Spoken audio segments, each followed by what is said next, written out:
And that, of course, has to do with the amount of money, taxpayer dollars, that is being spent every single day on this war. The stockpile that the U.S. currently has, a lot of missiles are being expended in this operation as it reaches and exceeds the 2-month mark. So a lot of questions, Yasmin, that lawmakers are going to have today.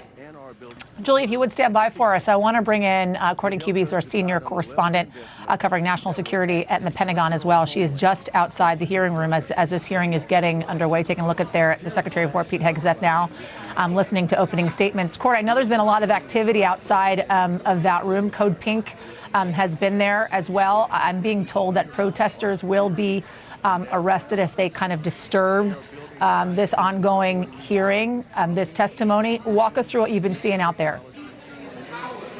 Yeah, I mean, there's already protesters. It's quite loud in the hallway here, and the marble floors don't help with that echoing. But we've seen protesters out here already. There were people who were chanting, "Let the public in, let the public in advance." The reality is there's only so much seating inside for the public, and there's a huge number of people here. We've seen people who appear to be part of Code Pink based off of their T-shirts and what's written on them. We should expect that we will see some protesters, but the hearing, the chairman of the hearing has already made it very clear that if people protest, they will be kicked out. So we expect that this could be somewhat of a feisty hearing in the coming minutes and hours, Yasmin. This is likely in part a reflection, obviously, some of the polling that we've been seeing here at NBC News, and that Americans are not necessarily in support of the ongoing war with Iran. As I mentioned, as I came to this hearing, this is the first time we're hearing from the Secretary of Defense, Pete Hegseth, amidst this now 2-month-long plus war between the United States, Israel, and Iran. And it's all about a funding increase. That is what essentially Pete Hegseth is going to be asking for here. $1.5 trillion. That is a 42% increase over current funding levels. Walk us through exactly what is being asked for. Yeah, and that's $500 billion, as you mentioned, more than a 40% increase over the last budget request. And that makes sense that they would need such an enormous amount of additional money, given the amount of expenditure that has occurred throughout the course of this war already. In the first 40 days, excuse me, I'm just going to move a little bit while someone tries to push past me here. In the first 40 days or so of that war, expending a tremendous number of munitions, including precision munitions that are really expensive. And the reality is really bringing down the U.S. military stockpile. But there will be a lot of questions about the decision-making for why the U.S. went to war here. The objectives have continued to shift throughout from that very first night 2 months ago, more than just over 60 days ago, when President Trump went on social media and announced the beginning of this war. The objectives have shifted, and what we know now is some of them were not actually met. While the Iranian Navy and the Air Force were severely degraded, they were not destroyed. The Iranian ballistic missile program also not destroyed. The production capability, yes, badly damaged. But Secretary of State Marco Rubio himself admitting in an interview in the past few days on Fox News that, in fact, Iran retains more than half of its ballistic missile stockpile. Yes, the conventional military capability for Iran is absolutely not decimated by this war, and yet it is costing taxpayers, or it has costed taxpayers, billions of dollars. You know, Court, you bring up a really good point that I think is important to focus on here, which is the fact that this hearing is taking place in front of the House Armed Services Committee, and yet the president did not seek congressional approval in launching this war in the first place. How much do you think that is going to be a part of this hearing today?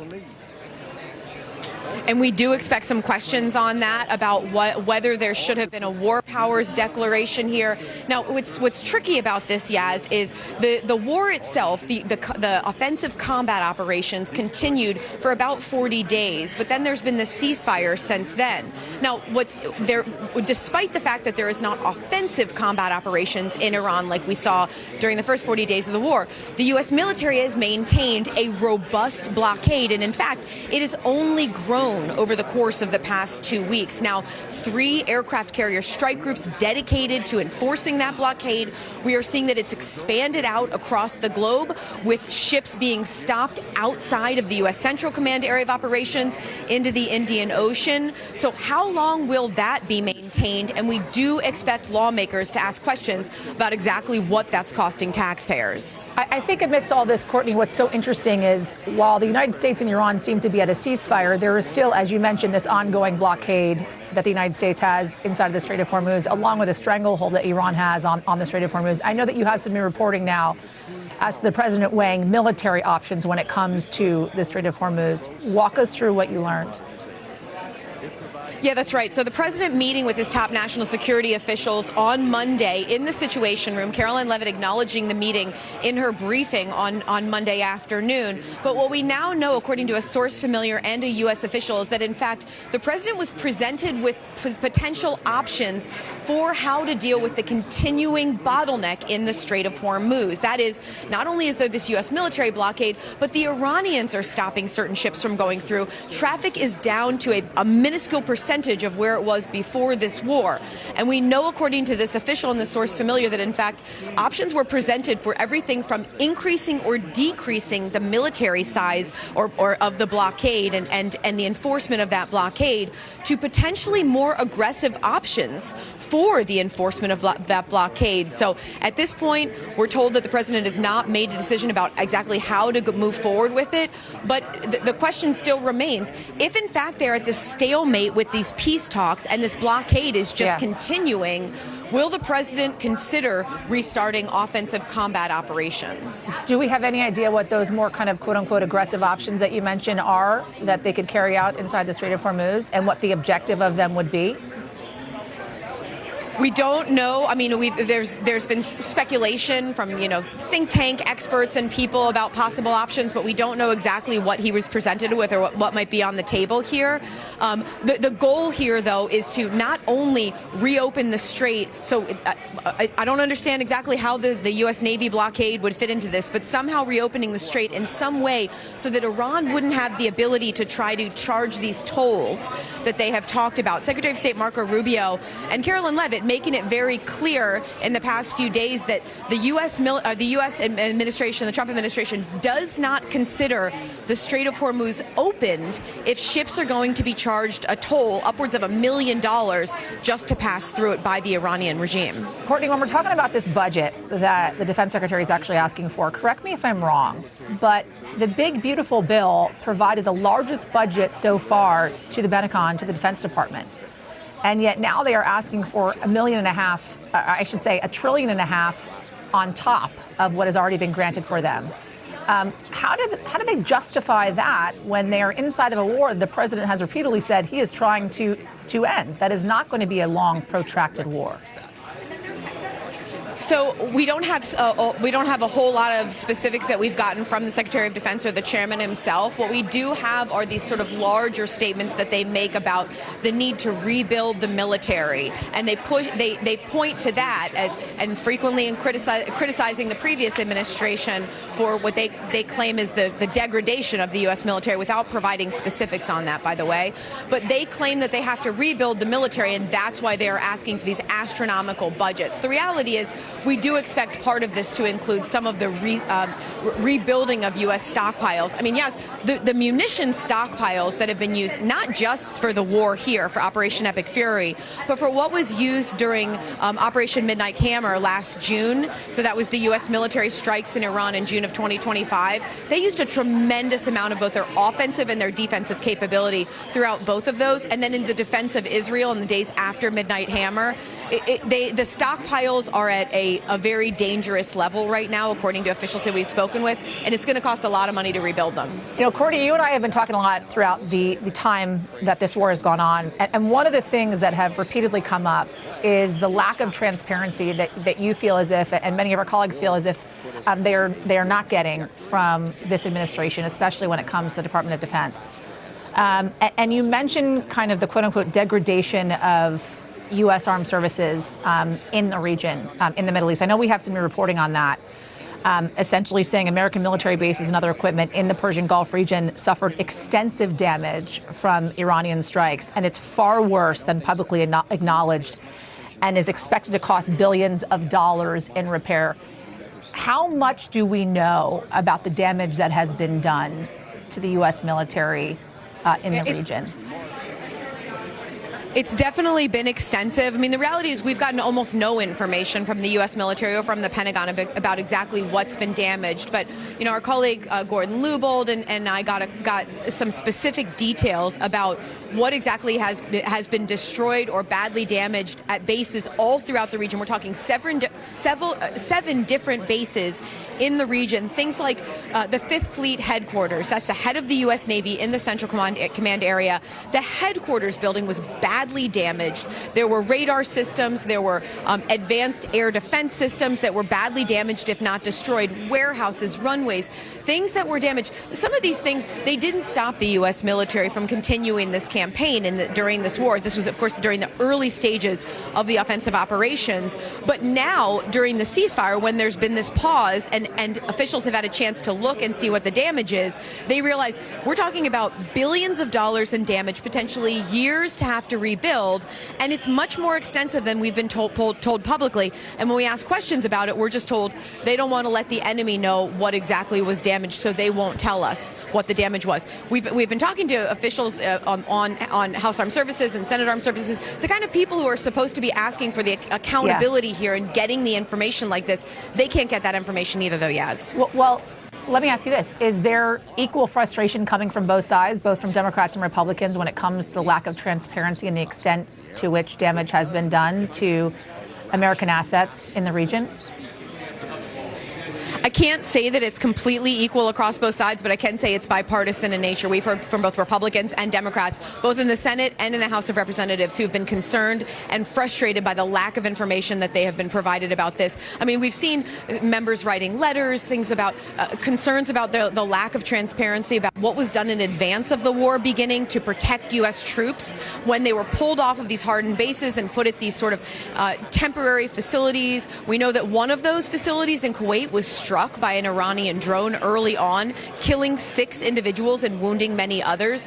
There are questions about those sorts of things that even the members are writing in letters on the record that they are not getting information and specifics about. Separate this out for us, Court, for those that aren't following this as closely as you and I have been, as to the expectations of what we will hear from the Defense Secretary Pete Hegseth, who we're seeing on our screens now, versus Joint Chiefs of Staff Chair General Dan Caine. What is likely to be heard from both of them during this testimony today? The positioning, I should say, that they're going to be taking. So if past is prologue and what we have seen at the briefings that we've had about Iran, or what we've seen in previous testimony from them, Secretary Hegseth is extremely combative with the Democrats to the point where I've been surprised that there are times where the chairman of the committee hasn't actually intervened in some of his comments. But the chairman of the Joint Chiefs, General Dan Caine, he is always very measured. He's always very professional. He tries to provide details where and when he can. He's a bit of he sort of turns into a report. We never even had a meeting. So wish fulfillment is not really a strategy. I mean, maybe the president thinks he's doing some sort of Jedi mind trick and can tell Iran, you will give up your nuclear weapons, and they automatically will. But that's not working.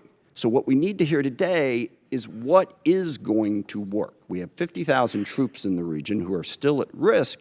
How are those tactical victories going to translate into some sort of strategic success? And by the way, this is one of the things that realism recognizes. You can win a whole lot of little small battles and lose the war, which is why you don't stumble into the war in the first place. But at the same time, we're doing all of this on our own, as we increasingly push away all of our allies. Sometimes just because we want to do what we want to do, but we don't want to have to consult them. Sometimes just gratuitously insulting them. I mean, in the middle of this war where we were asking NATO to come join us, the president took time out to insult President Macron and his wife. Okay, how is that helping us to try and belittle everybody in the world? And I also, for the people who are criticizing NATO over this war, I will remind people that NATO is a defensive alliance. What that means is every country in it pledges to defend a country if attacked. And when we were attacked on 9/11, that's what NATO did. They put in Article 5, and for 20 years they fought beside us. NATO is not if any one of the countries decides to unilaterally and unwisely start a war precipitously that everyone else is supposed to join. That's not the way it works. So berating and belittling our allies after we did that and driving them ever further away from us How is that realistic? Not only are we going to try to reshape the Middle East, but we're going to do it alone while we're pushing everybody away from us. And then we have other tools in our arsenal. You see that those numbers on the budget, but the State Department's really important. Development is really important. These are ways to achieve our ends, and we have moved away from that. We got rid of the entire USAID, literally causing the starvation of children in countries where we had pledged to provide food, causing massive healthcare disruptions, people literally dying because we cut that off. In diplomacy, we have sidelined, again, the entire world. France and the UK have brought together 44 different countries that have an interest in trying to open up the Strait of Hormuz. We've pushed them all aside. And then we've even pushed aside our own diplomatic corps. We have a very, very talented State Department. I praise today the talent of our military, and I will stand by that. They deserve that praise. Our diplomatic corps deserves that praise too. But we've shoved them all to the side in favor of two real estate guys who are going to go negotiate all the deals in the world, which to date, by the way, has yielded exactly nothing. So there's nothing realistic about starting a war in the Middle East, going it alone, and pushing aside all diplomacy and all development and all other tools in our arsenal. And on top of that, of course, we also want to dominate the entire Western Hemisphere, including apparently annexing Canada and invading Greenland. How is any of that realistic? And then the administration comes before us and asks for what is a hopelessly unrealistic budget in this environment. Back on that chart there, when we were showing how much money we were spending on defense, we had a balanced budget. We had a surplus many years. We don't have that anymore. So call this strategy whatever you want to call it, but please don't call it realism. It's not. Forgive me, it reminds me of one of my favorite lines from A Princess Bride. It's a tense morning. I want to lighten it up a little bit. And the guy keeps saying, inconceivable, when things happen. And finally, the guy says to him, you keep using that word. I don't think you know what it means. I don't think we know what the word realism means. So please, can we not have the realism conversation? Let's have the conversation about what the strategy actually is. And I'm sure you have a different definition of it than I do. But as I look at it, the strategy seems to be to use as much violence, as much threats, as much coercion as possible to bend the world to our will. I think that is a very dangerous strategy because one of the oldest cliches in the military is the enemy gets a vote. And we may think that we can stand up and talk tough and talk about how strong we are and how we're burying our enemies and they're begging for a deal. We can do that all day long, all right? But the enemy gets a vote. They don't have to do what we tell them to do. And meanwhile, that coercive, violent strategy undermines our credibility in the world because the chairman is absolutely right. And this is one area where I strongly disagree with the folks on the far left who say that we don't really face any threats, that the U.S. is a malign influence in the world and always has been. I don't agree with that. China, Russia, Iran, North Korea, Hezbollah, Hamas, the Houthis, variety of other transnational terrorist groups, including, yes, narco-terrorists and human traffickers over here. They all are trying to weaken us, all right? They don't want a rules-based order. They want to play by their own rules. They want to push us aside. We want to be the side that stands up for the rules. But if what we're saying to the rest of the world is stick with us because we're a better bully than China, we coerce countries more effectively, that undercuts the very message we're trying to spread to build the coalition we need to be successful. I also worry about the values that we're showing the world. When the president threatens to kill off an entire civilization, that is the message coming out of the United States of America. If we are going to be this big, powerful force that throws our weight around the world wants to know at a minimum that we're doing it for the right reasons and with a sense of values to protect people, not to destroy entire civilizations. And we all hear that and we all go, well, gosh, he probably doesn't mean it. Well, that is so reassuring, okay, that he's just making it up. We're supposed to be the United States of America. I grew up on stories of the U.S. at the end of World War II being the country that the Germans wanted to surrender to, not the Russians, because they knew they could trust our values. We don't seem to care about those values. No rules of engagement. Give them no quarter, all right? That is not who we are supposed to be. And just one final point on that. The girls' school that got hit in the first days of this war, There is absolutely no question at this point what happened. We made a mistake, and that happens in war. We identified this target based on earlier charts, and yet 2 months after it happened, we refused to say anything about it, giving the world the impression that we just don't care. We do not care about the casualties and the chaos that is caused by our war, and we should care, even if we want to prosecute that war. Now, I agree with the chairman.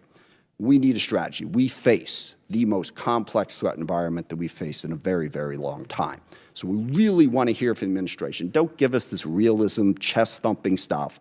What are we really going to do to meet those threats, to deal with the challenges we face? And I'll close just by saying one of the other ironies of this, of course, is we have a great example in the world right now of what our strategy should be and where our values should be, and that's Ukraine. And I'm really curious, here we are, we roll out the red carpet for Vladimir Putin.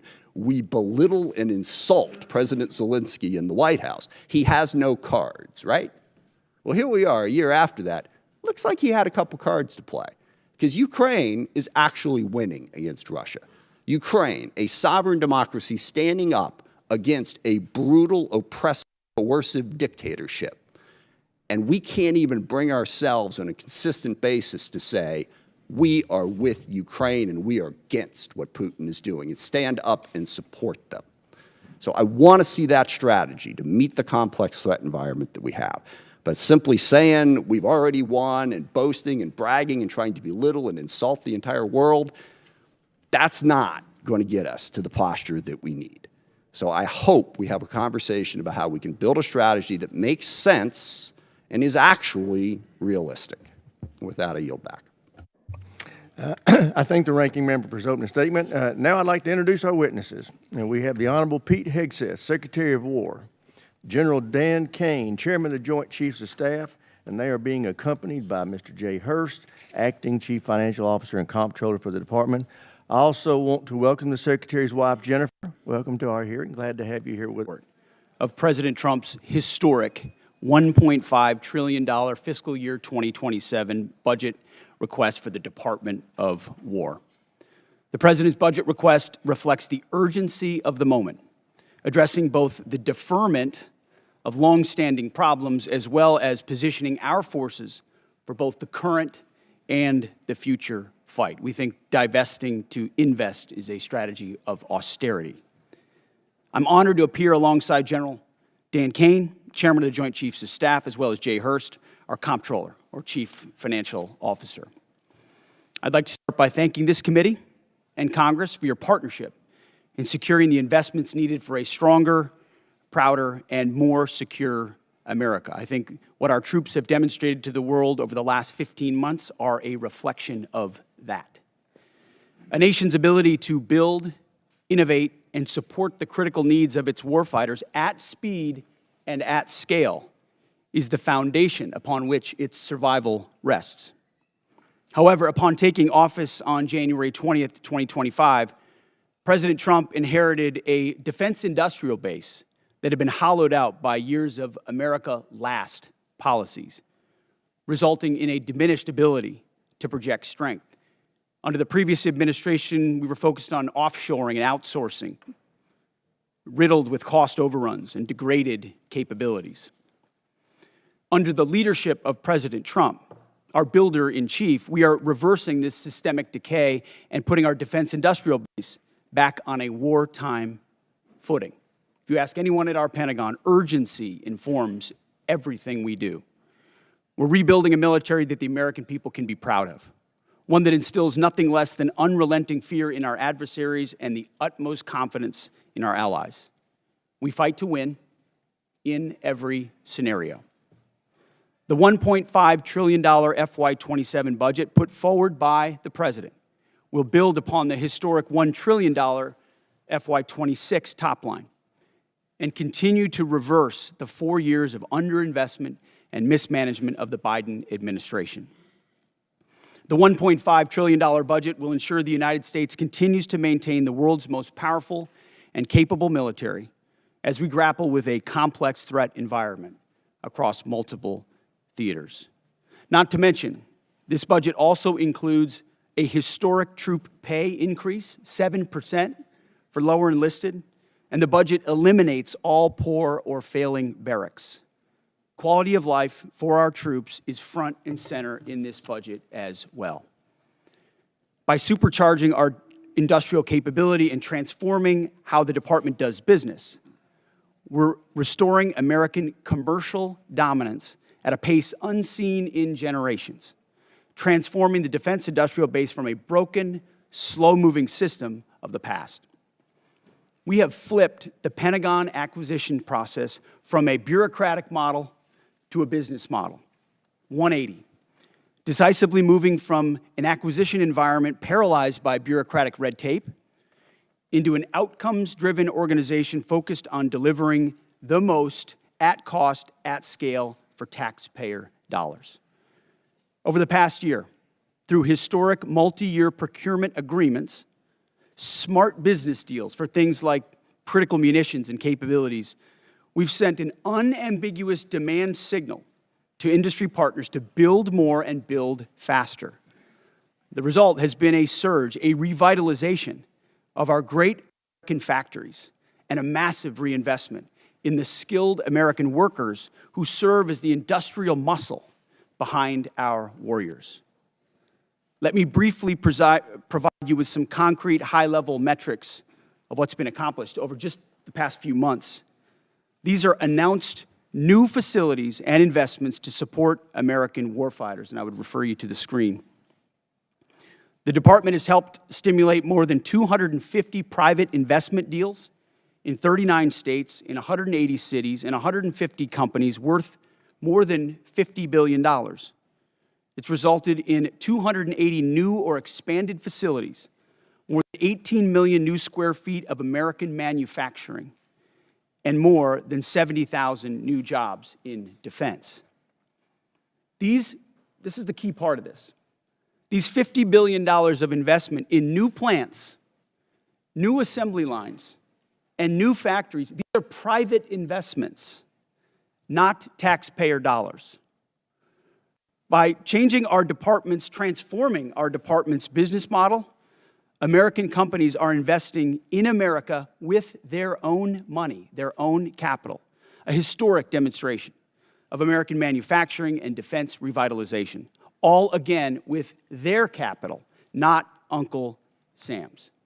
This has never been done before and is long overdue, from a bureaucratic model to a business model. Anyone on the outside looking in at what's been done inside this Pentagon in the last 12 months cannot deny the fundamental transformation at speed, at scale, to innovate and meet the threats of today and tomorrow.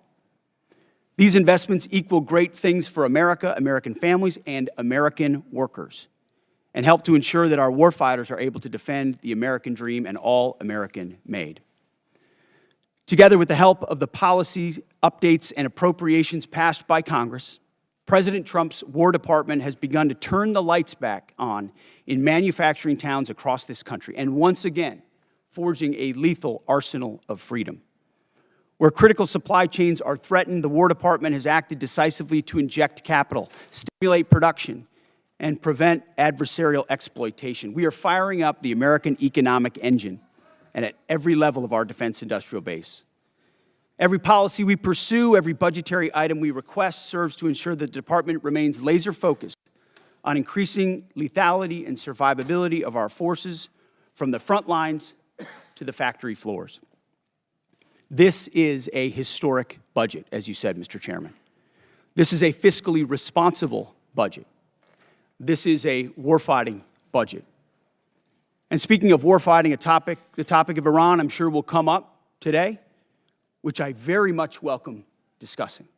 I look forward to sharing the incredible successes of our military, achieved in a matter of weeks. President Trump, unlike other presidents, has had the courage to ensure Iran never gets a nuclear weapon, and he's ironclad in that. We have the best negotiator in the world driving that deal.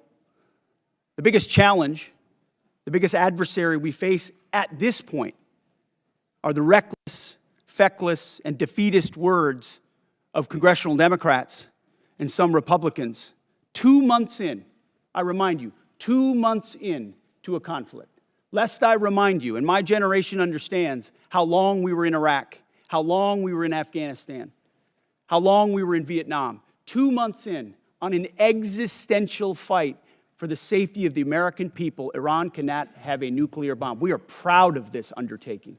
I am proud that President Trump has had the courage to do it, and I look forward to sharing more about what our troops have accomplished. So I thank you again for the opportunity to address this committee. I ask that God would continue to watch over our troops in harm's way, and those that have fallen are always in our memory, and we fight to ensure their legacy. Look forward to answering the questions of this committee. Thank you, Mr. Secretary. General Caine, you're recognized. Thank you, Chairman Rogers, Ranking Member Smith, and members of this committee. Thanks for having me today. I'm honored to be here today alongside the Honorable Pete Hegseth and Honorable Jay Hurst to testify on the President's fiscal year 2027 budget. I'm grateful for the opportunity to testify today, and I'm thankful for your continued partnership in support of our warfighters defending the homeland and our interests around the world. It's a privilege to speak with you today about the foundation of America's strength, our 2.8 million members of our joint force. And I'm continually inspired by our soldiers, sailors, airmen, Marines, Guardians, and Coast Guardsmen, and our civilians standing the watch for our nation, supported always by their families. Each and every one of them could have chosen another path, but they don't. They choose to serve and to do something more important than themselves. And every day they meet the nation's challenges, from combat operations to critical support roles, with the courage, tenacity, and grit that keeps our nation strong and secure. I would also like to express my deep gratitude for the 39 members of our joint force who've passed away during my time as the chairman, including 14 who've passed during Operation Epic Fury. As the Secretary said, we are deeply grateful for each of them and their families, and their names will never be forgotten.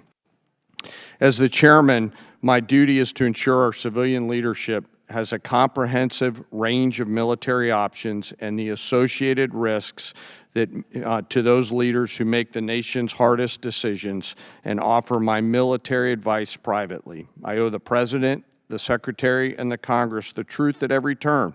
My blueprint for this role is General George C. Marshall. His commitment to civilian control of the military and nonpartisan military remains a constant standard and something I borrow from often. I strive daily to emulate his candor, delivering the facts to our leaders and telling them always what they need to hear, not always what they want to hear. And once a decision is made, executing it with absolute dedication, and that is the demand of our profession. I sit here today before you representing our incredible joint force, and I want to emphasize my commitment to this committee and the Congress that I will always follow General Marshall's steadfast example by providing clear and candid, nonpartisan military advice and working together with our civilian leaders to ensure that our military does the things that we must do, being prepared to deter and defend our nation, and if called upon, win our wars around the world. America's joint force is operational at its core, purpose-built for the realities of a complex and ever-changing world. We are organized, trained, and equipped to execute the most demanding missions across the globe with unrivaled precision. Over the past year, our warfighters have consistently demonstrated exactly what it means to be the most capable, adaptable, and most professional military force in the world. Our shared goals are to ensure the joint force maintains the strategic initiative and advantage, projecting American power and responding to global challenges on our nation's terms. During Operations Rough Rider, Midnight Hammer, Southern Spear, Absolute Resolve, and Epic Fury, the Joint Force executed globally integrated operations and missions alongside our interagency and international partners. And once our civilian leaders made a decision, we make those missions our own, demonstrating the unmatched capability to seamlessly synchronize our capabilities across all domains, from the seabed to cislunar space and higher. We're able to accomplish these complicated missions and work because we draw from a deep, enduring reservoir of training, professionalism, and commitment. Our operational tempo is high, but we're designed to sustain and rebuild our strength continuously. We build readiness every day. We train professionals every day. We learn and sharpen our edges every day by being learning leaders. And I am incredibly proud to be a member of this Joint Force team, proud of the team and proud of the commanders. As the chairman and the ranking member both said, we live in complex and dynamic times where global risk is scaling. The complexity of today's modern battlefields demands our constant adaptation, innovation, and partnership with this Congress. As a joint force, we're up to the challenge. We're built for this environment. However, continued success is not guaranteed by past achievements. It must be secured through forward-looking partnerships with Congress. And to drive this pace and change and maintain our superiority, we need timely, predictable, and sustained investment. The resources we discussed today are critical to modernizing our force and ensuring that whatever threats emerge in the future, that your joint force is ready to meet those challenges to protect our interests and defend our nation. As the Secretary said, the President's fiscal year 2027 budget supports the Department's goals of recharging the defense industrial base and the national industrial base, ensuring our military is ready, securing our military advantage. Within the joint force, the uniform side, our priorities remain the same, ensuring our warfighters are properly armed, globally integrated, and ready, while always taking care of our people. And what truly sets our people apart from other militaries around the world is the 1.8 million members, enlisted members of our force, who maintain readiness beyond reproach and are the envy of every other nation. I'm joined today by the Senior Enlisted Advisor to the Chairman, Dave Isom, who's here with me today representing the 1.8 million members of the enlisted force. He is a great American, not an Americant. While we face dynamic and a dangerous world, I have the absolute trust in the extraordinary men and women who come and volunteer to serve our nation within our joint force. They execute the missions quietly every day, and coupled with the American spirit, outthink, outcompete, and relentlessly innovate, we will maintain our decisive edge, but doing so requires your partnership. We stand ready today to answer our nation's call. It remains the honor of a lifetime for me to serve alongside the members of this joint force. And as we sit here today in this important hearing, I ask us all to remember our deployed teammates who are out there right now doing our nation's business. And may we again always remember our fallen, who've given us the gift of an incredible example, and their family members who continue to show us what courage and grit look like. Thank you again for your enduring support, and I look forward to your questions. Thank you, General. I recognize myself now for questions. Secretary Hegseth, thank you for undertaking the Arsenal of Freedom tour and the great work the department's doing to help enhance our capacity in our defense industrial base. Could you tell us how last year's reconciliation bill helped enable what you have been able to do, and what you think this year's FY27 budget request will do on that front? Well, Mr. Chairman, thank you for your leadership and your support on that topic. I mean, coming into this position, we fell in on a lot of the reforms you and this committee have been advocating for a long time. Looking for somebody that was willing to run with them, and our department have run with those. And that reconciliation bill last year was kind of the rocket fuel to initiate President Trump's priorities in this department. So we fell in on a department that was focused on a lot of the wrong things, going in the wrong direction. And with reconciliation, we were able to put $22 billion in shipbuilding, $22 billion into Golden Dome, $25 billion into munitions, established drone dominance, which we're continuing to do this day in this next budget funds. So getting in front of that budget cycle, which had been notoriously unpredictable, coming out of the continuing resolution of FY25, to fund this and then a historic bill in FY26, laid the groundwork for this historic budget to ensure that we're not coming at a cold start here. We came into this administration reconciliation was a beautiful tool. We were able to use that through that one big beautiful bill to fund the priorities of this department. We spent on $4 billion on barracks, started immediately getting after the quality of life of barracks. Because of the austerity of the Biden administration, we traded off of maintenance, traded off of quality of life to try to fund other things operationally. This budget stops that cycle and both invests in sustainment and modernization, which is something that's critically important. So without that reconciliation bill, I think, Mr. Chairman, we'd be in a very different place. So thank you for that. Great. Well, as you are aware, the expansion of the defense industrial base is the principal focus of this year's NDAA. So in addition to enacting this budget request that's been submitted, we want to work with you to enhance the department's statutory authorities to improve the capacity of our DIB. What additional changes in law, such as the additional multi-year block buy authority, would you recommend that we pursue in this year's NDAA? A few aspects of the acquisition transformation that's been undertaken by Undersecretary Duffy in acquisitions and sustainment. So there are some aspects of that we'd like to codify even more. But you mentioned it, multi-year procurement is incredibly important and one of the most important parts of this bill. When this committee and this Congress funds those things, companies are already breaking ground on tens of billions of dollars of new plants. You name we've got 14 in our ammunition council that we're focusing on certain ammunitions. There are 14 that are critical. You know, PAC-3s, SM-3s, SM-6s, THAADs, Patriots, Tomahawks, AMRAAMs, JASSMs, you name PRISMs, you name them. We were building them at too slow and too low a level. Now the companies are going to pay for those factories and those production lines. And when Congress gives those 5 to 7 year demand signals, they'll then fund it, not just, hey, can we get 10 more per month, but can we 2x, 3x, 4x the production, pay for it now, and the companies invest accordingly. So it's been a critical aspect of some of what we've done so far, but we need more of those 5 to 7 year investments. Great.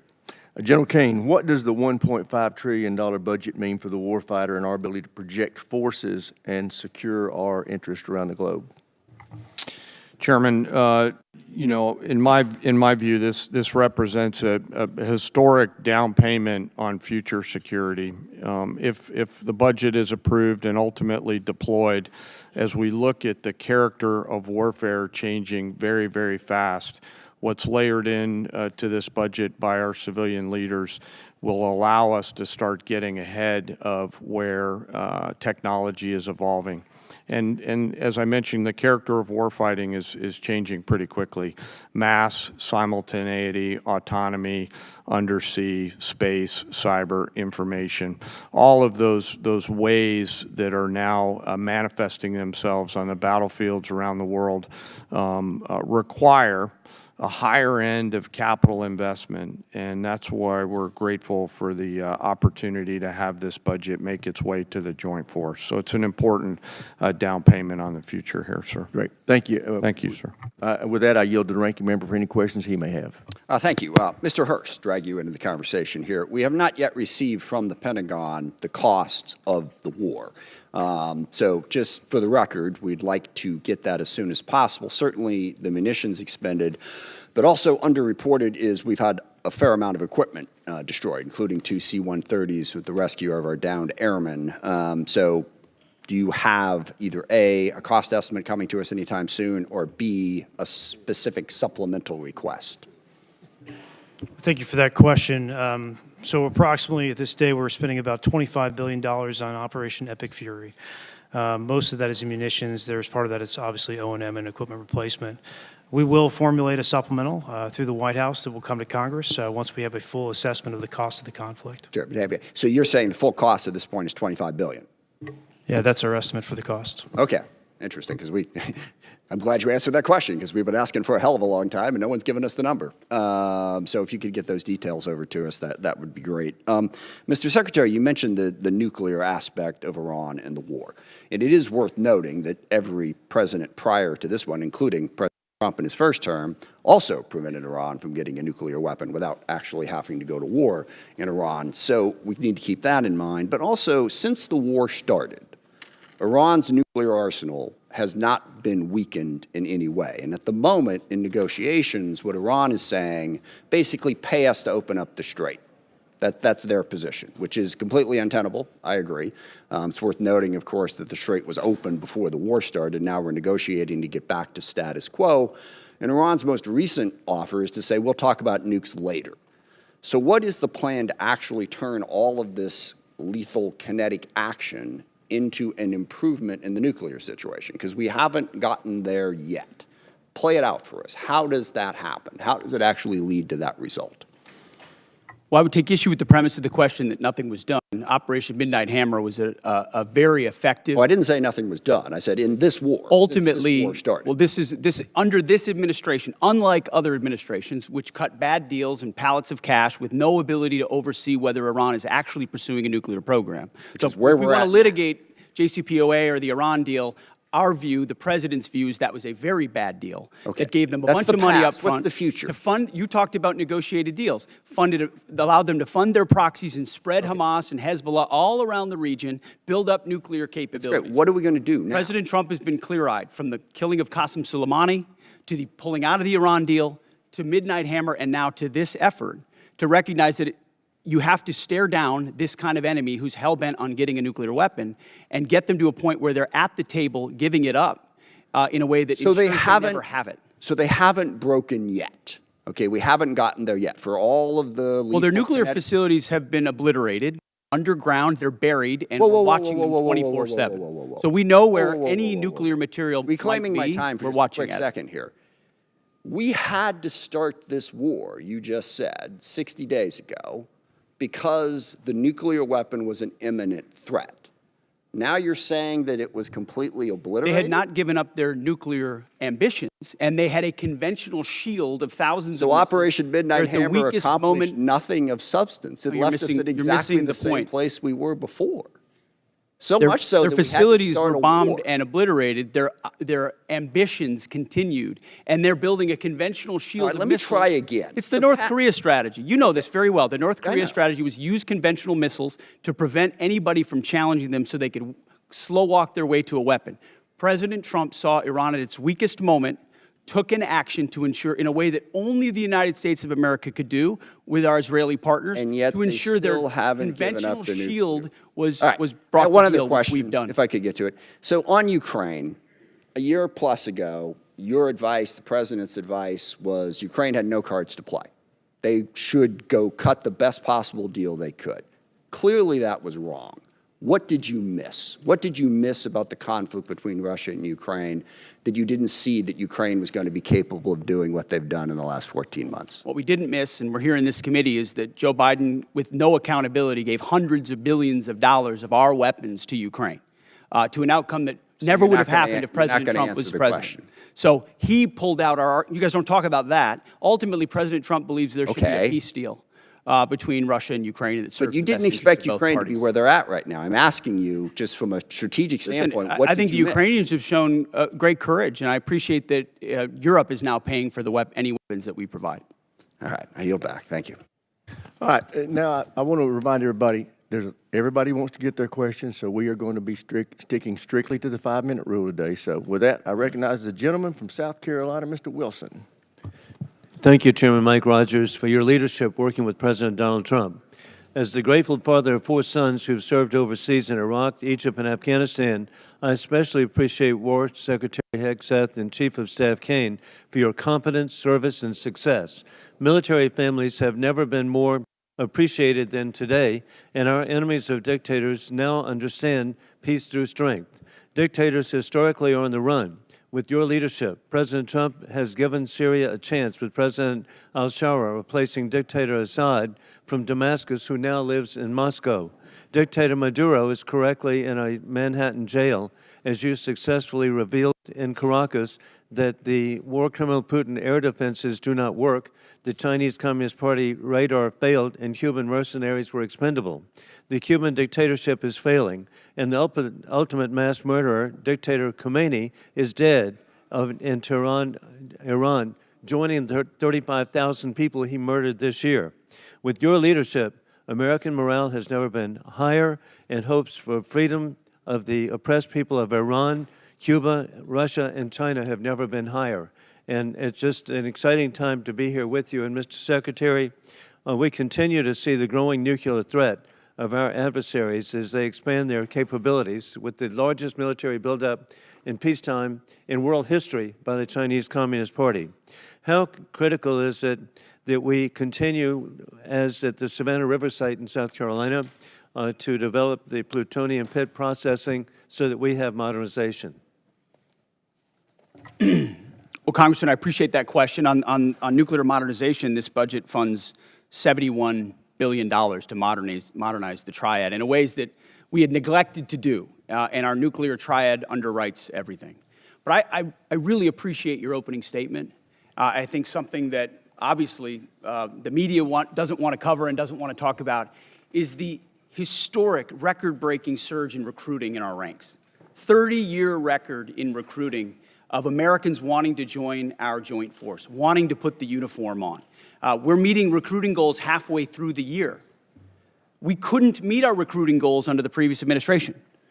Under Joe Biden, Americans didn't want to join the military. We couldn't get it. Now we have to turn people away and push them to the next fiscal year. That's why this budget grows our force by almost 50,000. Ultimately, additional troops into the force that we believe we can recruit. That's the best vote of confidence I can imagine. Well, hey, even better, hey, Mr. Secretary, you're really understating. Leaving no airmen behind. Hey, what an inspiration on Easter Day. God bless y'all and what you've achieved. With that in mind, too, General Caine, with your VMI military perspective, War Colonel Putin is losing in Ukraine as his 30-day special mission is now 4 years of, as the Secretary has identified, courageous Ukrainian success led by President Vladimir Zelensky. I appreciate that NATO and the EU have unified for Ukraine as the U.S. ranks 17th per GDP in assistance for Ukraine. Ukraine is frontline, stopping War Colonel Putin from resurrecting the failed Soviet Union, rigging elections in Belarus, invading Ukraine, keeping troops in Moldova, and with the end of Israeli invading and rigging elections in the Republic of Georgia. As we're transitioning greater responsibility to our NATO allies, how do we ensure seamless integration to have deterrence during this shift? Congressman, we're very fortunate to have great leaders out in the European theater right now. General Grinkovich and his leadership team are committed to ensuring that integration and transition takes place in a most combat-capable and effective way. Very entrepreneurial leaders out there across the components, and with General Grinkovich, and he's doing a great job out there, as the committee knows. And indeed, as we conclude, historically, President Trump, Mr. Secretary General, you have united the Middle East nations unprecedented to ally with the United States. You have united Latin America unprecedented to ally with the United States. You've united the Indo-Pacific unprecedented to ally with the United States, and united NATO and EU unprecedented to ally with the United States. You're achieving peace and deterrence through strength. I yield back. Gentleman yields back. Chair, and I recognize the gentleman from Connecticut, Mr. Courtney. Thank you, Mr. Chairman. Mr. Secretary and General Caine, this morning's Wall Street Journal's lead headline reads, quote, Trump tells aides to prepare for an extended blockade of Iran. It goes on to describe, again, the thinking behind the strategy, but also talks about how prolonging the blockade is going to continue to drive up energy costs all over the world. Given the ever-changing messages from this administration on the war strategy and timeline, I really honestly don't expect you to confirm or deny the Journal's story. But one thing is clear. The number of transits across the Strait of Hormuz has dropped to the lowest level since the war began, and commodity markets have stopped listening to the happy talk, and crude oil prices this morning have risen to the highest level since the war in Ukraine started in 2022. AAA reported this morning that the average price of gas is $4.30 a gallon, up 30 cents in 1 week. Diesel's average is $5.45. My friend Mr. Garamendi says in California it's closer to $8 a gallon. And fertilizer prices have also hammered farmers at exactly the same time they're beginning planting. all across the country. Aside from the damage this war has done to American consumers, farmers, and small businesses, I want to focus for a minute on the cost of the war and our military readiness, particularly to other combatant commands. Mr. Secretary, you put out a national defense strategy in January, which listed the threat assessment facing our country. China was number one, with the second largest, most powerful military in the world, of course. Russia's nuclear force clearly was number two in terms of the threat they pose to the homeland. North Korea, which has missiles that actually can reach U.S. territory, was ranked number three, and Iran was described as, quote, and accurately, after Midnight Hammer, that Iran's regime is weaker and more vulnerable than it has been in decades. Again, this was before February 28th, when the decision was made to go into the military strikes on Iran. So today, we have 3 carrier strike forces in Central Command. The Indo-PACOM, which is where Russia and China are operating their navies, 52% of the globe. We have 1 carrier strike group in Japan, George Washington. And the imbalance in terms of just, what our commitments and frankly, what our national defense strategy, is just blindingly obvious in terms of what this war is doing. Gerald Ford is on day 312 of its deployment. They've gone through fires, plumbing problems, and again, an extended deployment, which in my opinion is hitting readiness as hard as anything I've seen in the time that I've been on this committee. So General Caine, in terms of, again, the carrier strike groups that are over there, assuming that we get to some end game here, Ford is not going over to the Indo-Pacific to buttress the gap that exists there today. They've got to go back into pretty heavy repair and availability in terms of trying to recover from their deployment.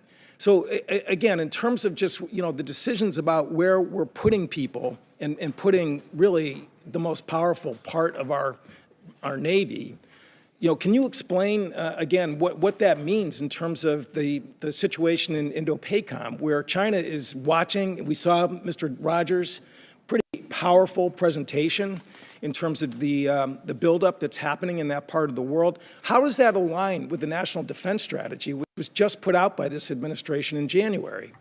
Well, sure. First, I want to echo your comments on the Ford Strike Group. Fantastic work by incredible sailors, not just the Ford herself, but the other ships as well, on a historic cruise doing incredible work for the nation. But excuse me, how does that balance with the National Defense Strategy? Yes, sir. Happy to answer the way I think about this.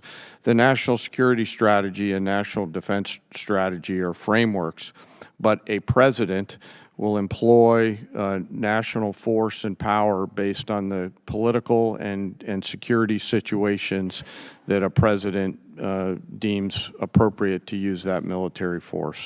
There's always trade-offs in all of these things.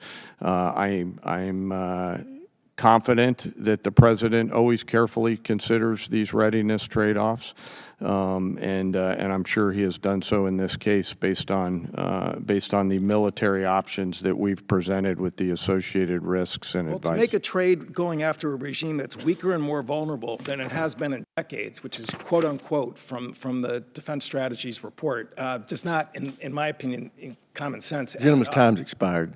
As you can tell from looking at the dais, votes have been called, so we are now going to stand in recess to the end of this vote. I expect it to take 20 to 25 minutes, but we are now in recess.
Congressman, yes, this department strongly supports the reauthorization of FISA 702.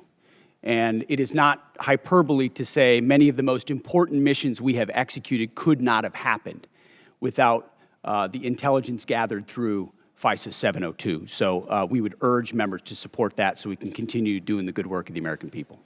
Thank you, Mr. Secretary. I appreciate your comments that Iran must never be permitted to obtain a nuclear weapon. There have been many comments that have been made concerning allies who have not assisted or supported the effort. General Caine, there have been many allies who have been essential for us to be able to execute the functions necessary both for Midnight Hammer and for the current ongoing operation. I'd like to ask you to speak for a moment about the essential aspect of the allies that are supporting the effort. There are bases that are necessary, are forward operating facilities, both our allies in the Middle East, both our NATO allies, those in Europe, throughout. We would not be able to undertake this current operation without the use and support of facilities that we have in our bases throughout NATO, Europe, and the Middle East. If you could, for a moment, expound on the integral nature of our facilities that include those bases that are located within our allies. Well, Congressman, from a purely military standpoint, allies and alliances are important. They allow us, you did a better job than I could on articulating the importance of access, basing, and overflight considerations. You know, who those allies are and the quality of those alliances are left our civilian leaders, but certainly we appreciate those allies who've helped us and assisted us along the way. General, you would describe them as having been essential. Yes, sir. Because it's very important. I mean, we want to make certain that, you know, that we treat adversaries as adversaries and allies like allies, especially those that are essential.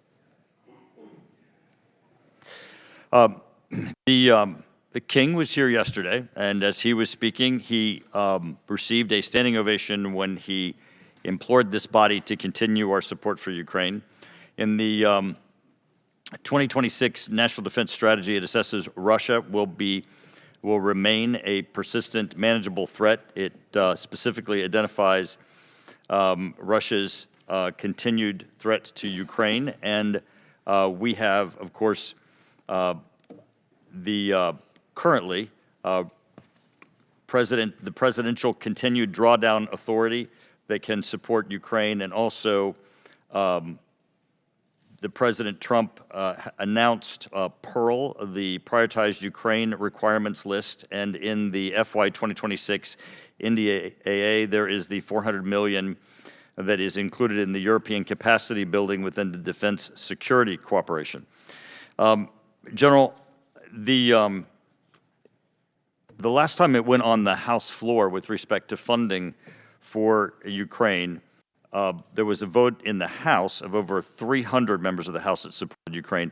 Could you please give us a description of some of the things currently that we're doing operationally to support Ukraine?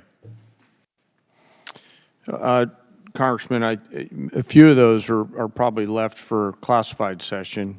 We continue through our security assistance group Ukraine to assist with some information sharing matters. UCOM continues. But you would describe it as continuous and ongoing and essential for Ukraine with U.S. support. Sir, much of the relationship. Gentleman's time's expired. Chair now recognizes the gentleman from California, Mr. Garamendi. Thank you, Mr. Chairman. Mr. Secretary and General Caine, let me begin by thanking the men and women of the United States military for their service and their bravery. I recognize that our service members have performed with extraordinary courage and tactical skill, and they've done incredible things that our country has asked them to. Their professionalism and selfless service are not in question and never have been. What is in question is the purposes and the strategic direction of this war. Mr. Hegseth, as Secretary of the Department of Defense, you are ultimately responsible for the conduct of the Iran war. Any unvarnished review of what is happening right now in the Middle East would reveal a geopolitical calamity, a strategic blunder resulting in worldwide economic crisis. The result of Trump's war of choice is a serious, self-inflicted wound to America. It will take years and a new administration to recover from the grave damage to our standing in the world, as well as our economy and our military.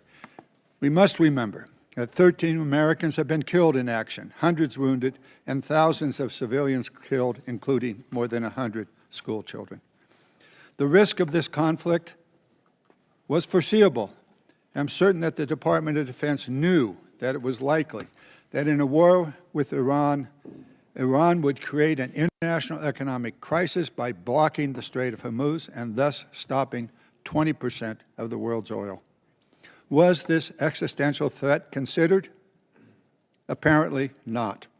During the 60 days of Trump's Iran war, critical munitions have been expended at an alarming rate, depleting magazine levels below what is thought necessary to hold China at bay. It will take years and tens of billions of dollars to restock. A significant part of the necessary Navy and Marine force in the Pacific has been removed and sent to support the Iran war. Our support of Ukraine has suffered as supplies and defense systems are diverted to the Iran war. America has lost irreplaceable aircraft, radar systems, and strategic bases have been shown to be vulnerable. The continued lengthy deployment of ships, equipment, and personnel has sacrificed readiness. We know what we have lost, but what have we gained? Let's consider that the regime in Tehran is still intact, with new and more radical leadership, as are Iran's ballistic missile and drone forces, as is Iran's ability to rebuild their military industries. Also, as is Iran's coordination with China, Russia, and North Korea, and Iran's ability to choke off global energy supplies, and their stockpile of highly enriched uranium, which they only built after President Trump shredded President Obama's Iran deal in 2017. Secretary Hegseth, you have been lying to the American public about this war from day one, and so has the President. You have misled the public about why we are at war. You and the President have offered ever-changing reasons for this war. You've misled the public about the progress of the war. While the military has executed this war with tactical success, the strategy has been an astounding incompetence, doing immense economic damage to America. Mr. Chairman, and the Mr. world. Chairman, with the personal attack on the Secretary, he should have an opportunity to respond. He certainly Thank will you. when No, at the time I you're am doing finished. it. It's the gentleman's time. He can use it as he sees fit and add an extra 5 seconds to Mr. Garamendi's time. Thank you. You and the President are ever-changing reasons for the war. You have misled the public about the progress of the war. While the military has executed this war with tactical success, the strategy has been an outstanding example of incompetence. This war of choice is a political and economic disaster at every level. Despite the President's promise to lower the cost of living, gas prices are up 40%, and inflation is soaring so much for lowering the cost of living. The President has got himself and America stuck in the quagmire of another war in the Middle East. He's desperately trying to extricate himself from his own mistakes. It is in America's, and indeed the world's interest, that he succeed in that. I yield back. Gentleman yields back. Chair, and I recognize the gentleman from Virginia, Mr. Whitman. Thank you, Mr. Chairman. I'd like to thank our witnesses for joining us today. General Caine, Secretary Hegseth, Mr. Hurst, thank you so much. I want to go to a statement I've been making here for the last several years, and that is we are in the most dangerous national security position that this world has been in since 1939. And we know that it's a critical effort that we undertake to make sure we can deter through the concept of peace through strength. Ms. Secretary, I'd like to start with you. We know that peace through strength has a number of tenets. I think the most important of those is presence. And we know that the United States has the Marine Corps Amphibious Ready Group, Marine Corps Expeditionary Unit, that provides us that presence.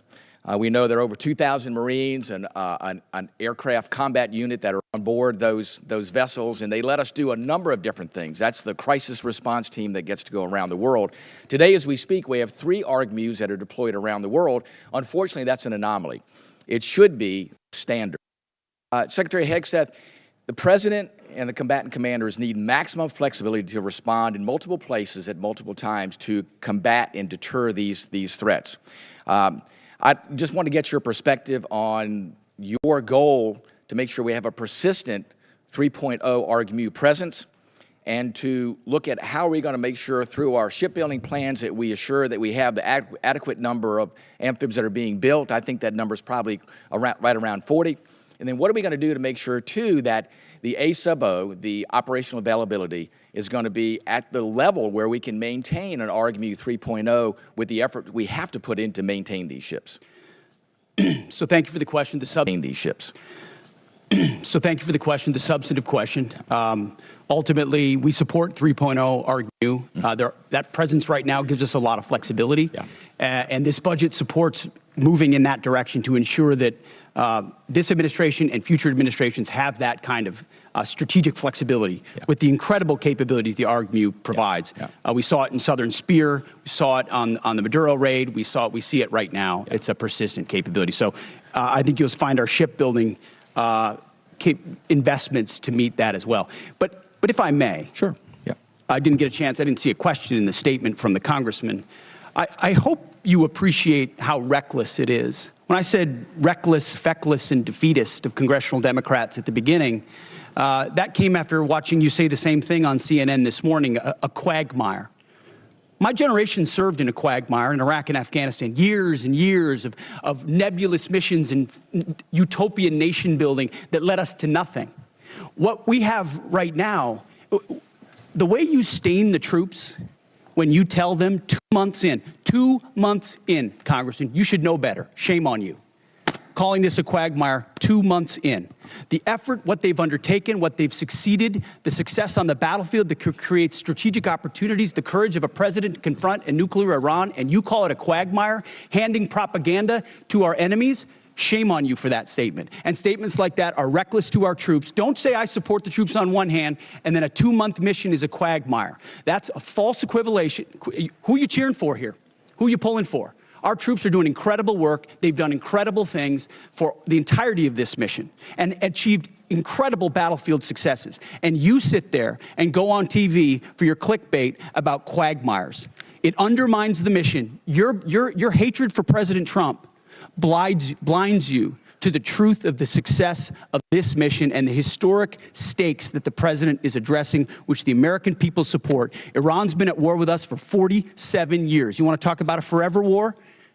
For 2 months, this president has stared them down. He's going to get a better deal than anyone ever has and ensure that Iran never has a nuclear weapon. I know the American people support that mission, despite your loose talk and words like quagmire.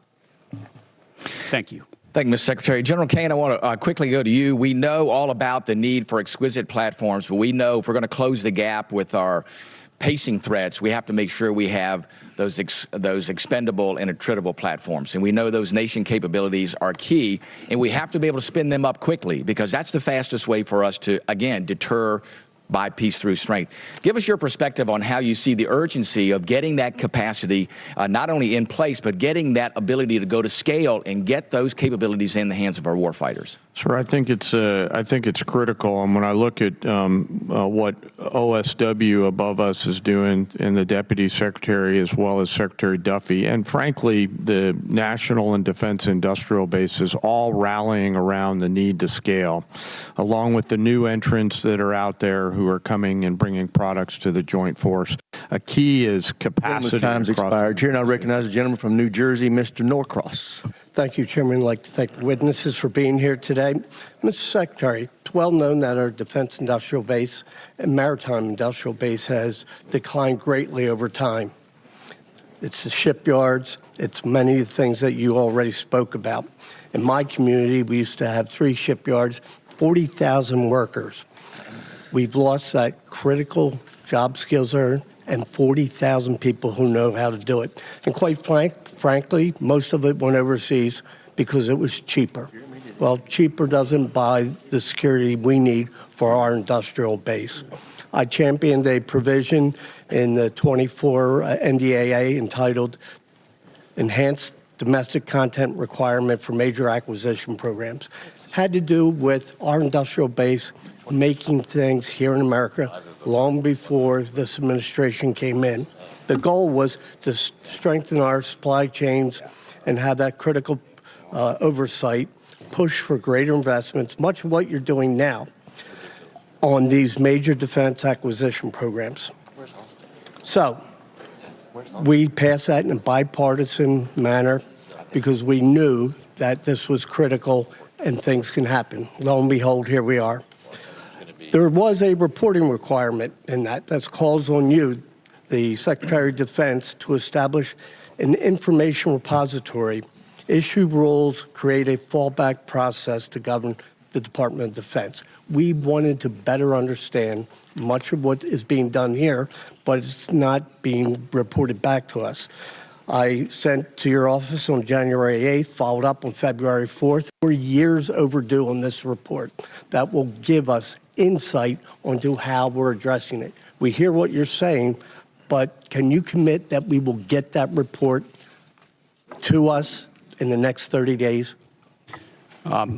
Unless Jay has additional details, I'll make sure we look into it. Whatever we can get to you as rapidly as possibly, we will. We'll also check with the new Navy leadership and make sure they're complying as rapidly as possible with every aspect that could apply to shipbuilding. That's been our focus on the Navy side. It's not just shipbuilding, major acquisition programs across the board. This is incredibly important, and they are ignoring this. And 30 days is being generous, certainly. Second issue is you talk about championing the American worker and how important this is. Yet in a memo on April 9th, you terminate all the collective bargaining agreements across the DOD, taking away from hundreds of thousands of workers at DOD their collective bargaining rights that they voted for. There was nothing to indicate there were any issues with any of the bargaining agreements, yet you decided to take away from them. Over the last few years, we have increased the wages for those war fighters, incredibly important. This year, up to 7%. Yet on the other side of this, you talk about supercharging the defense industrial base. We are in this. How do you go and say, yes, we support the war fighters? They can't do their job unless we are building things that they can use.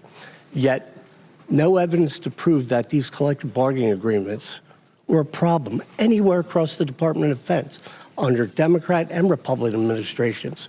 How do you kind of square that circle that you care about this, yet you take away their voice in the job?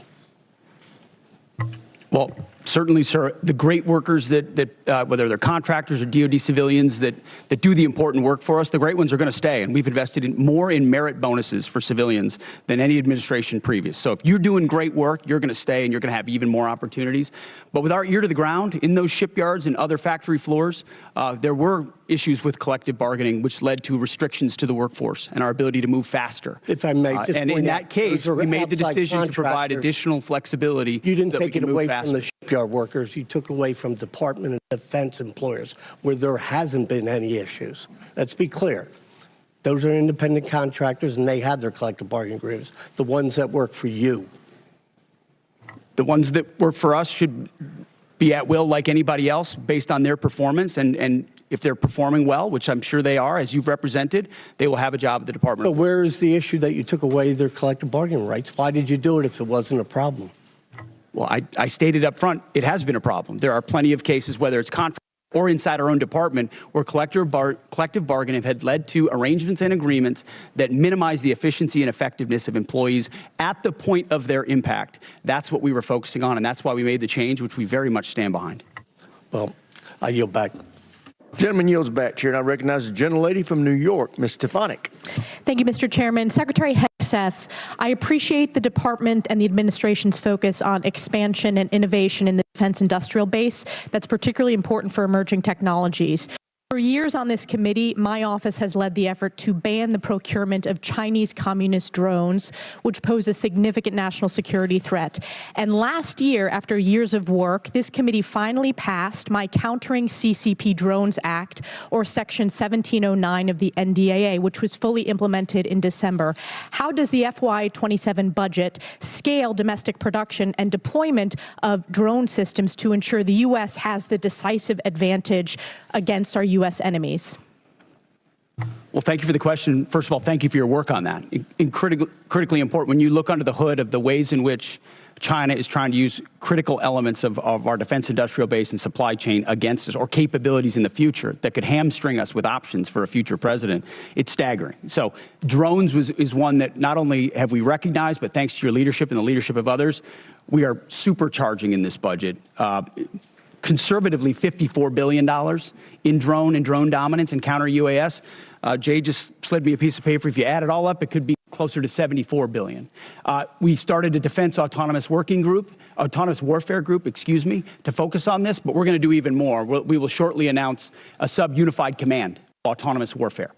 Drones are so central to the future of warfare and where we get them from that we have to be able to both make the exquisite ones better than anybody else and also the attritable swarm and then the ability to defeat them ahead of our adversary, learning from battlefields like Ukraine and Epic Fury. So thank you for your leadership. It is front and center in this budget. I very much appreciate all that the department is doing under your leadership. One of the concerns I have is recent reporting indicates that while DJI, which is a communist Chinese drone company, is prohibited from receiving new FCC authorizations, there are still DJI products such as the DJI Avata 360 widely available in the U.S. through major retailers. These received FCC authorizations before my provision in the NDAA was fully implemented. So my question to you is, we need to close this loophole to protect our national security. Will you commit to working with this committee in my office to ensure that these products that pose a significant risk to our national security are no longer permitted, given the evident threat CCP drones pose to U.S. national security? Congressman, yes, the department will commit to working with your staff and looking at that loophole, which we are aware of. And I missed in my first response, of course, that $54 billion is American-made drone dominance. That is exactly where they need to be, and that's where our focus is. Great. Another emerging technology that's very important and has a strong tie to my district is quantum computing. China continues to invest heavily in quantum computing, sensing, and secure communications for military advantage. I represent Rome Air Force Research Lab, which is a hub of research when it comes to quantum. Secretary Hegseth, how does the budget proposal position the U.S. to maintain leadership in operationally relevant quantum technologies? The country that dominates in quantum will dominate the future in C2, in comms, in every way that we fight. And so this makes the maximal investment possible here at home to ensure that quantum compute, and working across the interagency, by the way, this is not just a DOW issue, this is an interagency issue, to ensure that we've got the ability to scale and outcompute adversaries who are racing for the same code. General Caine, throughout my time in Congress, I've pushed for the department to optimize its approach to quantum and develop a strategic roadmap. In your opinion, which quantum capability areas offer the most immediate benefit to the joint force and should be priority investments moving forward? Probably some of the work in crypto and quantum to make sure we can see, sense, understand, defeat, and protect our own stuff. So that's where I'm most interested in it right now, ma'am. Great, and I also want to use my remaining time. I just want to invite both of you to visit Fort Drum, home of the 10th Mountain Division, the most deployed division in the U.S. Army since 9/11. In the first Trump administration, I had the honor of hosting President Trump, where he signed the NDAA in my district, and it's been a privilege to represent them. So encourage you to visit that installation before the end of this year. Thank you very much, and I yield back. Gentlelady yields back. Chair now recognizes a gentleman from Massachusetts, Mr. Moulton. Thank you very much, Mr. Chairman. Mr. Secretary, you and I agree that Iran is a national security threat to us and our allies. Now, earlier you called us feckless for questioning your war. Do you think Congress was smart or feckless when it failed to ask tough questions of the Bush administration and gave them a blank check for Iraq? Well, if you're trying to compare this war to the Iraq I'm just asking war, if you think it was smart or the feckless. first one to call a stupid war, then it's a false comparison. Okay, well, probably a good idea to ask tough questions. So let me just ask you a few questions. Did you advise the president that we should attack Iran? We were, first of all, in this position in the cabinet, we never talk about what we would advise the president to do or not. Do you think the president or you deserve more? I've been in every meeting. I understand with that, the chairman Mr. and everybody else as those Secretary, I'm asking decisions the were questions. made, and he got every perspective possible when it came. I'm just asking what your perspective is. Are you afraid to take ownership of this? Do you think it was a good idea or not? As I've consulted the president, do I think it's a good idea to confront a nuclear bomb to start this in the war? hands of the? Imagine what the world would look like right now if Iran had a nuclear weapon. Okay, so let's just imagine. Which, by the way, if they had one, which the previous Obama deal was going to allow them, including the first Trump administration, they had one. prevented them from having a nuclear weapon. So, listen, how is this war going? Do you think we're winning? Militarily on the battlefield, it's been an astounding military success. No, but are we winning the war? Absolutely. Okay, so do you call Iran closing the Strait of Hormuz winning? Well, I would say the blockade that we hold that doesn't allow anything to come in or out of Iranian ports. Okay, so we've blockaded their blockade. So they blockaded us, and then we blockaded their blockade. That's like saying, tag, you're it. Or, you know, if President Madison had said, well, the British just burned down Washington, but don't worry, we're going to burn it down as well. Chairman Caine, did the military have plans for the idea that Iran might blockade the strait? Sure. Thanks for the question. I'll answer it this way. You know, in this job, I have to maintain trust with a variety of constituents. To okay, I'm just the president. asking if the military yes, had sir. plans. As always, my point in this is, as I explain the role, my point in this is we always offer a full range of military options that are carefully considered with the associated risks with those options and the considerations therein. So, and Mr. Secretary, did you consider this risk? Of course, this department has looked at all aspects of this risk. And so then why did you send the department minesweepers, the only minesweepers we had in the Gulf, to Singapore weeks before the war started? We have lots of capabilities that you may or may not be aware of at the classified level. Okay, and to deal with by the way, would the mines. Trump-class battleships have helped with this? You're talking about a prospective future battleship, which we welcome in the fleet. Okay, so you're supportive of the battleships? Yes, sir. Okay. How much has Iran profited from your administration lifting the sanctions on Iran when you started this war? I can tell you Iran is financially devastated right now. Okay, well, in conjunction with the Treasury earned about $14 billion. Operation Economic Fury. They're at a point where between the blockade and what we've done to them militarily, remember, they don't have a Navy. They can't contest the blockade. Okay. Between what we've done to them militarily and financially, they're at a place $14 billion. They have very few options. How many Chinese missiles can they buy for $14 billion? Does that sound like winning? They're not. We're ensuring, and they're not buying Chinese missiles. Okay. You know, at the end of the day, this also has a cost to us. If let's say this war costs $100 billion, I mean, you've already said, give us more time. It's only been 2 months. It could go on for 20 years like Iraq and Afghanistan.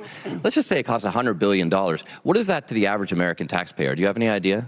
Well, unlike foolish previous administrations, it won't go on. No, I'm just asking for years and decades. But let's just say sitting in this $100 billion. position, it's hard to imagine how you know we've allowed those things to happen. You were a part of that war. You know the answer to that? So was I. And I never. I'm just asking if you know what your war costs the average American taxpayer. What is the cost of Iran having a nuclear weapon that they wield? I'm just asking if you know the cost of the average American taxpayer. I'm asking you what the cost would be of that. So for the American taxpayers out there, my constituents, some of the constituents you wanted to represent in Minnesota, I'm just wondering if they have an extra $600 lying around to pay for your war. I think that's just a question that we ought to ask.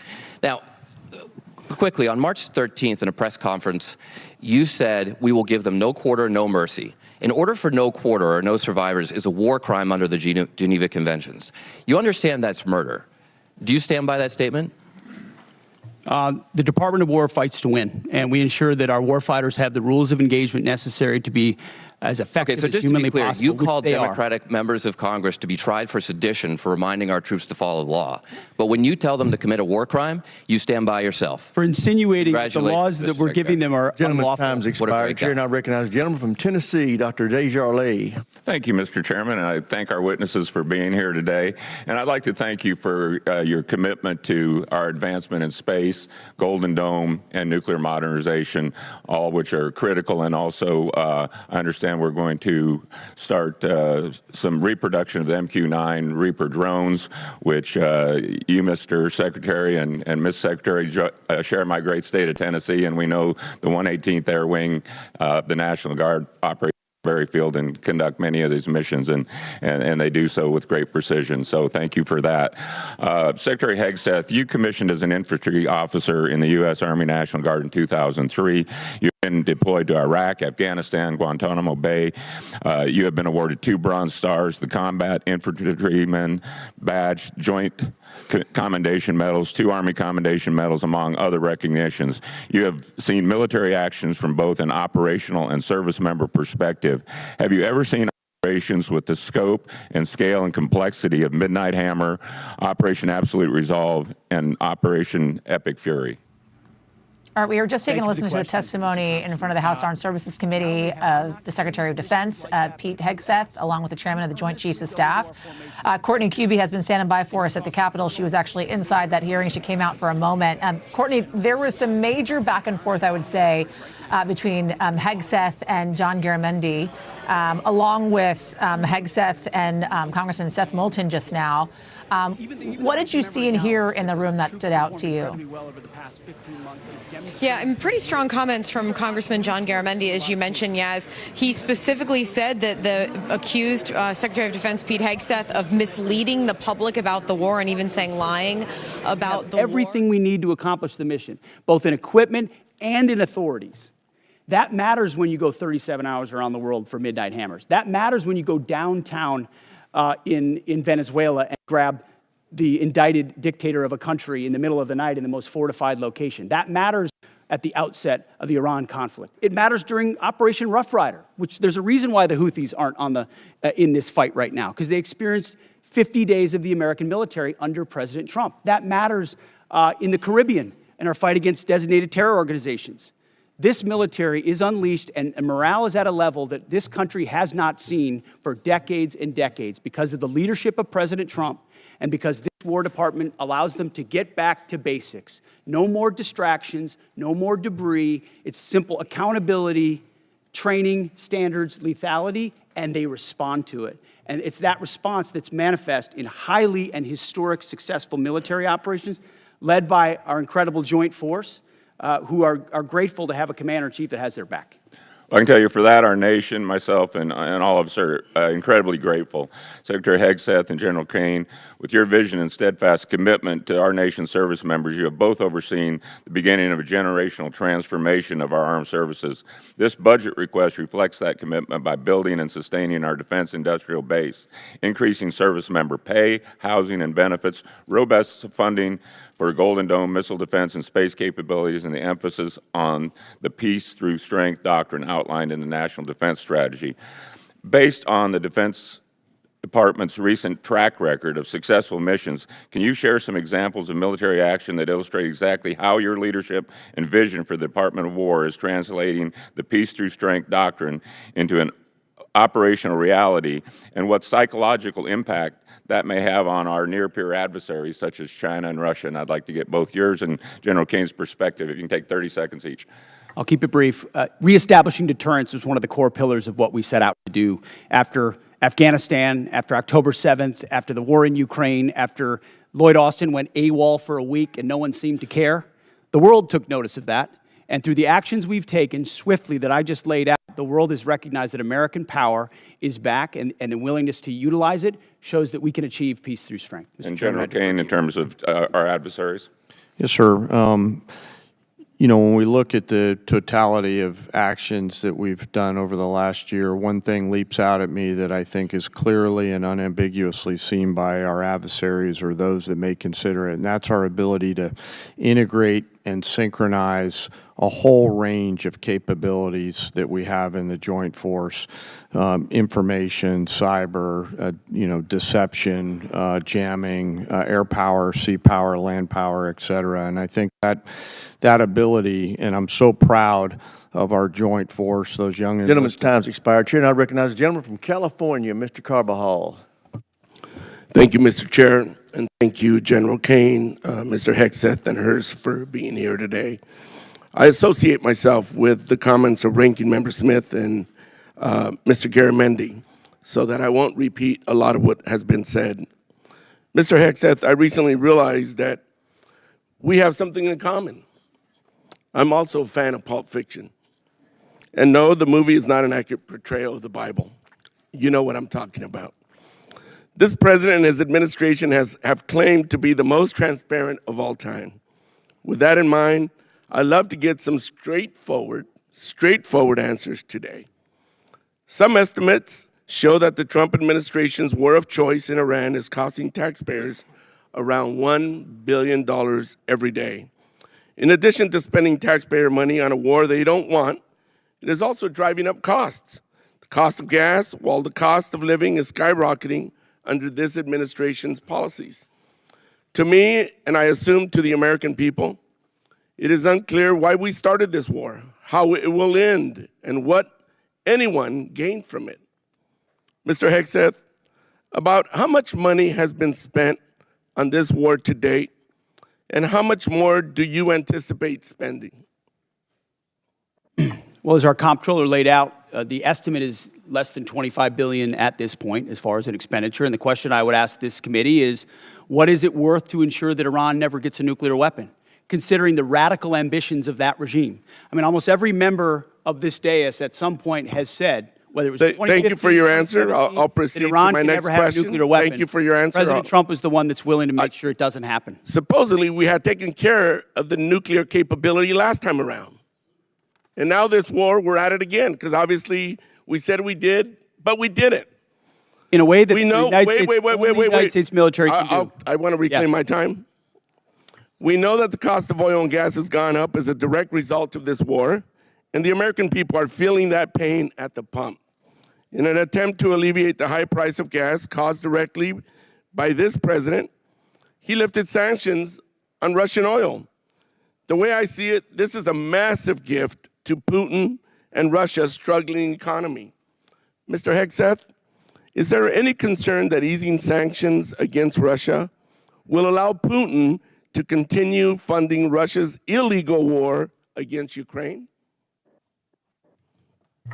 Well, we've seen Russia's and Putin's inability to make effective battlefield gains, just like their inability to defend the Maduro regime with the billions of dollars of systems the Russians sent to Venezuela in order to defend him, which were defeated in 15 minutes.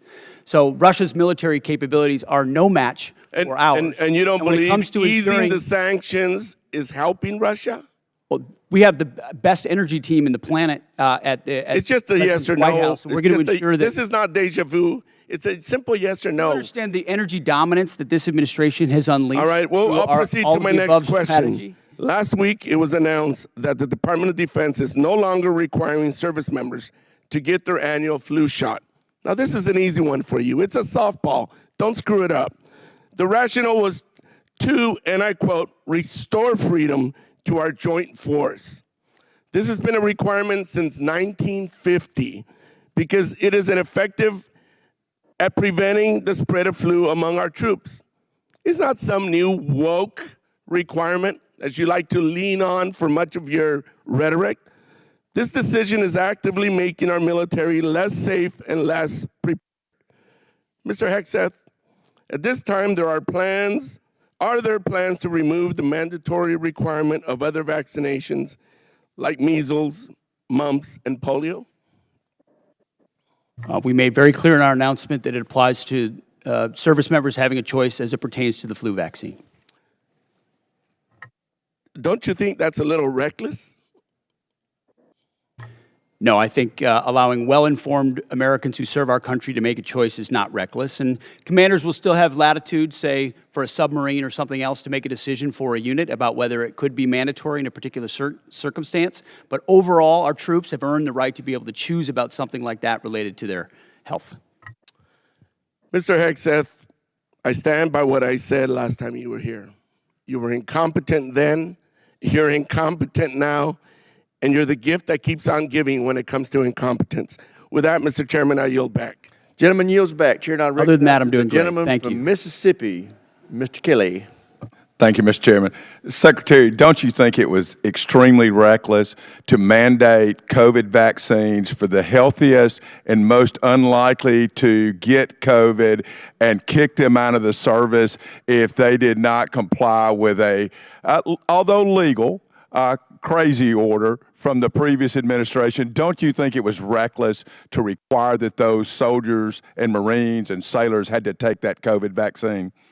Congressman, thank you for the question. Not only do I think it was reckless, but we point out the nature of the emergency and lack of actual data on it. We think it may not have been legal. And as a result, we're working very hard to ensure that any service member who was pushed out is brought back in. If they were forcibly pushed out with back pay and rank and everything that comes with it, those soldiers and troops of conscience who had to make that choice, we think are the best troops in our force. Listen, I'm grateful that we have two great National Guardsmen sitting at that table today. As a longtime serving Guardsman who just retired, I'm so proud of y'all and what you mean for our total force. It's not a National Guard, it's not a reserve, it's not an Army, it's not a Navy. It is a total force, and thank y'all for recognizing that. I just want to go back to some of the Iran stuff. I don't know, maybe they're in a different world than I'm living in, but from where I live since 1979, Iran has been at war with the United States, although we refuse to acknowledge it, whether that's Hezbollah, whether that's the Houthis, whether that is Hamas, whether that is trying to build nuclear weapons, exporting terror everywhere. I know for a fact when I was in Iraq, both tours, that EFPs made by Iranians killed our troops. I know for a fact that many of the munitions, I know for a fact many of the militias in Iran that were Shia-based were there to attack Americans at the willing knowledge of the Iranian government. Do you agree they've been at war with us and are still at war with us and the world since 1979? Of course, for 47 years from Beirut to Baghdad, Iran has sought the most dangerous weapons in the world to try to achieve death to America. And if they were to get the most dangerous weapon in the world, a nuclear weapon, they would most certainly use it, which is why this is at the level of seriousness that President Trump is willing to address it. And that's what I think so many in this body misrepresent. North Korea is the lesson. Everybody thought North Korea shouldn't have a weapon. Under the Clinton administration, they gathered so many ballistic missiles that their ballistic missile shield allowed them to blackmail the region and the world to say, we're going to get a nuke and you can't do anything about it. Under this administration, them weakened by the 12-day war and what happened with Midnight Hammer, the president made a bold choice on behalf of the American people to say never will Iran, with their view of death to America and death to Israel, have a nuclear weapon, because if they have it, they'll use it. And he's taken that bold action in a way I think the American people, when they understand the nature of that threat, and they do, they support it. Chairman Caine, wow, I've been around a long time. Can any other military in the history of the world pull off Venezuela, Midnight Hammer, and Epic Fury the way that our great warriors that defend and project power for our nation? Are you aware of any other nation in the history of the world that could have done that? I'm not sure, and I remain very proud of the Joint Force. I'll also say that we're a learning organization, and we're going to continue to look at the things that go right in any operations that we're tasked to do, and we're going to get better every day. So we do not want to sit on the successes and assume future successes. We owe it to the nation and to the citizens to constantly improve no matter how well something goes. So I'm incredibly proud of the Joint Force.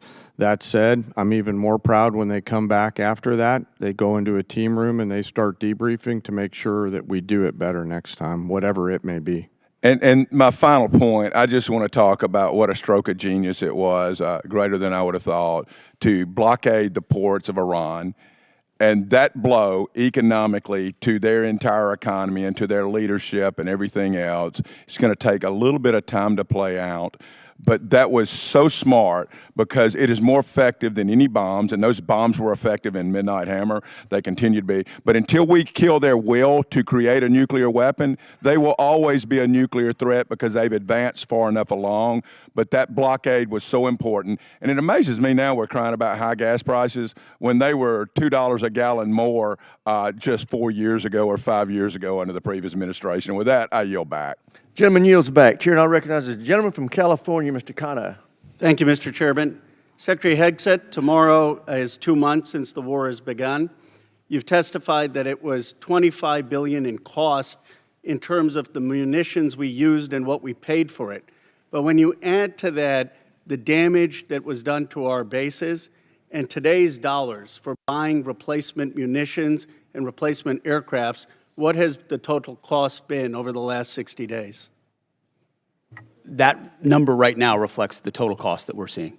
Including buying in today's dollars the new weapons and replacements, and including the damage there? That's your testimony? If there's under oath? adjustments to that, I would defer to the comptroller on that. And how much are you seeing in terms of, are you asking in terms of supplemental funding just for the Iran mission from this committee? If and when a supplemental is submitted, how much? the majority of it would not just be for, What Epic would be the Fury, it would be ballpark for Iran? munitions related to the entirety Just of a what number, we want to sir. get done. A number, what would you submit? What are It you would be requesting? within on Iran, it would be less than $25 billion, but there's a lot more we would ask for beyond Oh, just Iran. you're saying it's considering- $25 billion. Okay, I would just, if you Okay. come back, you want to revise those numbers, because all the experts are disagreeing with you when it comes to today's dollars and damage, but you can revise it. How much did it cost American taxpayers in terms of the strike to the Iranian school where kids were killed? Do you have that number? In terms of the missiles we used? As I've said, that unfortunate situation remains under investigation. You don't know how much it 15-6 costs the investigation, but I taxpayer? wouldn't tie a cost to that, to anything. It's a reasonable question, no, sir? I mean, our taxpayer money was going there. Do you know how much it will cost Americans in terms of their increased cost in gas and food over the next year because of the Iran war? I would simply ask you what the cost is of an Iranian nuclear bomb. I'm going to give you that I opportunity. would simply ask you what the. Yeah, you're but playing gotcha sir, questions sir, about no, it's domestic not. things. I'm not. You're saying it's a gotcha question to ask what it's going to be in terms of the increased Why cost won't of you gas answer what and it costs to prevent Iran from getting a nuclear bomb? I give you that, sir. But let me. What if you would could it just cost? ask my- What would you pay to ensure Iran doesn't But get a nuclear can you- bomb? do you- what would sir, you pay? I reclaim my time. Do you not know? You had no one do the analysis of what the increased cost of gas and food on the American people are going to be? What is the cost Let of me- let Iran me give holding you the that number. straight at Let me issue give with you the nuclear number. weapons? It's $631 billion, which means it's an increase of $5,000 a year for American households. Now, let me give you this point. You're saying that your operation is preventing a nuclear Iran. Will you acknowledge that there is an economic cost to the American people for doing what you believe is necessary to make Iran denuclear? Will you acknowledge the economic cost? We have an incredible economic team that's managing this better than but what the previous but administration to did to our acknowledge that- economy, to acknowledge what the there's a previous cost. administration You- did you with don't even inflation, know what the- you know what what's the previous upsetting? I reclaim administration my did with time. You know, COVID, Secretary- and you're going to Secretary, lecture this I reclaim administration my about time, the sir. economy? You know what is upsetting to me? Incredible. You didn't even do the analysis on how much it's costing the American people. It's one thing if you said, okay, it costs the American people $5,000, but we think it's worth it. That's what we've done in World War II and other wars. Here's what it costs. You got to pay for it. You don't even know what the average American is paying. You don't know what we paid in terms of the missiles that hit the Iranian school. You don't know what we're paying in terms of gas. You don't know what we're paying in terms of food. Your 25 billion number is totally off. It's the incompetence. It's the incompetence. Let me ask you this. Certainly, maybe here we'll find agreement. There was still 440 pounds of low-enriched uranium, correct, when President Obama, after the JCPOA? Is that accurate? The amounts and types are classified. Okay. Will you acknowledge that there were 970 pounds of uranium enriched after Trump tore up the JCPOA? The JCPOA was a terrible deal that allowed Iran a path to a nuclear bomb. You deal with vague platitudes. I'm asking you about numbers. Like you don't know what gas costs, you don't know what food costs, you don't know what the operation costs. You know, I get sound bites, but how about numbers? Do you know how much the enriched uranium was after you ripped up the JCPOA? Trump did. I'll give you a number. I know that, as was stated by early on, the price of gas is twice as expensive in California, your home state, as anywhere else in the country because of the horrible policies your state pursued. You know what? It used to be that that type of stuff worked, and then you started to lose the people that you campaigned you wanted to be for, because you said you wouldn't get us into bad wars. You said you would bring down the prices. You know what I'm sad for? I'm sad for all the people who voted for Trump. I'm sad for them because you betrayed them. You betrayed a lot of that MAGA base. And you know who knows that? J.D. Vance knows that. Gentleman's time's expired. he's Chair now upset recognizes with the gentleman from Nebraska, Mr. Bacon. Thank you, Mr. Chairman. I thank all three of you for being here today. It's a real privilege to be a part of this committee. We're the most bipartisan committee out of 20 in Congress. We have a tradition of voting on NDAAs with large majorities year after year. And it's important not to be a Republican first in here or a Democrat first. We're Americans trying to ensure that our country is well defended. And in that spirit, I compliment the operations in Iran. I served 30 years in the Air Force. We were attacked repeatedly by proxy groups from Iran on every deployment I was on. They were the #1 threat where I was located. I've lost friends, like at Khobar Towers. Iran with a nuclear weapon would have been an existential threat to our country. And if they had a missile that could hit New York, they would have done it. They would have done it 2 months ago. So I support our operations there. I think it was good that we got Maduro out. You know, I would say it would be important to get the representative government that duly won their election there, and not good to replace one dictator with another dictator, but Maduro was bad for their country. And I support our 5% GDP spending.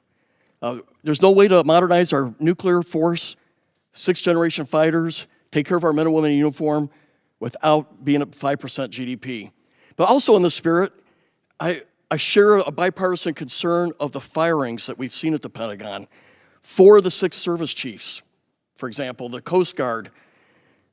We had a huge bipartisan majority here that had confidence in the Army Chief of Staff and the Secretary of Navy. And I would just point out, it may be constitutionally right. You have the constitutional right to do these things, but it doesn't make it right or wise. Now, my first question is dealing with the housing allowance, something I've been working for the last 2 or 3 years. Our housing allowance is underpaying people in certain areas. And the department, and it hasn't started under this administration, it's been going on for a while, they take out 5% of the housing allowance. They send it to other needs. But that means we're underpaying our servicemen and women living off base by 5%.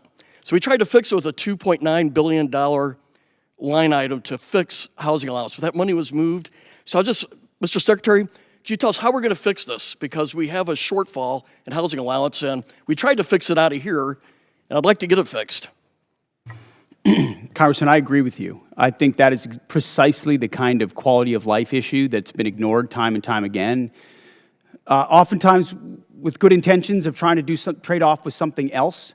But I mentioned the 7% pay increase. That's just for junior enlisted. It's 6% from E6 to 03, and it's 5% from 04 all the way up.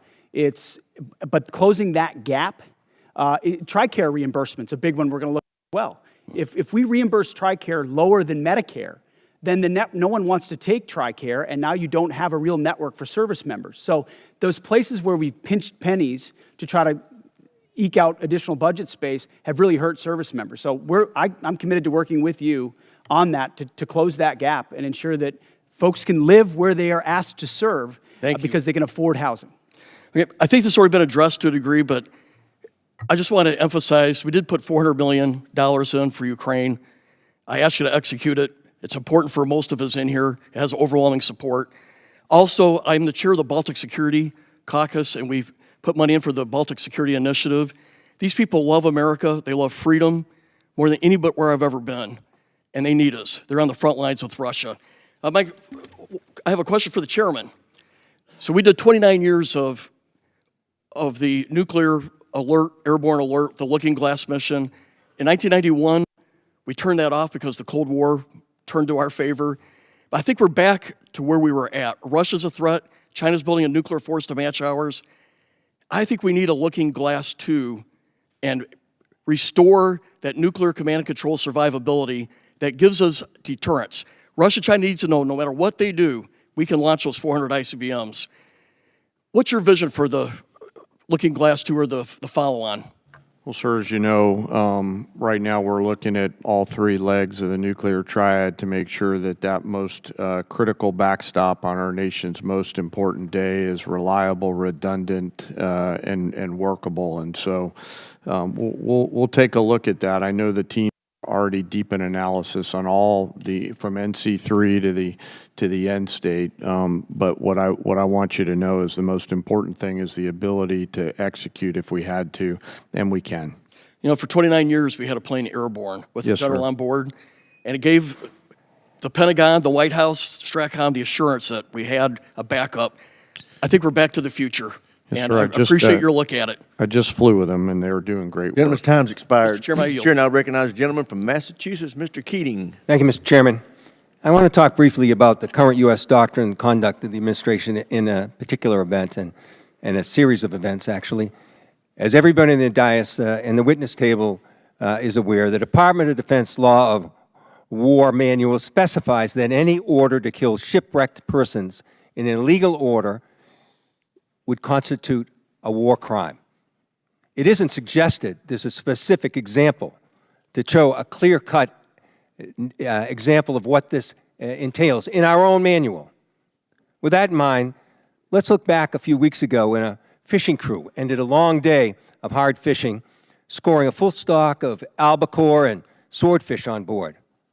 Without any warning or expectation, this small Ecuadorian fishing vessel, operating about 200 nautical miles off the Galapagos Islands, was militarily engaged by U.S. forces. It was hit once, then it was hit again. Not a warning shot, not an interdiction, 2 drone strikes. Survivors described chaos and severe injuries. Our U.S. forces then handcuffed the crew at gunpoint, placed black hoods over their heads, seized and scrubbed their devices, and then held them for days. Ultimately, the crew was released, given there was no evidence to support any narco activity or any charges that may be against them. So to recap, we struck a vessel, we struck it again, set fire to it as it was sinking, and as public reports say, even drank their beer. We detained the survivors, and then we let them go. This should be eye-opening.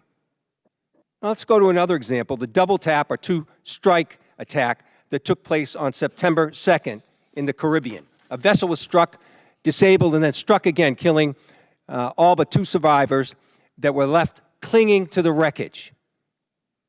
And this is the thing. We know this happened. We know how it happened, and the Defense Department still refuses to release the follow-up video of the killing of the shipwrecked survivors, even though they released the initial one to the public in major news networks worldwide. No difference in sources and methods in the 2 videos, but still not released to the public. Of course, the backlash was severe at the time and perhaps is being forgotten. An unpredictable but ignoble display of character from this administration.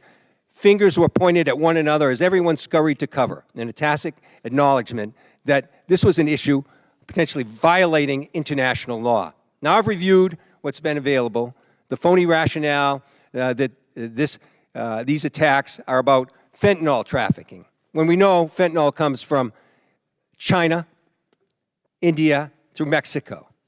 Then the baseless argument that this was about narco-terrorism. You know, I don't believe a word of it. This was to create leverage for regime change in Venezuela. And now the president acknowledged that was about oil. Beyond the simple need for justice and exercising American values, it's important for us to discuss what the U.S. belligerence in the world stage means to our security, our ability to marshal cooperation with our allies, and most importantly, not to normalize these actions that could endanger the lives of our own service members put in similar peril. Let me be clear about one thing. Whether it's these particular strikes discussed here, the one that killed 11 others off the coast of Venezuela, whether it's the 178 other killings, with each of these extrajudicial killings, the administration is pirating American values. We'll continue to investigate this. We will. It'll come forward in the future. Some days that second video will be released. But we've got to stop also using our precious resources that are being taxed so heavily all over the world on actions that hurt our military. They hurt our military and they hurt our standing internationally, and they're hurting our standard here at home. I hope that we can move forward. I hope we can review whether these are justified, because I found no justification. We were given classified information on the second strike. I can't discuss it, but I must tell you, it's the most convoluted bullshit I ever heard in my life. This should be public. This is our honor. This is what it makes American a difference maker. This is what we're It's an proud incredible of with our array military. of false accusations. And I yield back Incredible. my time. Gentleman yields back. Chair now recognizes the gentleman from Texas, Dr. Jackson. Thank you, Mr. Chairman. Thank you, Secretary Hegseth and General Caine and Mr. Hurst for your bold leadership and for your time today. I really appreciate it. I can't tell you how awesome this hearing is today. It's fantastic. After from someone who sat up here for 4 years during the last administration, this is a great day. Despite some of the crazy and disrespectful comments from some in this room, the Department of War is back. Today is a win because we are discussing American power and dominance, national security, and making America great again. There may be differences in how we go about that, but at least we are not wasting all of our time talking about how to restructure the Department of War into a social experiment that appeases the far-left woke agenda that existed for the last 4 years. Thank God those 4 years of the disastrous Biden administration are done. On behalf of someone who served 25 years on active duty and almost everyone I know currently serving in uniform, thank you, Mr. Secretary, for saving the department. Okay, my question. The U.S. Special Operations Command budget has been relatively flat over the past decade, failing to keep pace with inflation and reducing the command's purchasing power by 14%. I was disappointed to see that SOCOM's FY27 budget request was only $223 million higher than last year's enacted level, dropping even further from an already less than 2% to now just above 1% of the department's overall budget. All of this comes despite being increasingly asked to do more. From 2023 to 2025, there was a 35% increase in combatant command demand for soft capabilities. And last year alone, SOCOM was unable to satisfy roughly 70 mission-specific requests due to resource and capacity restraints. Secretary Hegseth, I have appreciated the opportunity to meet with members of your team and leaders like ASW Solik Anderson and SOCOM Commander Admiral Bradley as we work to grow the SOCOM top line for future fiscal years. Can you discuss the critical role soft plays in underpinning deterrence, and do you agree with the urgent need to grow the SOCOM budget accordingly? Well, Congressman, thank you for your words, and I wholeheartedly agree. When you look at the burden that SOCOM shoulders on behalf of the Joint Force, it's incredible and it's significant. And so many of the things we have accomplished would not have been possible without the incredible leadership of Admiral Bradley, General Braga, and others inside that community and what they do. I recognize your desire for increased funding beyond what is in FY27. We have and will continue to look at that. That needs to happen. I think some of the other things inside the budget, drones, quality of life, there will be things that are applied to that community even more so, we believe, to ensure that they're taken care of properly. And then there's facility questions that are outstanding also, which we're examining. So we're committed, and we want to work with you. Where we've missed something, we need to get it right because they are at the front lines. Thank you. And that leads into my next question. I just want to ask this real quickly. This year's budget request of $54.6 billion for the DAWG, for the Defense Autonomous Warfare Group, is a vital step to unleash American drone dominance and rapidly integrate autonomous and unmanned systems across the Joint Force. And we've talked about that a little bit here. However, my concern is only $1 billion of this proposed funding is included in the base request, with the remaining $53.6 billion dependent on future reconciliation package. While I understand the flexibility this approach provides, I remain concerned about the potential gaps created if such a package fails to occur or if funding for the DAWG is not included in future budget requests. And like you said, I'm hoping that SOCOM is a big part of this. But to avoid critical capability gaps, how is the department planning to fully fund DAWG at the $54.6 billion if reconciliation stalls, or if the department, or does the department intend to transition funds for autonomous requirements into the base budget for future years? And additionally, as you mentioned, how will the department ensure SOCOM receives and executes portions of this funding to meet future mission requirements? It's the right question, and we plan to work hand in glove with this committee, with OMB, with the White House to ensure that that reconciliation package is properly tailored and timed so that it is passed, so that critical money gets there. So we're not looking to FY28 or FY29 because we need those capabilities right now, which is why I appreciate the chairman's opening question about reconciliation. It is a critical vehicle in this calendar year to ensure this department is fully funded to meet the threats of the future. Well, thank you. Once again, I think you guys are doing an incredible job. I appreciate your leadership, and thank you for your time today. I yield back, Mr. Chair. Gentleman yields back. Chair, I recognize the gentlelady from Pennsylvania, Ms. Houlihan. Thank you, Mr. Chair, and I appreciate you gentlemen for being here today and for the opportunity to have a face-to-face conversation with each of you. I have many questions and unfortunately need to start with some that disturb me, Mr. Secretary, from your opening remarks. In your opening remarks, Mr. Secretary, you reserved more words and more time and more vitriol to condemn Democrats than you did for Xi and for Putin combined. It's pretty telling to me that you decided to use your words and your time for that. It turns out that Democrats, even Democrats in Congress, are patriots as well. We serve in our uniformed services, we admire and love our uniformed services, and we love our country just as much as Republicans do. In fact, in this body, I and Representative Bacon, who you just spoke to, led the junior enlisted pay raises that you now sit there and laud as and take credit for. We led the closing of the BAH, which then you ended up poaching and using for other things. This body led and authorized Ukrainian funding that is now being withheld. You also, in your opening remarks, strangely admonished us here for not being patient with the results of your 2-month war, a war of your suggestion to this president, a war of your choice, a war you executed without congressional consultation. And so it shouldn't be shocking, sir, Mr. Secretary, that we have questions. Indeed, it's constitutionally our right to do so. So to be clear, despite a brilliant performance by our men and women in uniform, despite thousands of tactical successes, Iran still has nuclear material, still has air defenses, still has small boats, and still has the Strait. So despite the fact that your recent comments indicate that operations appear to be finished, there clearly is more work that needs to be done. As mentioned, today is indeed 60 days. So Mr. Secretary, how many more months, just order of magnitude, do you think that you're going to need to be able to conclude operations successfully? And how many more billions of dollars do you think you're going to ask this body for? Well, as you know, and as the President has stated, you would never tell your adversary, Sir, especially once you've that is the line that you always especially once but you've give me an order of decimated their military and you control their 3X, strait, 4X. how long you would be committed to the mission. And the next thing that you mentioned in your opening You know remarks, that. Mr. You would never do that. Secretary, is that you called on, which astounded me, examples of the Afghanistan war, the Iraq war, and the Vietnam war. Those are stunning examples to me of something that didn't go our way.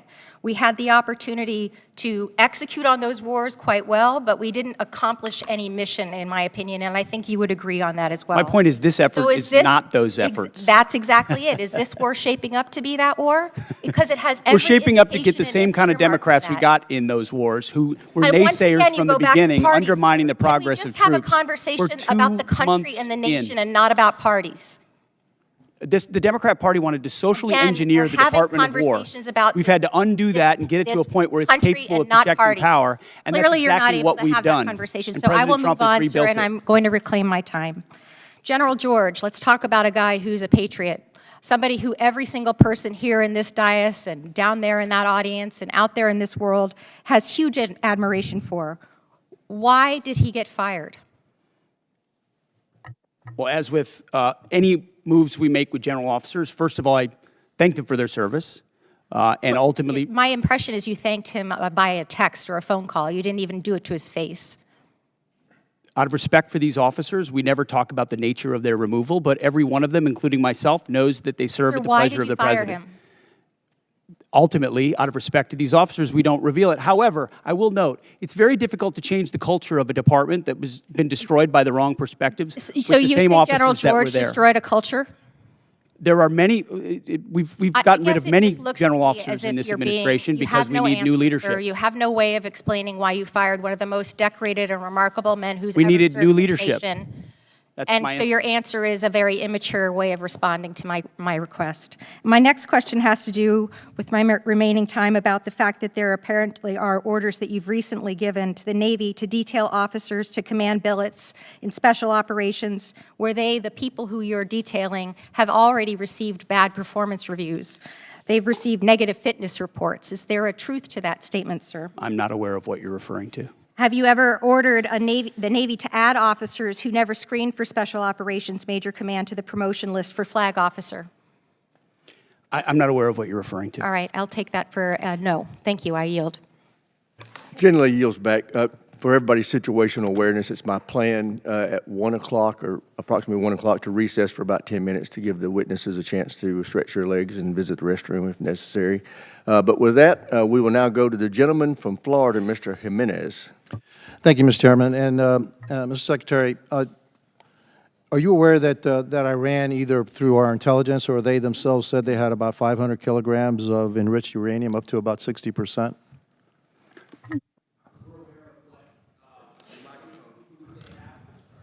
We're aware of what they have or what they believe they have and what we know they have, but all of that is classified. Fair enough. And if indeed they had 500 kilograms of your enriched uranium, how long would it take it to weapons grade? Quickly enough that it's a serious national security problem for the United States of America. If I said days or a few weeks, would that be inaccurate? You might be somewhere in the ballpark. Okay, thank you. Actually, you can just get that from ChatGPT. It'll give it to you. Okay. So it's not that classified. All right. Would you say that our primary mission in this war is to deny Iran the capability to develop a nuclear weapon? Yes.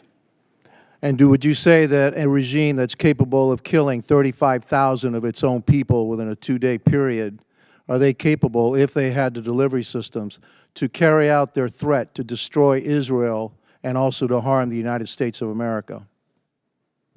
Any regime willing to kill 35,000, and we think it might be more, 45,000 of their own citizens in cold blood, would most certainly be willing to use the most dangerous weapon in the world, especially as history teaches us, when a nation says they will do something, you ought listen.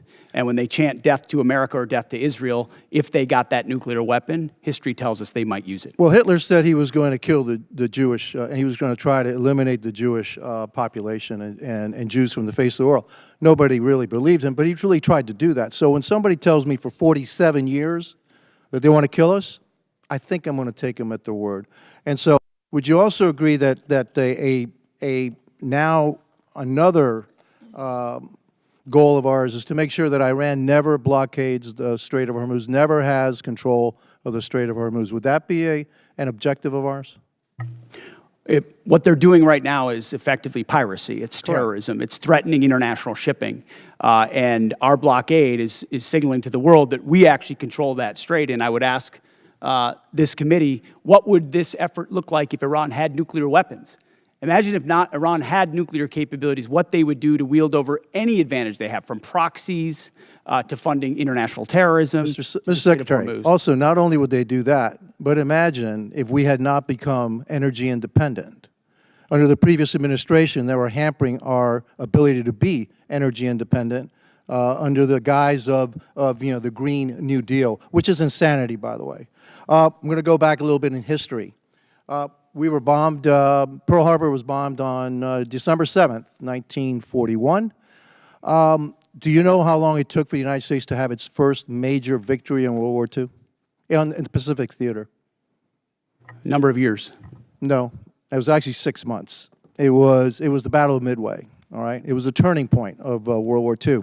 Could you imagine if we had had the same Democrats asking then Secretary of War, all right, gee, it's been 2 months, okay, and we haven't won this war yet. Back then, we didn't win a major battle for 6 months. Your job, the job of the military, what you've done in the first 2 months is extraordinary. And so, again, for a couple of final questions. Do you know how much money we spent on Ukraine? Helping Ukraine? Under the previous administration? No, right now, up to now. Upwards of $300 billion, $350 billion? You're probably right, about $300 billion. And yet I don't hear anything about, gee, how much money have we spent on Ukraine from the other side? The difference between them and me is this. I support the United States and their efforts to help Ukraine against a dictatorial, aggressive power like Russia, which is our second greatest adversary. But I also support our efforts to make sure that Iran never has a nuclear weapon. And so you'll always have my support. And I'm pretty I'm pretty consistent in that. I also support our efforts in what we did in Venezuela. We still have to go a little bit further because that remnants of that regime are still there. And we need to provide freedom for the people of Venezuela. And also, one thing, for me, I guess what I'm looking for in this war with Iran is to make sure that Iran never has a nuclear weapon, that we have established an inspection protocol to make sure they never get a nuclear weapon, and that we control the strait, and they never can control the strait. Gentleman's time's expired. Chair, now Thank you. recognize the gentleman from Colorado, Mr. Crow. Thank you, Chairman. Mr. Secretary, I want to go in a little bit different direction. Timothy Parlatore served as your private attorney, correct? Correct. And Mr. Parlatore also served as private attorney for President Trump's campaign, correct? I'm not privy to every professional position that he's held. Well, I'll help you out. He did. And you appointed Mr. Parlatore as your senior advisor, correct? He does reserve duty on behalf of the Navy. His title is senior advisor. You gave him that title, correct? And I would count him as very much an advisor of mine. Yep, he travels with you, correct? Tim Parlatore has been a long-term friend. He's a great patriot. He travels with you. That's not what I asked. I reclaim my time. He travels with you, doesn't he? He travels with you, doesn't he? Correct? There's public Instagram that shows this. Just say yes. Yes, of course. Okay. He sits in meetings with you and advises you, doesn't he? He sits in some meetings on occasion. Well, he maintains a desk in an office in the Pentagon, does he not? I'd have to check. You don't know? It's a big Pentagon.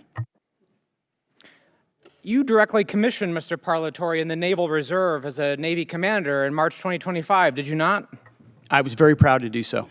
And when you did, because he's a Navy Reserve officer, he didn't have to go through the PPO process, the White House Presidential Personnel Office, right? He wasn't vetted by a White House PPO.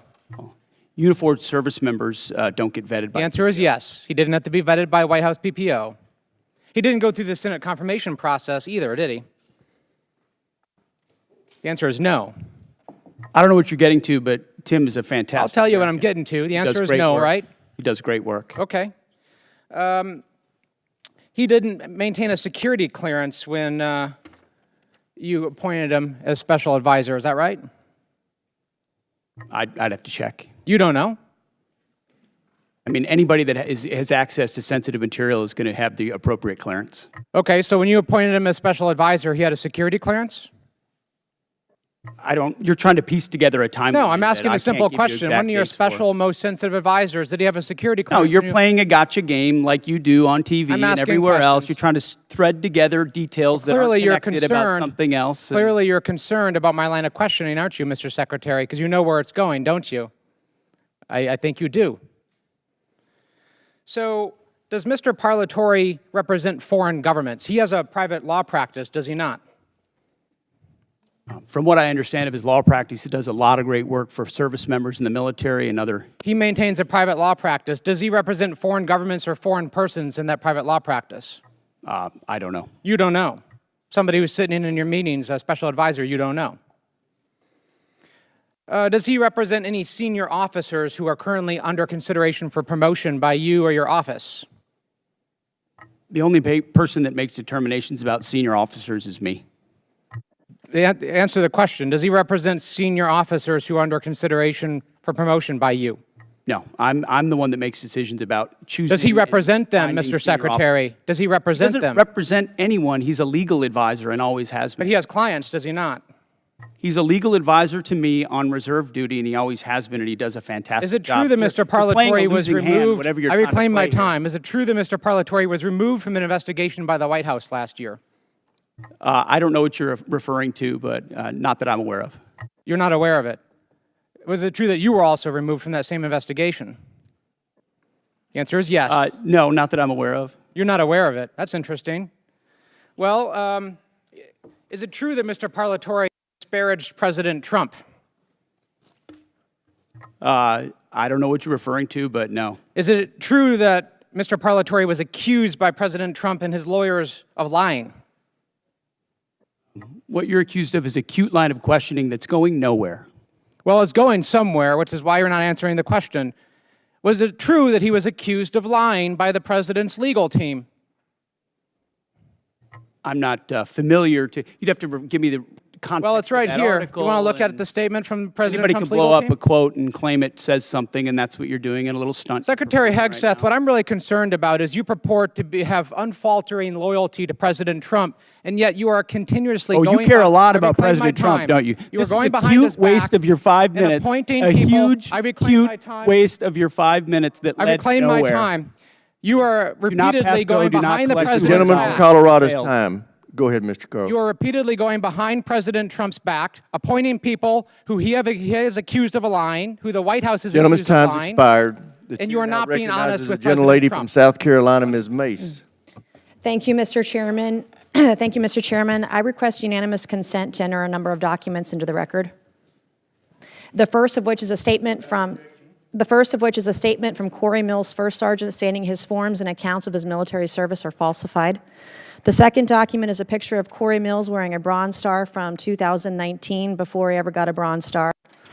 The third document is a document that conveys a Bronze Star medal and his life-saving care to the wounded, and according to the soldiers who were there, they said it never happened, according to the men who were there. The next document is a transcript of a conversation I had with Brigadier General Arnold Gordon Bray, who confirmed that he did not review, did not read, did not physically sign the form, DD, I guess 638, form 638, that Mills submitted for a Bronze Star. And to be candid, he said, quote, "I didn't look at it." I asked to review the email that he sent to Mills' staff about authorizing his signature for a form he did not review, and he said that he would not share it with me. That's a future subpoena. I would like to enter to record a picture of Corey Mills, who says this is the second time he got blown up, but what he wouldn't tell people, that the blood on the pant leg in this photo is the blood of Sergeant Ray. It is not Corey Mills' blood. In the same series of photos he shares when he said he was, quote, blown up, are images of a Humvee that exploded with severe damage. That is not his Humvee. His Humvee purportedly was 50 yards away and suffered no damage and was not blown up. This is a copy of Corey Mills' marriage certificate with a 9/11 imam at a 9/11 mosque, entered for the record and redacted, with family members' names redacted and protected. This is a picture of Corey Mills with a purported Russian hooker in Afghanistan, which he, of course, denies. And then last but not least, I would like to request unanimous consent to enter into the record a restraining order against Corey Mills for dating violence. Thank you. I just buried my father on Thursday, Mr. Chairman. My father died with shrapnel in his body. He had 3 tours of combat, 2 in Vietnam, 1 in 1965 during the coup d'etat of the Dominican Republic. And I take stolen valor seriously, because we have men and women in uniform that have given their lives. And an individual that steals the stories of dead soldiers or injured soldiers have no right to serve in this body, let alone on this committee. And so I take it very seriously. I want to thank you, Mr. Secretary, and the folks that serve under you in the Department of War. As my father lay dying on April 14th, there was only one thing that calmed him down, that gave him the courage to pass on to the next life. And that was for me to read stories and testimony from 3 different soldiers that we didn't have, our family previously didn't have. We've been doing a lot of research on my father's service when he received the Distinguished Service Cross with V device in 1968 in Dong Zai. He rescued every man in that battle, in that firefight, over a 2-day period. He rescued them dead or alive on his own. He stood up to take fire over and over and over again. He called on artillery, heavy artillery, onto his position. Within 100 meters of his position, the man should have never made it out of Vietnam alive. And in fact, his commanding officers kept him back in many cases because they thought he was on a suicide mission, because he was just so dangerous out there. But he saved the lives of so many soldiers. And so as he was taking his final breaths, I was provided by the Department of the Army some testimony of soldiers we didn't have, and diagrams and information. It was the one thing that calmed him down so that he could pass away knowing that he was a war hero and knowing that Jesus loved him. And it changed our family's life, and it changed his life in his last moments, his last breaths, his last hours. And for that, I am so grateful for the ship that you're running at the Pentagon and the Department of War. I have heard from people in the way that you're trying to innovate and trying to change the way we do business there. And I'm glad that you're firing people. There are people there that are getting in your way. They need to go. And the efficiencies that you want to bring, whether it's shipbuilding, whether it's cyber, whether it's AI, whether it's public-private partnerships, we have never seen a secretary at the Department of War who has been as innovative as you have. So I can't say enough good things about you right now. I was impressed. I was concerned about troops on the ground in Iran early on, and I was impressed with where we are today, how those soldiers were evacuated that got in that flight that crashed. But everything I have seen, you have surpassed all of my expectations, and I just want to say thank you from the bottom of my heart, and God bless you. Gentlelady yields back. Chair now recognizes the gentleman from Maine, Mr. Golden. Thank you, Mr. Chairman. Good morning, Mr. Secretary and General Caine. I'd like to use my time to drill down on an important decision concerning America's surface fleet. That is the future of the DDG-51 Flight 3 destroyer. Everyone on this committee knows about the Navy's struggles to successfully design, manage, and field new classes of ships.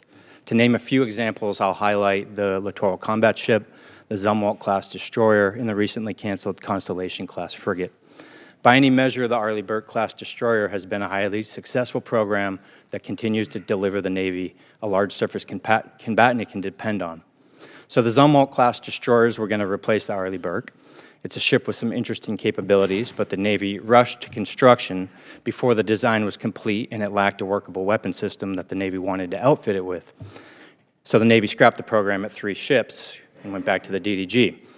I'm in my 8th year on this committee, and the entire time I've been in conversation with the Navy publicly and privately about the latest Flight 3 destroyer and how critical a role it would play, and now is playing for the surface fleet. And yet, even before we delivered one to the fleet, the Navy was already planning the DDG-X. I'm skeptical about the transition to yet another new class of surface ship, given the troubles I've laid out already. From my perspective, we have a proven hull for an Arleigh Burke destroyer that is described by CNO after CNO again and again and again as the backbone of the Navy's surface fleet. But now I'm even more skeptical.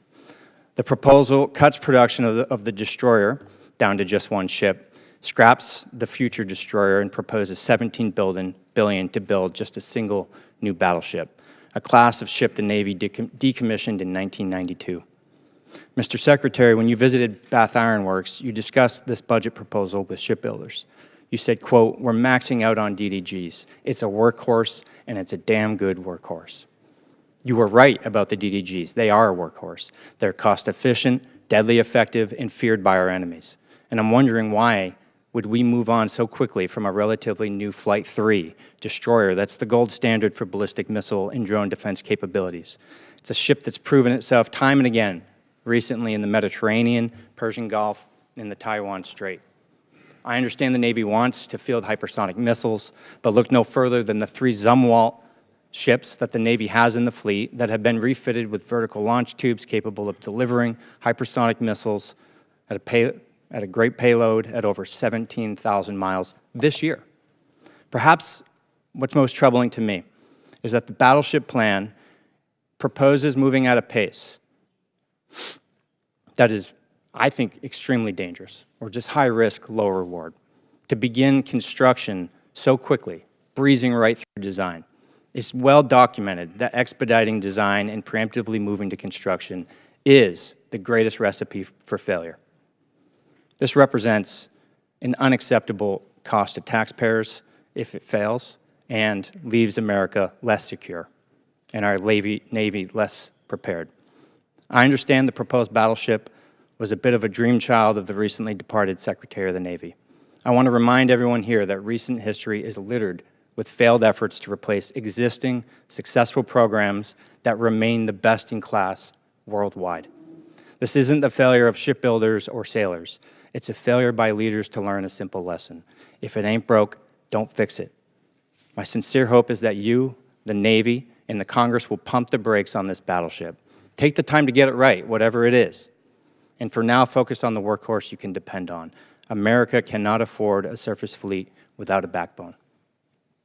Well, I very much appreciate that perspective. And the idea of divesting of an asset that's indispensable right now is not just a Navy problem. I mean, we've seen the same on MQ-9s and Apaches and A-10s and systems that our warfighters continue to rely on, which is why divesting to invest, which was sold under the previous administration because of continuing resolutions and insufficient budgets, created a gap where now you're getting rid of the very things that you need right now, and you don't have available the things of the future that you said you would have because of the way this department did business. Always over cost, always delayed. So there's one destroyer, one Arleigh Burke-class destroyer in this budget because, and I hate to even say it, I'm not going to say it in an open hearing, how many years behind we are in the backlog of building the Arleigh Burke-class destroyers. So the bulk of the money goes into shipbuilding to fix that, ensure we can get new places to build more faster. Then you can fund additional, either whether it's this class or the next class. But the Arleigh We're Burke almost over time. I'm going to reclaim and just say in my last seconds here, careful with the pace moving through design to construction so quickly as proposed by this budget. Thank you. Gentlemen's time's expired. As announced earlier, we're going to now recess until 10 minutes past the hour of 1.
We now recognize the gentleman from Texas, Mr. Luttrell.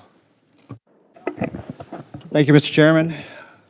Mr. Secretary General, thank you for your service and your continued service to this great country. Mr. Secretary, a few weeks ago, our Commander-in-Chief, the President, signed an executive order over research on psychedelic medications, hovering over the veteran space as well as active members. Could you, and I know you're aware of this, and the health and well-being of the service members and the veterans is very near and dear to my heart. We lose over 6,000 veterans a day. A year. I would love to see that trajectory go to zero. Can you, at a high level, is the Department of War interested in kind of coming in with VA, HHS, NIH, and pushing this type of research? First of all, thank you, Congressman, for all the work you've done on this. There's no more passionate advocate for them, and it was great to see you in the Oval Office with your brother and with so many other SEALs who are saying, hey, this option saved my life or gave me a new lease on life. And I've heard that time and time again based on that particular approach that the President has approved through the EO, and I think our department has shown a willingness to be flexible and look at new options and new alternatives. And I think if you talk to Secretary Collins at the VA, the partnership we've had is as deep as any partnership between the Department of War and the VA has ever existed. So we've got regular meetings between us as secretaries, but also our chiefs, and then down into the committees to ensure the flow is consistent. But if there's something that the VA is doing that we should be looking at that enables our service members to be better at their job, we're going to entertain it. So thank you for your advocacy on it, and we'll take a look at it. Thank you very much. And it excites me that the two entities, one couldn't exist without the other. Our veteran. I've had the opportunity to not only travel the country, but travel the world and visit our troops, either OCONUS or CONUS. And I have to say, sir, the morale, the well-being, just the sheer excitement our service members see and how they're acting today, it kind of takes me back to our generation, if you will. Just to see that kind of that forward momentum, that intestinal fortitude kind of glows on them. And I think that's a direct correlation to your leadership, sir, as well as the President. Can you, from your perspective, I'm assuming you're seeing the same thing. And I think that blue line that needed to be popped got popped, and our service members are absolutely leading from the front, and the world has noticed. Tell me I'm not seeing that just from my own eyes. No, you're not, Congressman. And I meant this when I said it. I would encourage every single member of this committee to talk to lieutenants and captains and majors and colonels and sergeants and staff sergeants and sergeants major and specialists who are doing the job right now on the front lines or across the country, and they have seen a sea change in the environment and the morale and the spirit in their formations. And it isn't some secret sauce. It's don't treat us as a petri dish in your social justice exercise or your social engineering approach. Just let us do our job. Let us get back to basics. Let us train. Let us choose people and elevate people simply on merit and merit alone. That's motivating for people. That's why they join. That's why they do really difficult things like you did. And are away from their families for a very long time. They want to defend their kids and grandkids, but they don't want to have distractions and debris on the inside. So when we talk to them, they are so grateful for the fact that we're just getting back to the basics of readiness, training, accountability, discipline, warfighting. Commanders, squad leaders, you name it. And to those watching across the country, ask folks who have served, who've been in it, how they view it. And they see it under President Trump's leadership fundamentally different. And we haven't even talked about the border, which is now secure. I mean, there's the recruiting successes, the fitness and combat standards that have been restored. We're treating everybody at the same level. Sounds like basics, but it all translates into morale. And then morale translates into readiness, and that translates into capabilities. And then when you have a commander-in-chief that unleashes them, it turns into mission success. And then the world pays attention to what the American military is capable of doing. And it's on the shoulders of leaders like you who did it in previous generations, and we're simply doing it again. So thank you for your leadership. Thank you, Mr. Secretary. And for everyone in the room that's in uniform, God bless each and every one of you for your service, as well as your families. Mr. Speaker, sorry about that. I thought you liked me. I did. I'm sorry. That slipped. Gentleman's time Now you're expired. back. We now go to the gentlelady from California, Ms. Jacobs. Thank you, Mr. Chairman. Mr. Secretary, as you know, I represent San Diego, the largest military community in the country. Right now, as we are speaking, 2,500 San Diego Marines are off the coast of Iran. Many, many other San Diegans in uniform have gotten 48-hour deployment notices. So this war in Iran is not theoretical for me or for my constituents. It's deeply personal. As you also know, on Easter Sunday, President Trump threatened to destroy Iran's bridges and power plants, writing, quote, "Open the fucking strait, you crazy bastards, or you'll be living in hell. Just watch." And 2 days later, President Trump wrote, quote, "A whole civilization will die tonight, never to be brought back again. I don't want that to happen, but it probably will." My office's phones have been ringing off the hook. I've heard from so many military families concerned about the president's mental fitness and whether he's fit to serve as our commander-in-chief, given that he's sending their loved ones into harm's way. Our troops, who have shown incredible bravery and tactical proficiency, deserve to know that their leaders are focused and stable. So, Mr. Secretary, you are with the president a lot, and it pains me to even have to ask this about our president, but my constituents' lives are at stake. Do you believe that the president is mentally stable enough to be the commander-in-chief? Did you ask the same question of Joe Biden for 4 years? Mr. Secretary, Joe Biden is not the president. Mr. Trump has been president for a year and a half, and I'm asking you did right not, now. and I won't even engage with the level of disparagement that you're putting on the commander-in-chief, who indeed is. Meeting with him every single day. Mr. Secretary, Biden is not the president. He's the sharpest, most insightful commander-in-chief we've had in generations. And you want to compare, you want to ask that question after you and your fellow Democrats defended Joe Biden, who could barely speak and didn't know what day of the week it was? As you know, he governed through an auto pen. You got a Secretary of Defense who went AWOL for a week. I can't be gone for 10 days, for 10 minutes. I will reclaim my time. Thank you so much. Gentlelady's time. She's reclaimed it. So, as Mr. Jimenez said, we should be taking leaders at their word. So is there a reason that we should not be taking our leader at his word? Iran should not underestimate the will of President Trump and the United States military to achieve our mission. Okay, well, I want you to know this is not a partisan thing. In fact, many Democrats have had, many Republicans have had these same questions. Marjorie Taylor Greene said he's out of control and he's gone insane. Candace Owens said the 25th Amendment needs to be invoked. Megyn Kelly, Tucker Carlson, who you used to work with, Alex Jones, Stephanie Grisham, the list could go on. So how do I explain to my constituents that while they are in harm's way, their commander-in-chief is posting these unhinged posts?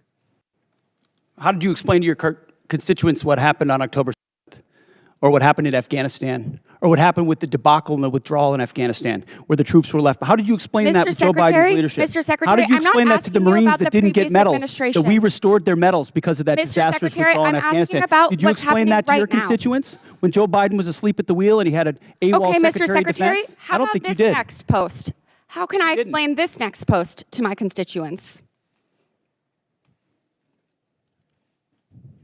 I'm Jewish, so this doesn't really bother me, but my understanding is that this is quite offensive to many Christians. So how do you explain this post?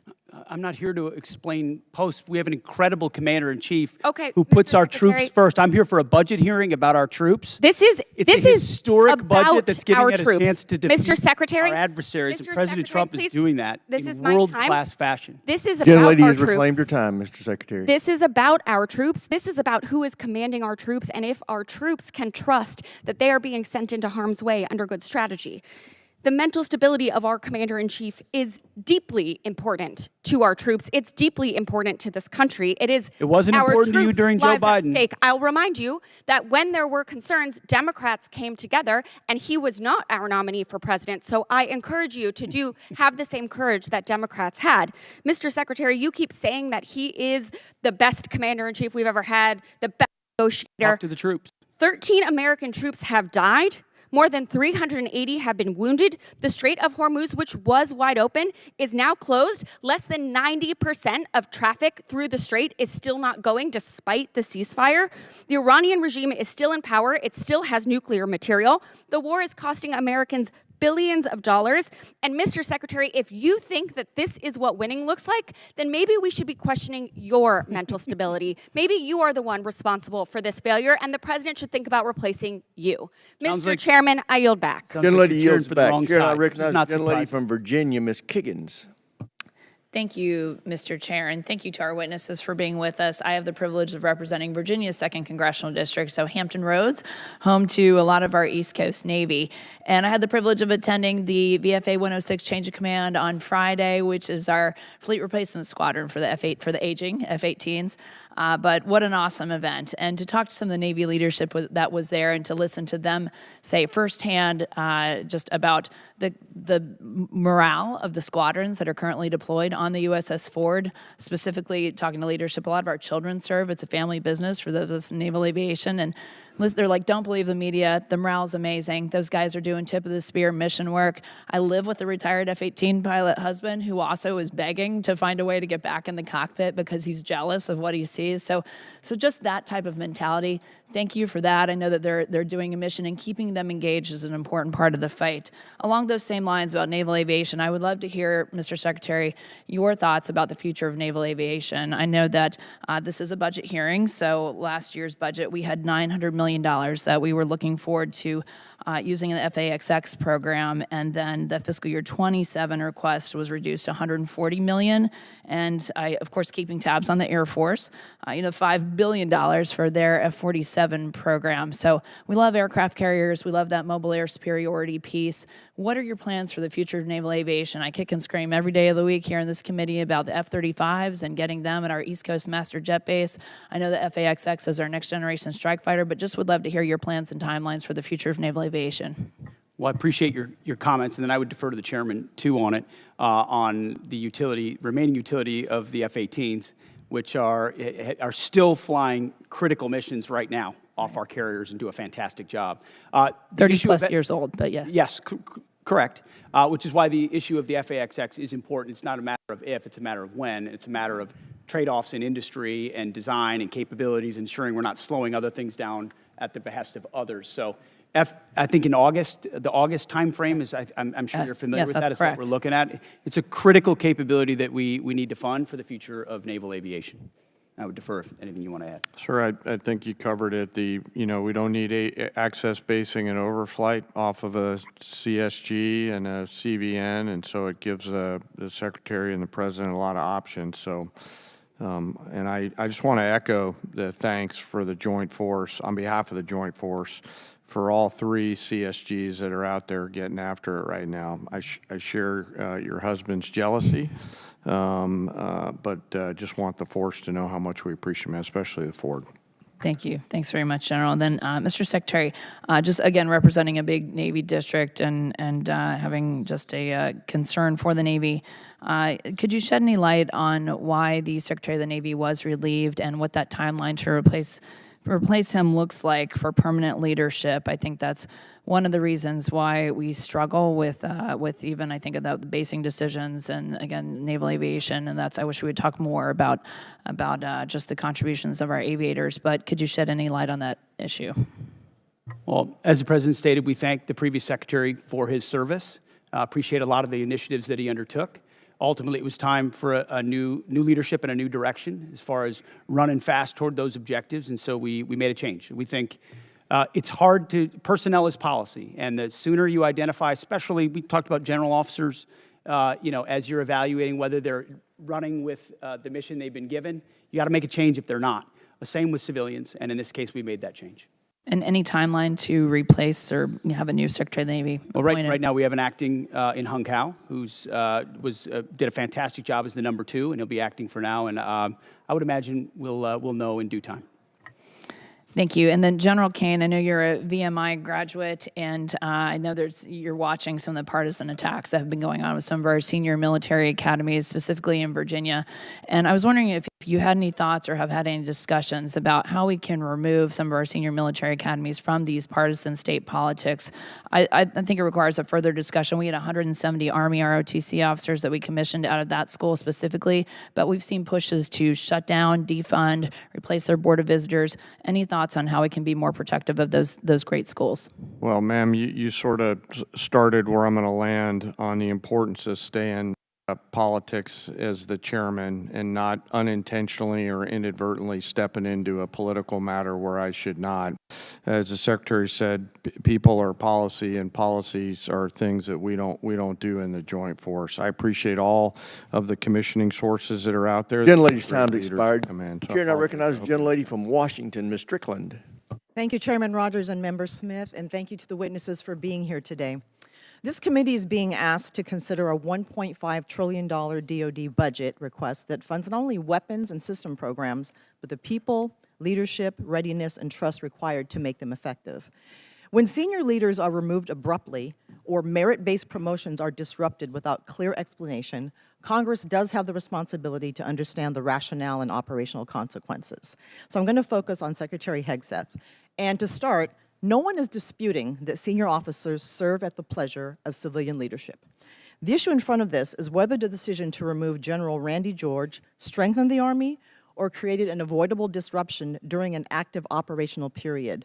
General George, who also served as commanding general at 1st Corps at JBLM, has been serving for 4 decades, including multiple command and operational leadership roles, culminating as Chief of Staff of the Army, responsible for readiness, force modernization, and the welfare of over 1 million soldiers and civilians. He was removed in the middle of an active conflict involving U.S. operations against Iran, when leadership continuity is most critical.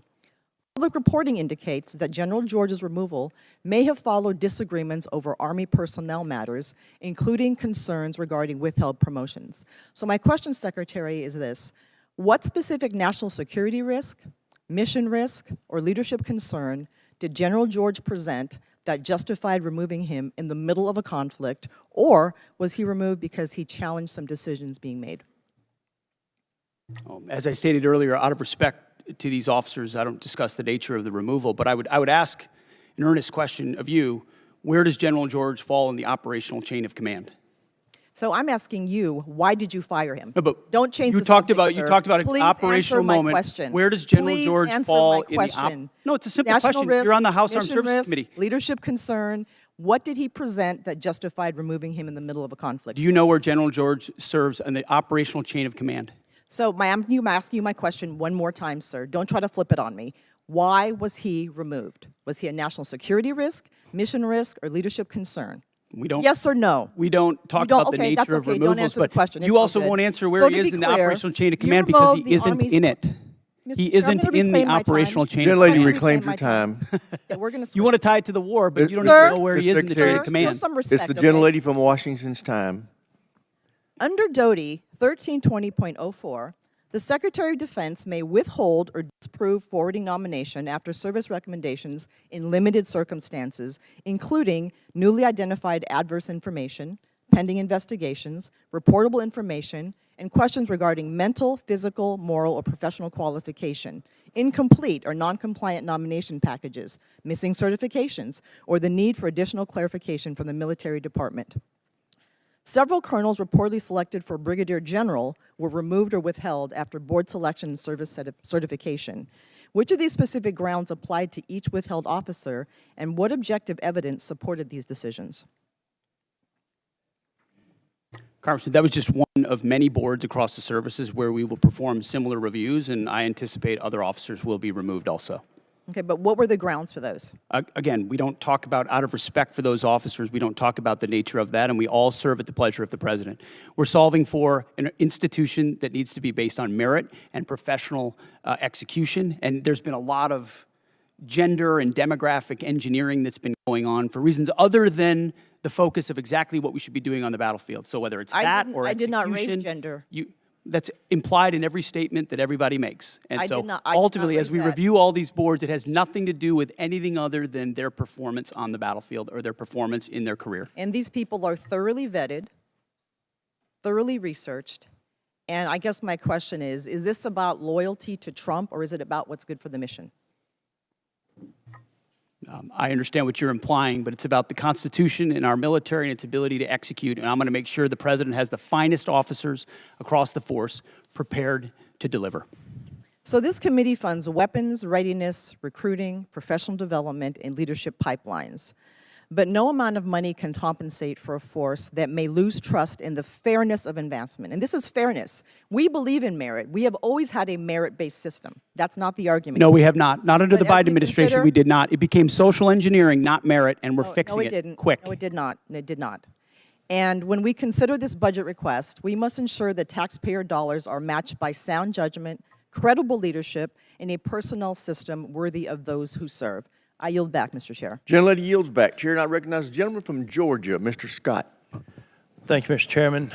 Gentlemen, thank you for being here today. I'm sorry I was late. I was on the floor of the House of Representatives with a FISA rule vote, and I did not hear the majority of the testimony.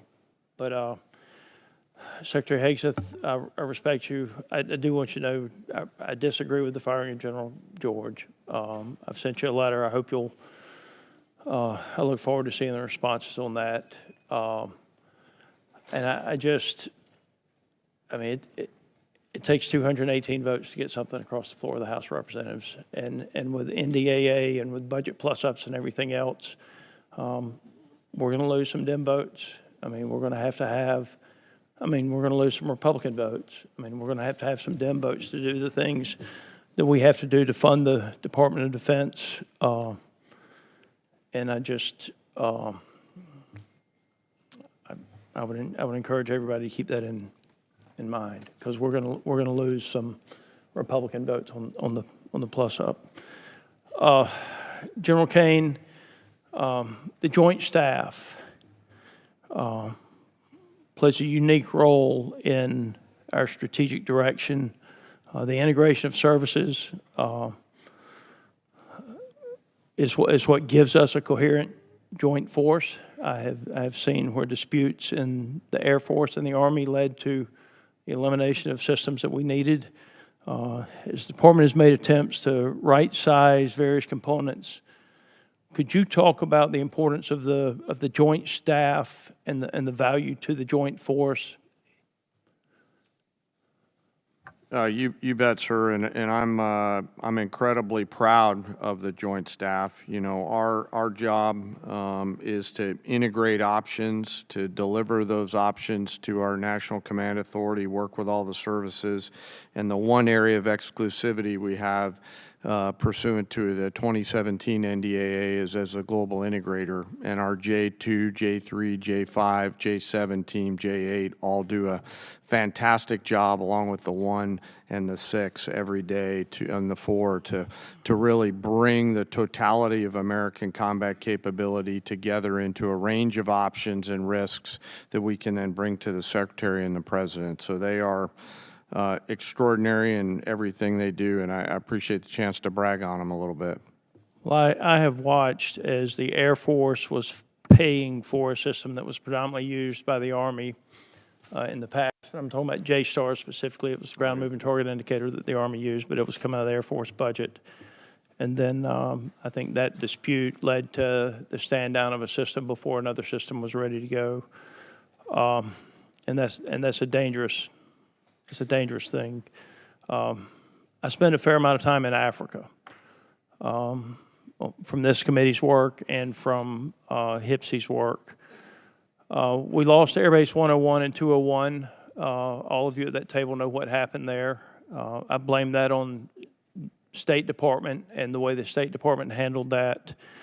How do you intend to handle, one is, are we looking at Niger and the potential to get 101 and 201 back? And I do believe that an apology would go a long way with that country as someone who's met with the ministers over there. And interestingly enough, Minister Toomba wanted tractors. He wanted John Deere tractors is what he asked for. But where will we base out of if we can't get Niger back? And are we looking at getting 101 and 201 back? Yes, sir. Well, we all want tractors, so I echo his thoughts there. You know, I know General Anderson is doing a lot of work right now, leaning forward, doing a fantastic job, along with his Deputy Commander, General Brennan, on looking at the total requirements across the western flank for access, basing, and overflight. 101 and 201 are one of many things that they're considering. I think the key is what are they going to be able to do with the resources that they have, and we're always in a resource-constrained environment, Congressman, to put sufficient pressure on the CT adversaries there in order to hold them at bay. Well, the mill-to-mill relationships are still good. Yes, sir. I've been out with some of the ODA teams over there as a civilian, as a member of Congress. Yes, sir.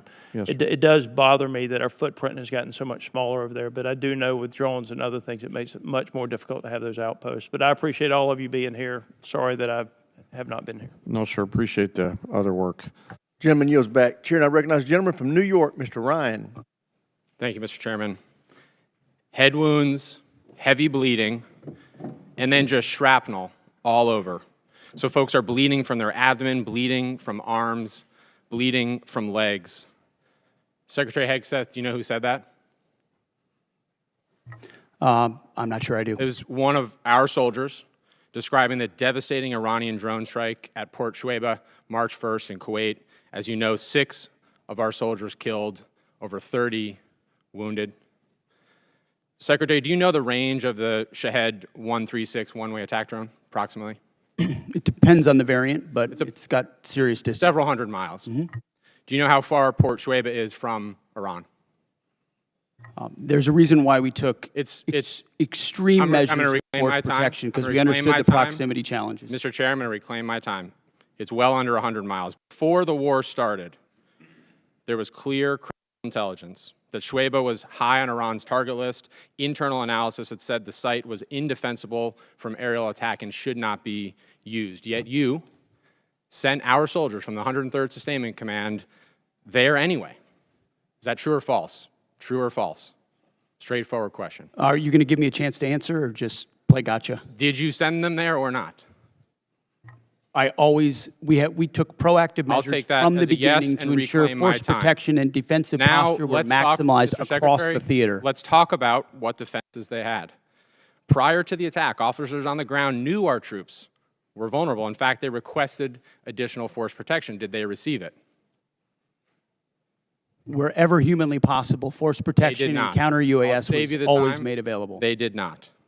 In fact, when asked to describe the base's defense, one survivor who's come forward from the unit said, quote, I would put it in the none category. From a drone defense capability, none.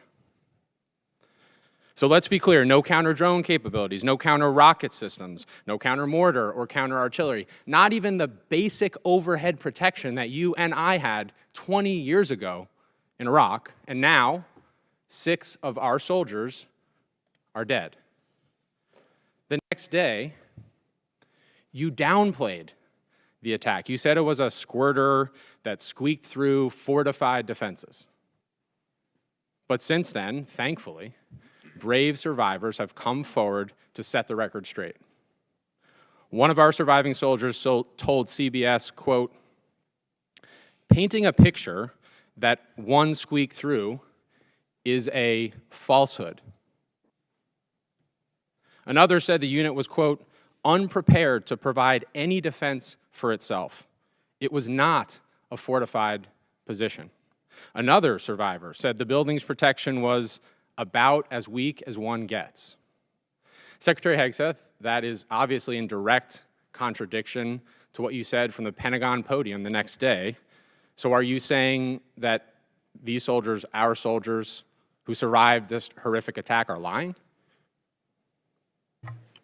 What I'm saying is before the commencement of the conflict, we put in maximum defensive posture we could. That's a direct we moved contradiction 70, to what they said. in this directing, can I speak, or are you just going to monologue falsehoods all over the place? It's not a falsehood. We moved 7,500 troops off of the X based on the intel. Stop. based on the intel. Stop reclaiming my time. Because you yell doesn't make you right. Calling, Just because you yell doesn't make you right. I'm reclaiming my time on behalf of these survivors.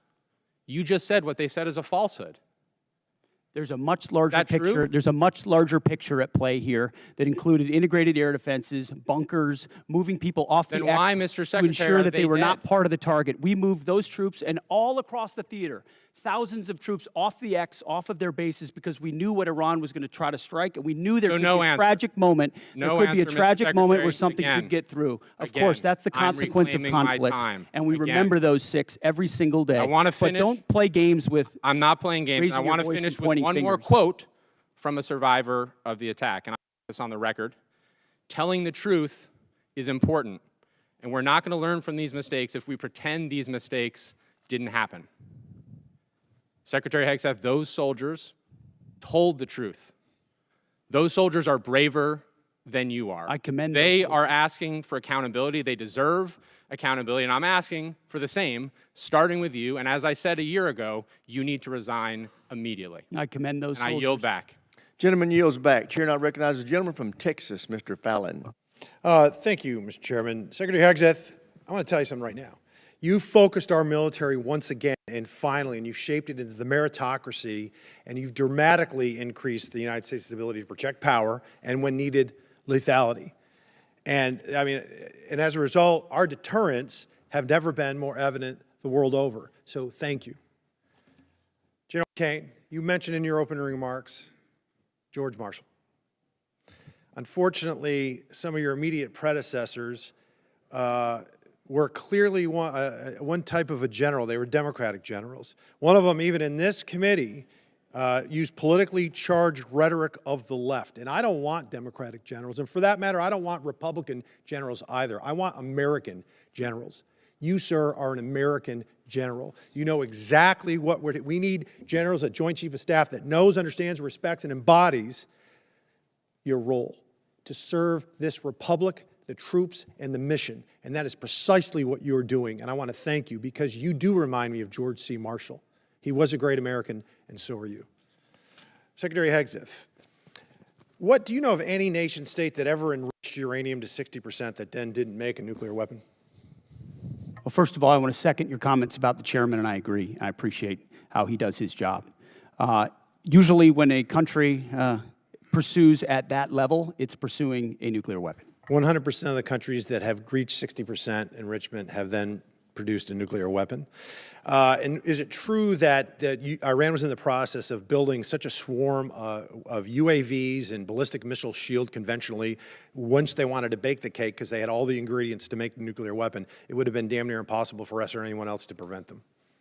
As I pointed to, the president was wise enough to understand that at its weakest moment, following the 12-day war in Midnight Hammer, now is the time to degrade their conventional capabilities, the umbrella they were building of missiles, long-range, short-range, cruise missiles, one-way attack drones, that they were going to use to blackmail the countries around them to not do anything about their nuclear program when they broke out from 60%. We know that to be they knew that to be their intention, and something had to be done about it, and President Trump had the courage to do it. Well, President Trump, there's been a lot of quotes that people have been mentioning his words, and I wanted to mention some that I thought were interesting. Here's a quote: "I will take no options off the table to prevent Iran from obtaining a nuclear weapon." Barack Obama. "Iran will never get a nuclear weapon." Joe Biden. "I will never hesitate to take whatever action necessary, and I will never allow Iran to acquire nuclear weapons. All options are on the table." Kamala Harris. And this one: "We would totally obliterate Iran." That's a terrible thing to say, but those people who run Iran need to understand that. Hillary Clinton, 2008. So it seems to me that Barack Obama, Hillary Clinton, Joe Biden, Kamala Harris, and Donald Trump had something in common. They weren't going to allow Iran to get a nuclear weapon, and some of them, 4 of them, were all words, and one of them took action. There's 93 million. We're involved in a land war in Asia. I get it. It's complicated.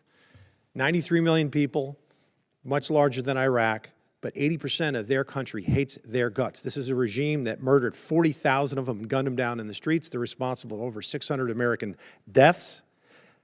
How long was World War II? You have any idea? In days? I have it right here. In days, exactly. I got it multiplied by 365, but yeah, it's 1,347 days. Korea was 1,129, and our involvement in World War I, which was rather quick, was 585. How long we've been involved in Iran? Just shy of 60 days. 60 days, 2 months. And what is the degradation of their Navy right now, Secretary? Their conventional Navy is destroyed. They had 3 drone aircraft carriers, they have none. They had 11 submarines, they had none. They had different frigate classes, they have none. They may have small speedboats at this point, Coast Guard type vessels, but their conventional Navy is gone. Air Force? Likewise, functionally destroyed. Command and control? It's hard for them. There's a reason why there's a challenge in communicating around a deal is because their command and control is fundamentally broken as far as who's in control and how they communicate. We could make very good arguments that the serious nature of any action in a country like Iran, there were good things to consider before doing it. There were also very good reasons to do it. The fact of the matter is, ladies and gentlemen, Republicans and Democrats, we're here now. This is an evil regime. We can fundamentally reshape not only the region, but the world. They were the largest exporter of terror and ballistic missile technologies. We need, gentlemen, to win. Secretary, General Caine, win. I yield back. Gentleman yields back. Chair now recognizes the gentleman from Pennsylvania, Mr. DeLuzio. Thank you, Mr. Chairman. We all just heard pretty powerful reporting, courtesy of Mr. Ryan, from many of our wounded troops who were injured in the attack in Kuwait. Mr. Secretary, you heard direct quotes from some of them via CBS's reporting. They were willing to talk to the press. Things like they were unprepared to provide any defense for themselves in the unit. Things like we were moved closer to Iran to a deeply unsafe area that was a known target. Your spokesperson, Sean Parnell, in response to that reporting, said it was not true. Do you agree with that? He was calling these guys liars? I'm not calling our troops liars, and I don't know if what you're representing is correct or not. I'll take you at your word on that.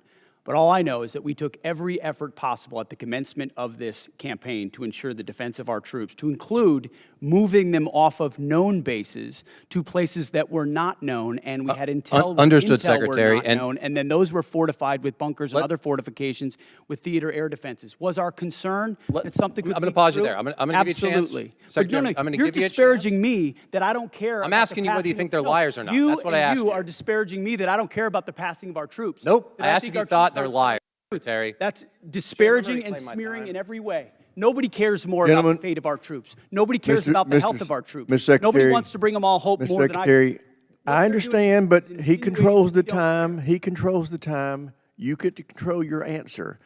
And the gentleman's recognized. If we're allowed to answer. Mr. Chairman, thank you. Secretary, my question was clear, whether you thought they were liars or not. You don't seem to want to answer it.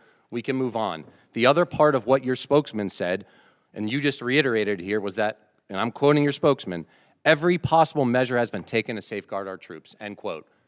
You mean to tell us, and I'll give you a chance to clarify, there is not a single additional thing you could have done to protect those troops who are now wounded, 6 of whom are dead? I'm telling you that as a department, we did every conceivable thing at my level and every echelon down to ensure the maximum force protection for our troops. We live in a dangerous world, in a dangerous place against a determined enemy that can't have a nuclear weapon, and that requires sacrifice and risk. And it tragically, in this case, it meant 6 Americans lost their lives and others were wounded. And we all know that, and that's part of the cost. But it does not mean we didn't care, and it doesn't mean we didn't commit. I didn't ask you that, It doesn't mean we Secretary, and I'm didn't not do saying that. everything possible, which we did. But let's be clear about what was done. There were T-walls there, essentially. There was no overhead protection. The known threat in that environment, and I think we all here understand it, is overhead drone strike. There was no protection for overhead drone strike. So I'm struggling to understand how your answer and your spokesman's answer is that every possible measure was taken. We can move on. Mr. Chairman, and Chairman Caine, I want to ask you something on a different topic. Folks at home know you're the senior military officer in our armed services. They may not have as much of understanding of your role in the chain of command. You're outside the operational chain of command, but you are the President's and the Secretary's senior military advisor. So I want to ask a very basic thing, what you would expect our commanders in the field, our troops to do should the enemy lay down their weapons and try to surrender. What would you expect commanders in the field to do? Well, sir, I think I'll go back to something I said earlier with deep respect for your question, but I think you're trying to take me to a partisan place here, and I can't let you do that. General, as always, I respect your no, sir, desire I just, to avoid it. I'm not yes, trying sir. to put you in a partisan place. And I know that, but our officers and enlisted service members always follow lawful orders. There's a checklist for them to do that, and I'll stay in the Very middle. good. Understood, General. Secretary, let me give you a chance. And you've been asked about this earlier. You said in, I think, your press conference, essentially, and I'll quote you here, "No quarter, no mercy for our enemies." That's the end of the quote. Is your guidance that you expect our troops in harm's way, if there's a foreign enemy surrendering, laying down their arms, they're supposed to provide no quarter and kill them? You denied it, but you were indeed trying to take the chairman to a partisan place. That was General Milley. That was the previous administration, which played politics. We don't play that way. It's a simple question. I'm asking you what you meant. We fight to win, and we ensure the rules of engagement are such that our troops have every authority possible to. I'll give you another chance. In saying that, are you trying to tell commanders that that's what you expect? You're in the chain of command. It's a simple question. I understand that. My commanders know exactly what the guidance is with each and every mission, and they know every tool. Secretary, every tool at in their disposal refusing to be to answer effective. it, I think you speak volumes. I think that's a dangerous thing. We all know the expectations. We know the law of war. We know what is lawful. I'd expect our commanders to understand that as well. I yield back, Mr. Chairman. Gentleman yields back. Chair now recognizes the gentleman from Guam, Mr. Moylan. Thank you, Mr. Chairman. Secretary Hegseth, thank you for your continued attention to Guam. Really appreciate it, and while leading the War Department here, and I'd like to remind my colleagues that one of your first official trips as Secretary was to visit Guam. And during your confirmation hearing, you identified the island as America's most strategic location globally. And this commitment does not go unnoticed, sir. So I thank you, Mr. Secretary, for that. And as we continue our buildup for the defense of our nation in Guam and the people of Guam, we have many active duties personnel, but we also have a lot of Department of War civilian personnel too.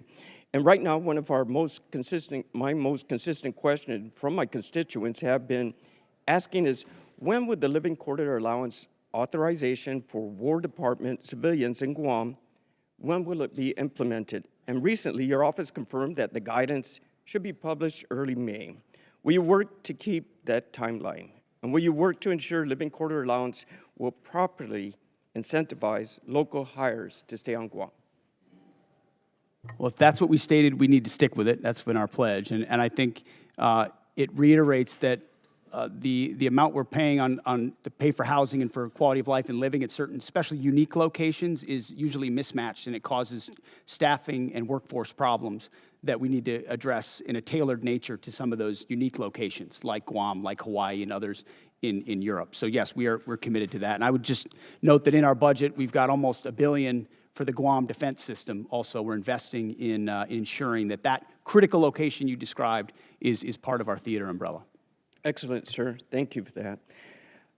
Another longstanding request I have from the War Department has been the increased support for Guam's power grid. As you know, we all, the one island approach there and working together, our water, our power, our port, our airports, our hospital, it's all in support, working together with the military. But one of the important ones for us is Guam's power grid. And most of Guam's grid is owned by the department and is leased to the Guam Power Authority. And as the military demands upon the power grid increases, do you see either O&M funds or military construction funds being the best path for the department to support Guam's power grid needs? I would welcome your input, first and foremost, as we have throughout. But as was noted, we've got $450 million for small modular reactors, which is a new approach we're taking, which we think makes our bases more resilient. If there's one place the American people count on being able to be prepared in that moment, it's our bases, wherever they are, whether CONUS or OCONUS. And these reactors are a key part of getting at it. So that would be part of how I would answer your question. I appreciate that, Mr. Secretary. Also, the Guam Power Authority is the only one in charge of all the transmission lines. So we're that power source, and I know there was some consideration of the small nuclear reactors as well, but the Power Authority will be the one transmitting for the transmission lines for all the power on the island. So looking forward to working with your office. Thank you, Mr. Secretary.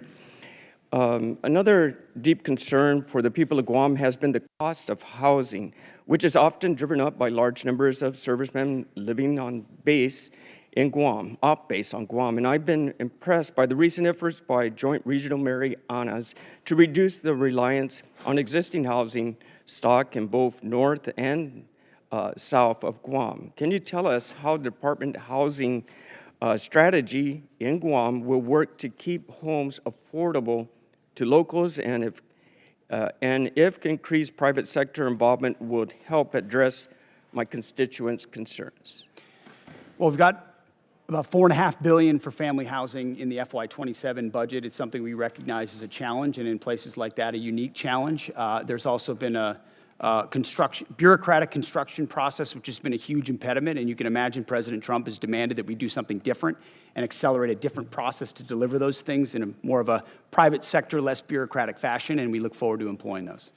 Excellent, sir. And finally, we did have one discussion when we first met on Guam regarding the Medal of Honor possible recipients that are deserving of this. Now, Guam has never had any Medal of Honor recipients, and there's three names that we've... Gentleman's time's expired. Thank you. I would like to point out, once I recognize a member, they have control of that 5 minutes. If they want to give a speech, they can give a speech. If they want to ask questions, they can ask questions. But if you ask a question, I would hope you give the witness a chance to answer. But if they choose not to, then the witness has to recognize it's their time and cut it off and go back to them. But I want to stick... Sorry, go ahead. I want us to be respectful of each other and be able to make sure we maximize the use of this time. But everybody has to understand it's the member's 5 minutes once I recognize. Did the ranking member want to offer something? Yeah, I just want to second that. Yeah, it is the member's time. I do hope members, you do ask a question, got to allow for more than 2 words. Yes, if they filibuster or don't answer the question, feel free to interrupt. But I hope we can keep this respectful and it's more productive for us and for the witnesses and for those watching. Great. So thank you, Mr. Chairman. And with that, we will recognize the gentlelady from Hawaii, Mr. Kuda. Thank you, Mr. Chair. On February 2nd, President Trump said we should take over the voting in at least 15 places. The Republicans ought to nationalize the voting, despite the Constitution assigning primary responsibility for elections to the states. Federal law also draws very clear limits. Under 18 U.S. Code Section 592, military officers are prohibited from deploying troops or armed personnel to polling places unless necessary to repel armed enemies of the United States. That is this exception, not politics, not suspicion, not conspiracy theories, armed enemies. Secretary Hegseth, do you think American voters are enemies of the United States? A simple yes and no or suffice. I think legal voters, I think everybody who's legal should vote, yes. So American voters are not enemies of the United States? Yes. You're agreeing with me? I think America's legal citizens should vote, yes. How many armed enemies of the United States have attempted to interfere in the last election?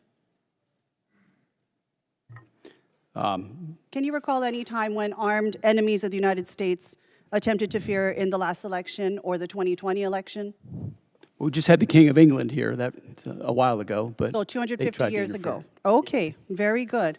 All right. Well, Secretary Hegseth, if President Trump ordered you to deploy troops to polling places during the midterm elections this fall, which would violate the law I just cited, would you implement his order? Yes or no?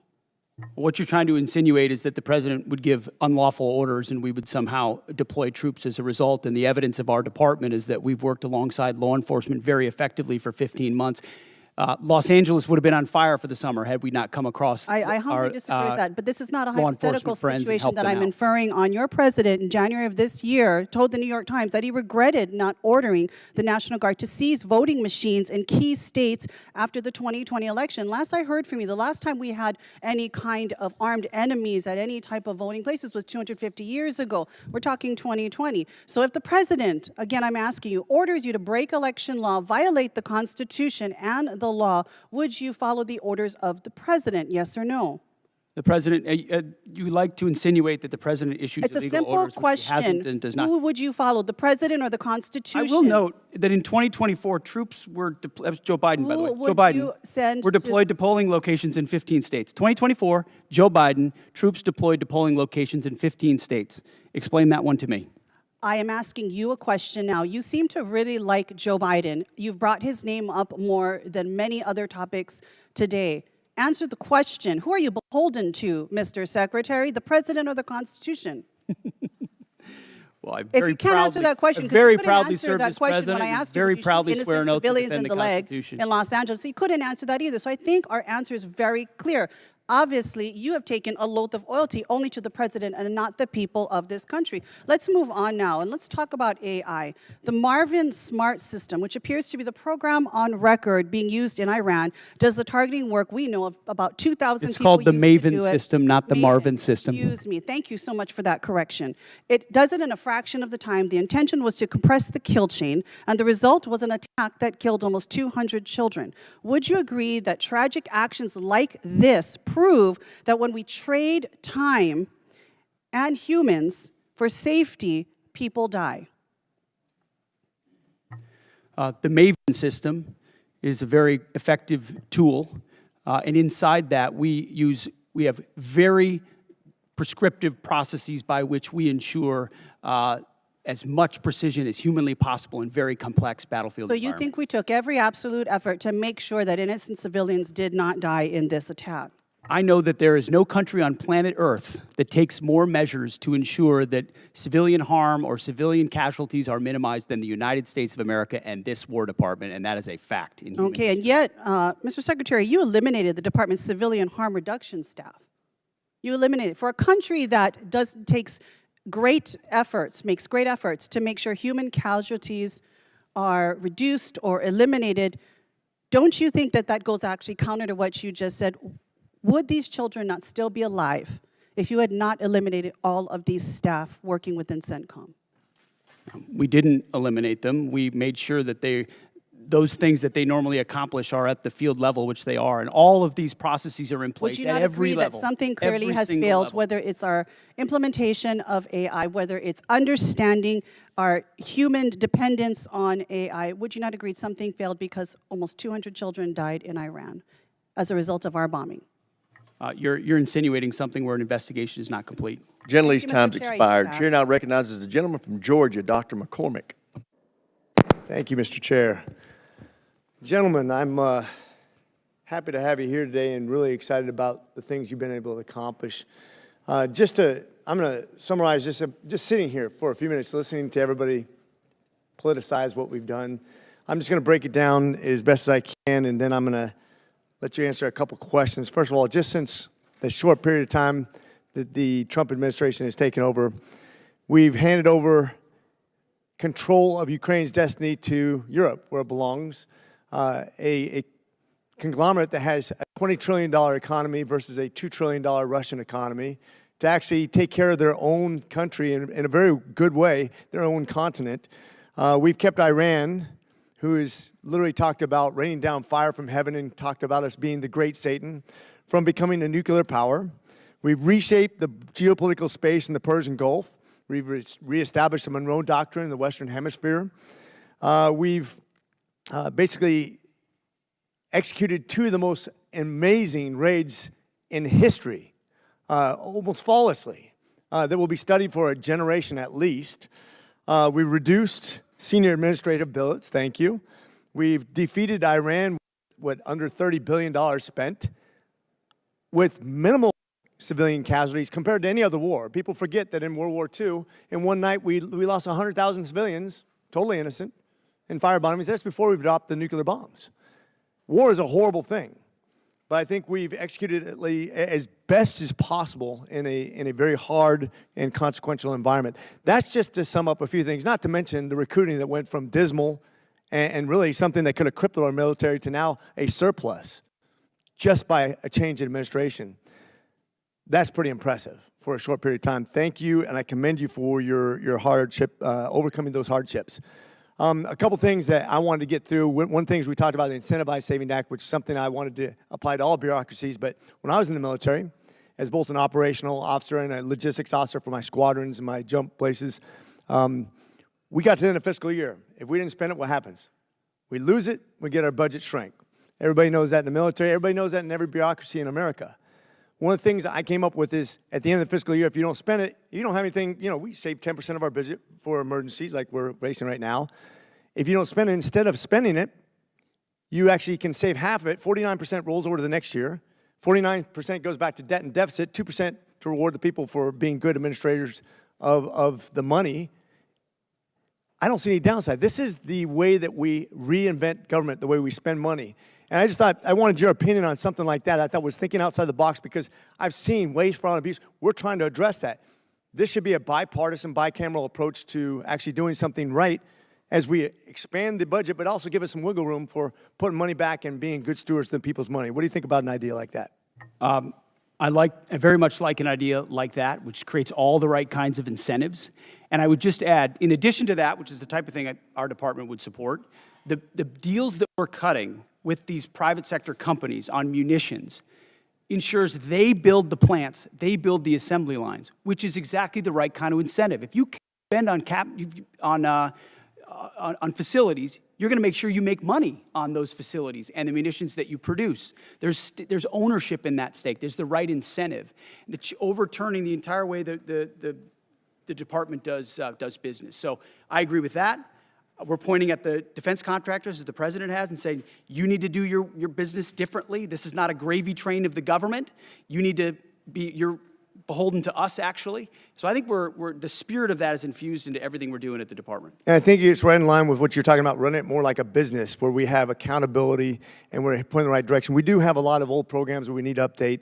One of the things you talked about is a 5 to 7 year period of time of updating. I think almost year by year now, it's going to be how we have to look at how we budget things and contract because the technologies are so dramatic, as General Caine pointed out. I know I'm running out of time real quickly, but I want to also revisit the fact that you are still invited down to University of North Georgia, one of the elite 8 schools. We're looking forward to PTing with you. Appreciate you guys being here today. God bless you, and God bless our military service members. With that, I yield. Sir, I got to say, this guy over my left shoulder is a University of North Georgia graduate. He doesn't want me to tell you that, but he is. The president would be very happy. The president of the university, he's great. President Shannon would be very happy to hear that. Gentleman's time has expired. Chair, I recognize the gentleman from North Carolina, Mr. Davis. Thank you, Mr. Chair. Also, thank you, Mr. Secretary, Chairman Caine, and Mr. Hurst. Shout out to Winterville. 13 U.S. service members killed, 13 families forever changed, 13 heroes who put the uniform on, paid the ultimate sacrifice. We owe remembrance, those families. I just want you to know we see you, we stand with you, we'll never forget. There are Gold Star families who are here today sitting in the room carrying the honor and remember flags. Remember the sacrifice. And when we do so, words can't fully capture it. April the 3rd, F-15E Strike Eagle pilots were rescued because we live by a simple promise: we do not leave anyone behind. The same spirit must be extended to those who are killed in action. That's why I arise again today and raise this question of the importance of passing H.R. 1363, Honor and Remember Flag Recognition. Mr. Secretary, I raised this with you before, and actually I come today to thank you for the response from your office and actually engaging with us in this. I rise again today and bring this up because we must never lose sight of the true cost of war. As we commemorate 250 years in this country, the first call for independence, Halifax County delegates moved forward with the first official action in my district. Our service members are the reason we are here today. They've delivered freedom, and I believe it would be amazing if we could deliver for their families, those who've sacrificed this flag, something to help them, ideally by Memorial Day, or at least commemorate their families. I was simply asked, do you have any thoughts whatsoever how we continue to lift and honor those who have been killed serving our country? Well, thank you for what you do on that topic. I think first and foremost, we do it by doing right by the legacy of those that we lose. whether it's those 13 from this conflict or any other conflict. I've been at Dover every single time, as is the chairman, as is the president, the vice president, when they can, to greet that and respect and honor that. In our department, we established the first ever Gold Star task force, where we've got a Gold Star advocate right in our front office working these issues on a daily basis, which is why it doesn't surprise me that we so quickly got back to you. These are deep in our DNA, things that we care about. How you treat a family who's given everything in that moment, not just at Dover, but in every step of that process is a reflection of how Mr. the country Secretary, values. thank you truly just for time here. And I've served mortuary and I've been to Dover. I deployed to Dover, so thank you there. I want to shift to Army Cadet Command. The Senior ROTC Programs Rebalance Optimization Plan, North Carolina Central University in particular, there are real access and logistical challenges that are before the cadets. And when we think about building the next generation of leaders, I would just ask us to think about how we're putting barriers in front of some. And I would just ask if you could please take a closer look at the impact on the cadets. I want to shift to another topic and really spend the last moment here as I'm running short. Your memo, April memo, the non-official personal protection arming the Department of War property. My son is at Fort Benning right now, infantry. He's training, ideally, he wants to be 11 Bravo. And I shared the memo with them, and he shared it with his battle buddies to see the response. And he's definitely Second Amendment enthused, an advocate, and they're really interested, in this. My question is simple. How do you plan to provide any guidance on the denials, and how do you plan to track it? That was the intent, is to make sure those men and women out there feel like they have their Second Amendment rights even when they're on post. And the burden of proof is on the command as to why they would deny, as opposed to the burden of proof on why they should allow. So the presumption is the same rights they would have outside the gate of a base they have inside for personal protection purposes. Our bases shouldn't be gun-free zones, except for the Armory and the MPs. So the burden of proof is something we're going to pay very close attention to. My last 15 seconds, Chairman Caine. Thank you again for the conversation breakfast. Any final thoughts in terms of any reservations of how we're dealing with munitions in terms of a supplement on the depletion of munitions? Gentleman's time's expired. Chair, now recognize the gentleman from Louisiana, Mr. Higgins.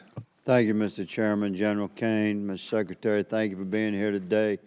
Mr. Secretary, you stated in your opening statement that one of the foundational endeavors that you embrace is to, in your words, forge a lethal arsenal of freedom. I don't think it could be more accurately described, the spirit that you gentlemen are delivering within the Department of War, the men and women that you serve. It's notable for an American like me, I'm an Army veteran, 65 years old. I don't believe in my lifetime I've witnessed this level of rebirth and hardcore focus that I'm witnessing out of the Pentagon right now. And I just commend you for driving that. And please know that you have a great deal of support, not just in this body and on this committee, but across the country. Regular Americans that have served or have families that have served have taken note. General, you said in your opening statement that if called upon, we will win our wars around the world. Those are your words. And we're going to make certain through this committee that you have the support, the equipment, and the funding that you need to, if called upon, win wars across the world. But we expect a lot out of you, gentlemen. We expect you to liberate and secure the entire Western Hemisphere.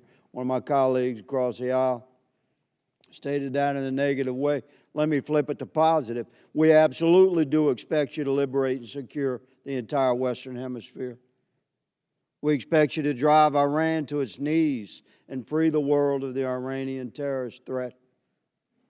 We expect you to leverage NATO into an indomitable force.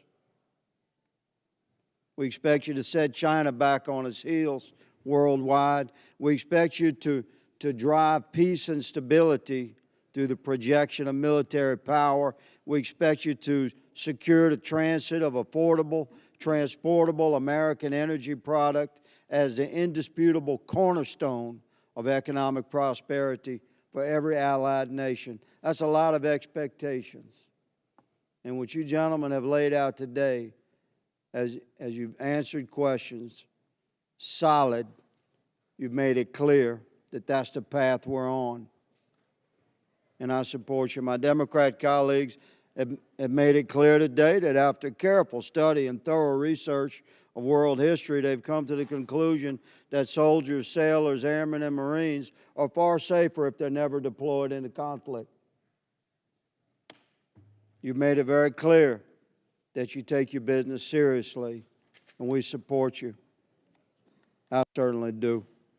Mr. Secretary, in consultation with your staff, reflective of your goals and your mission and your stated intentions, in consultation with your staff and personnel and readiness, I propose legislation to codify your guidance that combat fitness standards must be rigorous with no separate scoring scales, adjusted standards or accommodations, but there to be only a single uncompromising standard, not to exclude any American from any opportunity, but to ensure we have the best, most capable Americans in the most critical positions. Would you welcome this body making your guidance into law in the NDAA?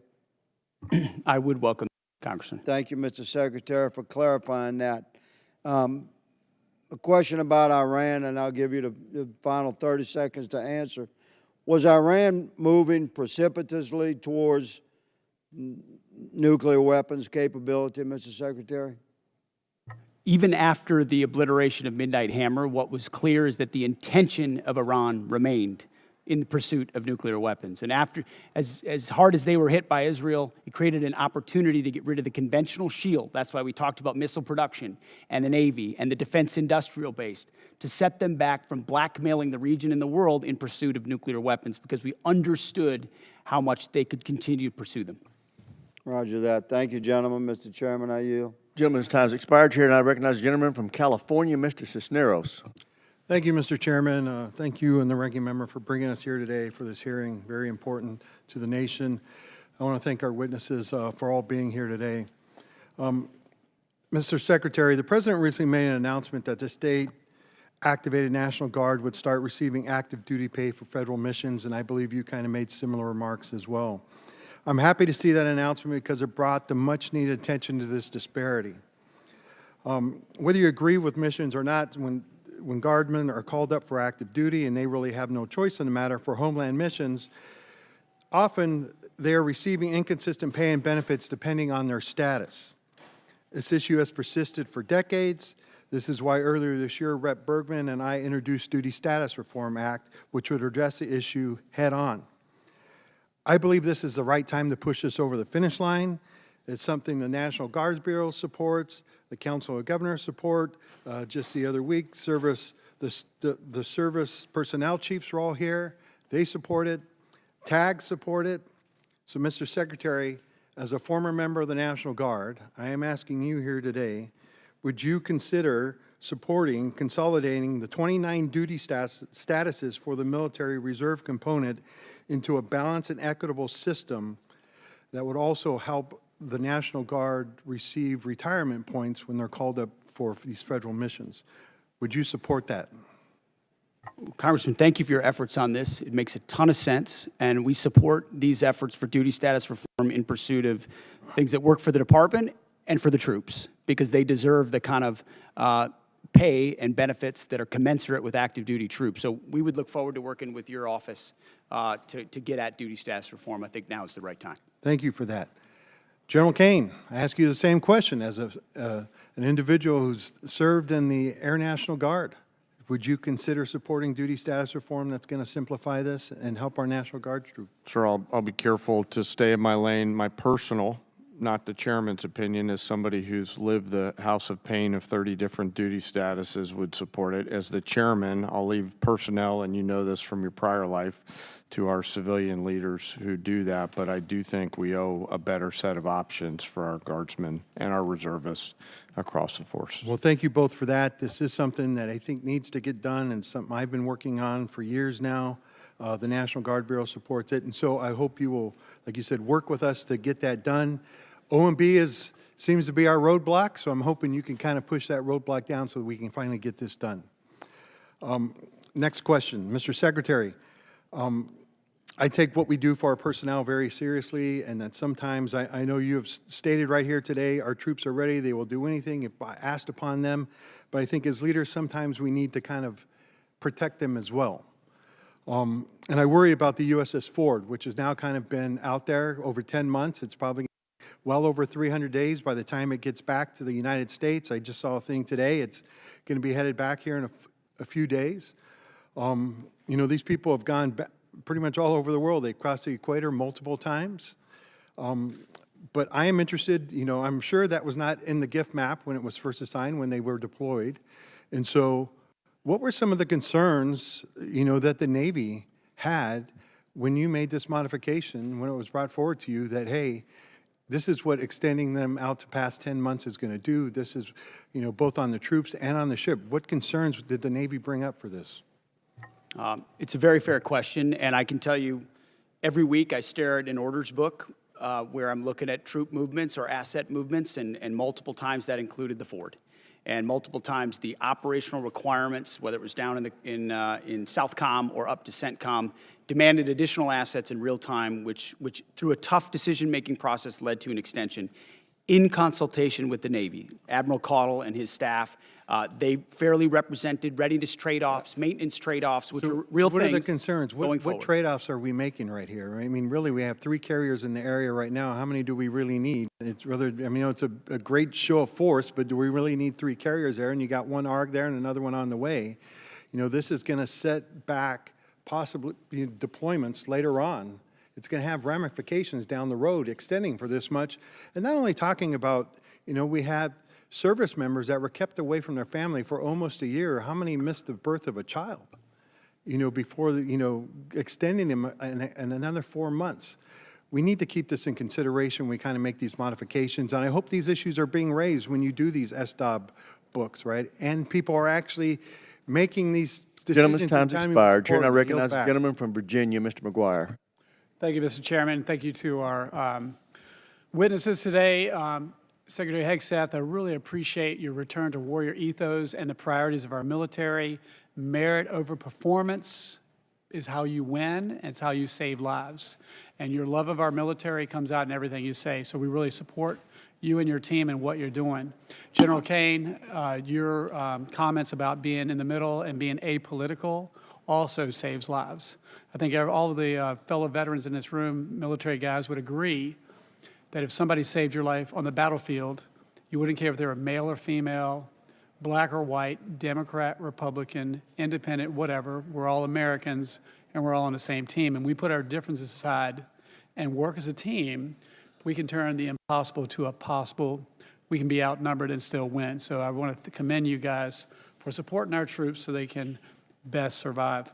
Let's see, the border. Nobody talks about the border, Mr. Secretary, as you say, but it's incredible what you guys did in just a matter of weeks.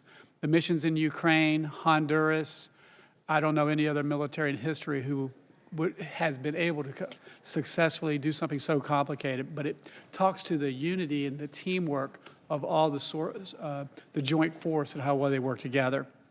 I got a lot of questions. I'll try to go fast. $1.5 trillion budget. In that budget, I want to echo what Rep. Jackson said about U.S. SOCOM. We are often deploy, and we seem to be doing more with less, and we don't complain. And they won't be that voice. So for us in Congress, we want to be that voice. Is just take a look at the budget and see if we can help them with that.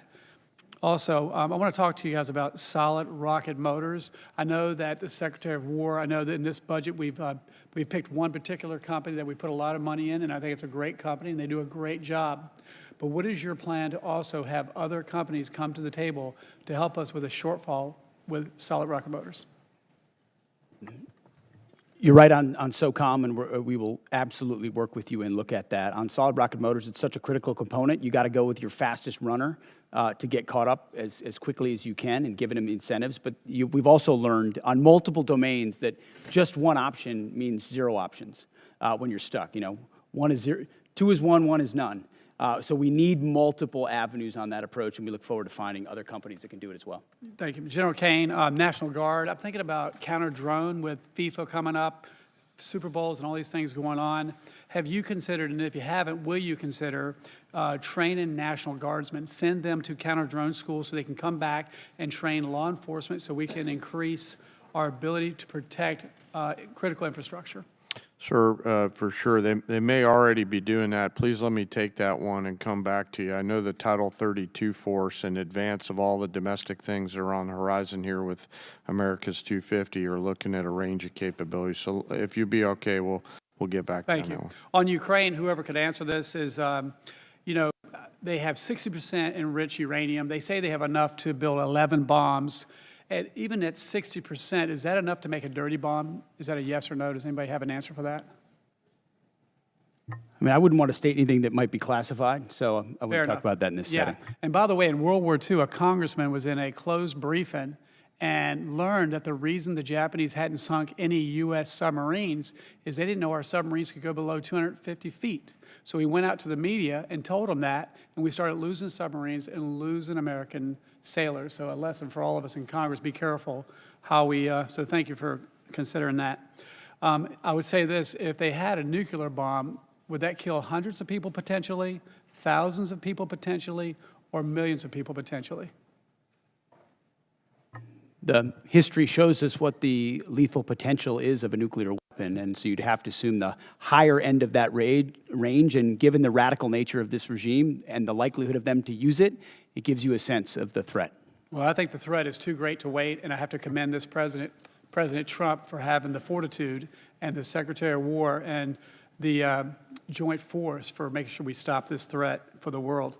Also, I'm a big supporter of the AH-64 Apache. I understand in operations Absolute Resolve and everything else, it's been very effective in countering drones. I'm glad that in the NDAA, we're keeping that program going. And I just saw that you're going to keep the A-10 program going.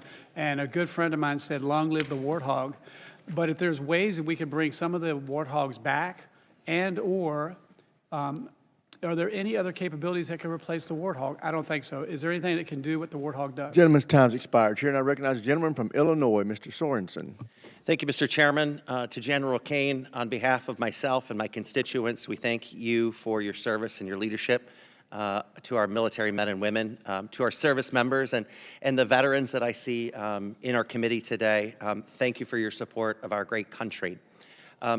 Mr. Hegseth, I hear from your officials in our briefings here on the Hill, and because I live in an Army town, I now hear from neighbors at the grocery store who are worried about our munitions stockpiles that are now down to critical levels, and they sure don't want another forever war. So, Mr. Secretary, first of all, talk to us about the need to renew munition stockpiles, and tell us what happens when munition stockpiles become depleted. Well, first of all, I would note that, as you know, we give weekly briefings on munitions to this committee, so it's not something that's withheld from any of the members here. We appreciate that. But it's also a topic that isn't something that should be publicly discussed as far as any shortfalls that may exist. But I would assure you that there are not shortfalls that exist in our ability to execute the missions around the world. And the reason we're investing in the defense industrial base with $1.5 trillion is to make sure the greatest companies in the world, which have been falling behind for decades, are running faster than ever before to give us 2x, 3x, 4x of the critical munitions, your Patriots, your THAADs, your SM-3s, every other standard missile and my neighbors work really hard to make sure that we can. It's jobs in America. It's what our warfighters need. So could you tell me why we're firing the people at Joint Munitions Command for no cause other than just telling them they're overhired or they're surplus employee? I would A have to Joint look- Munitions Command? I would have to look into the particular circumstances of that, but there have been places where we haven't been moving fast enough with munitions, and when people don't move fast enough in the Department of War, we find someone else that will run fast. This is Joint Munitions Command. I mean, your department says that you're prioritizing munitions, yet you cut 58% of Joint Munitions Command at Rock Island. But let me move on. My district is also Munitions are not built by commands. but Munitions they're- are built by they're the businesses. ones that are And we are going very to get good it at done. building commands and bureaucracies and slapping 3- and 4-star generals in charge of things that don't move things any faster. So our job is to unleash the How are we private going to sector get it done provide if these we things. don't have Joint Munitions Command? But let me move on.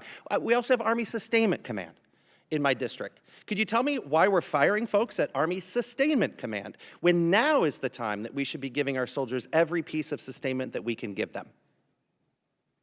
Because as I've stated, the status quo at this department before the Trump administration was unacceptable, and changes had to be made. Do you think it's acceptable to fire veterans from jobs where they've been, you know, I talk to my neighbors at the Arsenal, and they've worked there 20, 30 years on top of their service to this country, and they're doing it exemplary. Great performers will always have a job at the Department of War, and when you reestablish merit, sometimes things happen, but we're grateful for all the vets that serve. And in fact, we've created a Patriot pipeline for service members to get into the defense industrial base manufacturing business, to consider that as a second career. So we're leaning into vets and service members as the workforce of the future in our department. And this isn't me. I mean, they tell me that, you know, they feel you're taking a wrecking ball to the civilian workforce. But, you know, I want to go and follow up on Congressman Norcross's questions about why you terminated collective bargaining earlier this month. This affects hundreds of thousands of hardworking DOD employees. So many of them are veterans who have honorably served our country. You testified that if you work hard, you do the work, you keep your job. But that's not what's happening. And you allege it is being done to maximize efficiency? Explain that. I thank you for asking that question. I'd love to clarify. I fundamentally believe the Department of War should not be subject to collective bargaining, full stop. So people shouldn't be able to fight for good wages and being treated well? I think our department does a great job evaluating and providing pay and benefits for folks across the I would spectrum. love to invite you to the Rock Island Arsenal so you can look these patriots in the eyes and tell them that. How does creating chaos for long-term civilian workers actually maximize efficiency? Do you have any comment on that? There are plenty of examples of shipyards and other manufacturing plants where there are restraints that limit the hours, limit the ability of leaders to ensure we're meeting the goals we're supposed to, and I don't think we should live to those constrictions. Okay. Well, you know what? I want to use the rest of my time to the men and women of our armed forces. Please go forth with the integrity and the morality that you've carried before this administration took us down a path that has allies turning away and American citizens objecting. Do what's right, even if you're asked to do otherwise. Mr. Chairman, I yield back. Gentleman yields back. Chair, and I recognize the gentleman from Florida, Mr. Mills. Thank you so much, Mr. Chairman, Mr. Secretary, General Caine, and the Honorable. We'd love to just thank you for this opportunity, for coming here, and for continuing to push forward the warfighter ethos, for making sure that the realities, regardless of what's said in here, are the realities on the battlefield that we're getting day in and day out. I ask the chairman for unanimous consent to enter a couple of documents into record. Without objection. I'll be entering into record my DD-214, published in 2003, indicating my Bronze Star and other wartime medals and decorations. I'd also like to present the document provided by the Department of the Army in 2024 that also authorizes vets and verifies all medals and/or awards, as well as a document by Paul Savitsky, former Special Forces member, that annotates the 2 explosions that I was involved in Baghdad. Without objection, so ordered. Mr. Secretary, as you know, you're pretty familiar with the ideas of slander, defamation, and attack on character. So I apologize for having to take that moment to be able to go ahead and correct the record, but it was necessary. I would also note that my OMPF file that was FOIA'd by the Department of the Army, or that was FOIA'd, was actually released by the Department of the Army the same day as yours was. So everything is sitting on the actual website itself if people aren't too lazy to look at it. Secretary Hegseth, thank you for your testimony and for the time that you have here today. As the chairman noted, President Trump's incredible $1.5 trillion investment into our national defense is set to reverse the years of atrophy that our defense industrial base has faced over time, especially small, innovative businesses and needs of a solid demand that signal that our War Department is ready to buy American. I witnessed myself as I was with you in Merritt Island, Florida, as we went on the Arsenal tour, and unfortunately I didn't get to do the cool things like fly in a jet really quick and buzz around while we were all actually doing hard work here. But I wanted to just say, Mr. Secretary, that can you detail for us how the Department of War has eased the path for American small businesses to contract with the department? Well, Congressman, thank you for the question. That has been core to our mission, is the recognition that we have a problem at the department, previously the Department of Defense and now the Department of War, and that problem is us. That problem is our bureaucracy, our process that is meant to block out new competitors and protect existing primes. And there are great primes that provide great products, and we continue to support them. But to build an arsenal of freedom, you need more than just 5 or more than just 6. You need an entire network of small, medium, and large companies contributing to the U.S. manufacturing and supply base, delivering weapons ahead of schedule and under budget that don't only have defense business, but also commercial business.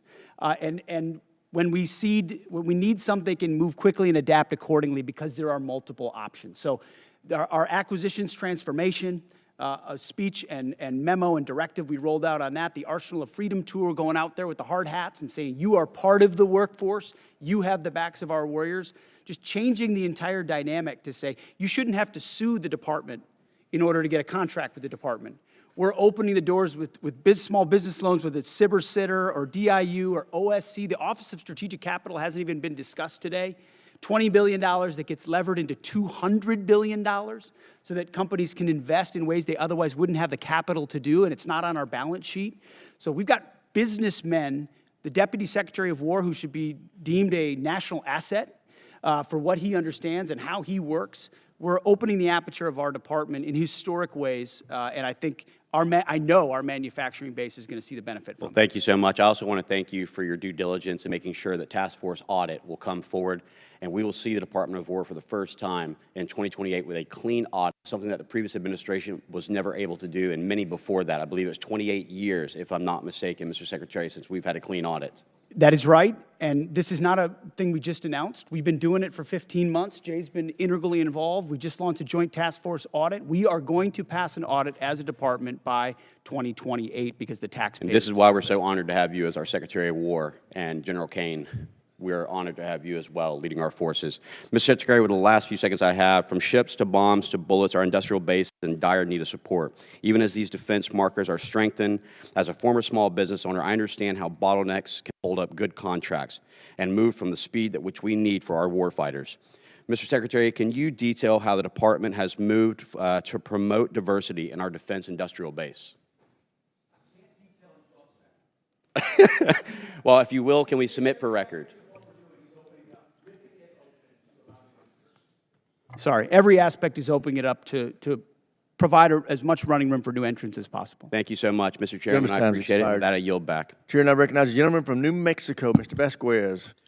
Thank you, Mr. Chairman, and thank you to our witnesses for being here today. You're here before us requesting $1.5 trillion for the Defense Department, the largest one-year increase since World War II. While I will recognize that your budget does include increases for pay and quality of life, these increases are outweighed by the rising cost of living and the department's ongoing failures on child care, education, medical care, and other quality of life factors. Just like other families, the soaring cost of gas, groceries, housing, and child care have left military families underwater. Yet the department continues to put other priorities, like a $25 billion war of choice in Iran, and just lately, photo ops with Kid Rock, ahead of improving the lives of our troops and their families. It's deeply troubling to me that the department received a historic $1 trillion last year, including $9 billion under H.R. 1 for improving troops' quality of life, but the New Mexican service members that I have talked to are still living in barracks that are at capacity, sending their kids to run-down schools and lack access to on-base child care. Here's an example. During my most recent visit to White Sands Missile Range, I saw severely aging on-base infrastructure, specifically an elementary school that is in need of a complete rebuild. Secretary Hegseth, last fall you said that quality of life for our warriors is a critical component of reviving the warrior ethos. In a video you posted to social media last November, you said that the places where our warfighters reside need to be safe, comfortable, and clean. And in your opening statement today, you said quality of life is front and center in this budget. But when it comes to our troops' quality of life, I fear that this is more of all talk, because I can tell you the outdated barracks that I saw at White Sands Missile Range were anything but safe, comfortable, clean, and I haven't heard from service members about any improvements since you've assumed this role. As Secretary of Defense, do you take any accountability for the continued quality of life concerns that New Mexico's military service members and family face today under your leadership?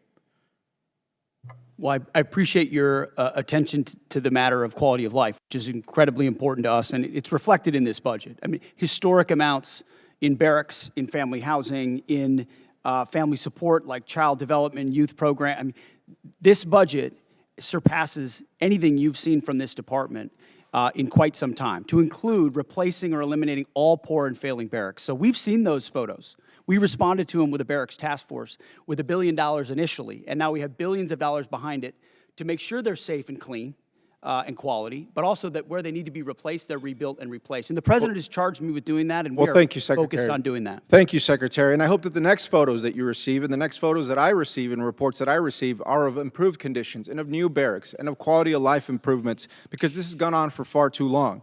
Let me give you another example. At Holloman Air Force Base, the Child Development Centers on base faced critical staffing issues for many years, and just recently gave military families, our airmen and women, just 9 days to find new child care providers. One parent said she felt she had no choice but to resign from her job as a physician assistant when her son lost his spot in on-base care. And one patient, describing his experience seeking health care at Caine Air Force Base, said, "Good luck. If you need specialized care, referrals take 6 months or more, and regular appointments are booking a month out."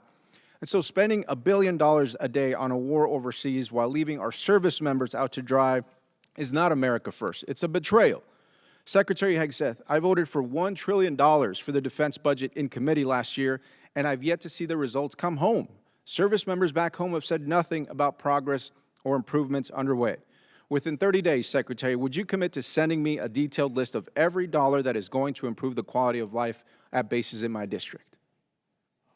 We will get you whatever we can, but that doesn't meet with what we've seen, which is running as fast as this department ever has on quality of life issues, because I've been in their shoes. I've seen those barracks, and I've seen them recently. And it may not have happened under this administration, but this administration is going to fix it. And ultimately, this budget reflects that kind of priority across the board. Well, thank you, Secretary. And I will just suggest that it needs to run faster. It needs to run at the speed of light. It needs to cross time travel. I don't care what it takes, but it's gone on for far too long. And so I appreciate your attention to this issue, but we have got to get it done, and we cannot be here again next year discussing the improvements that haven't been done despite what's in the budget today. And so let me be clear that these issues have persisted for years under both administrations on both sides of the aisle. The department has received billions of taxpayer dollars as this committee has continued to work in a bipartisan fashion to support our troops and their families. And at a time when cost of living is the top issue for families, including those who serve, the department is in the position to address these costs of housing, child care, groceries, and other needs.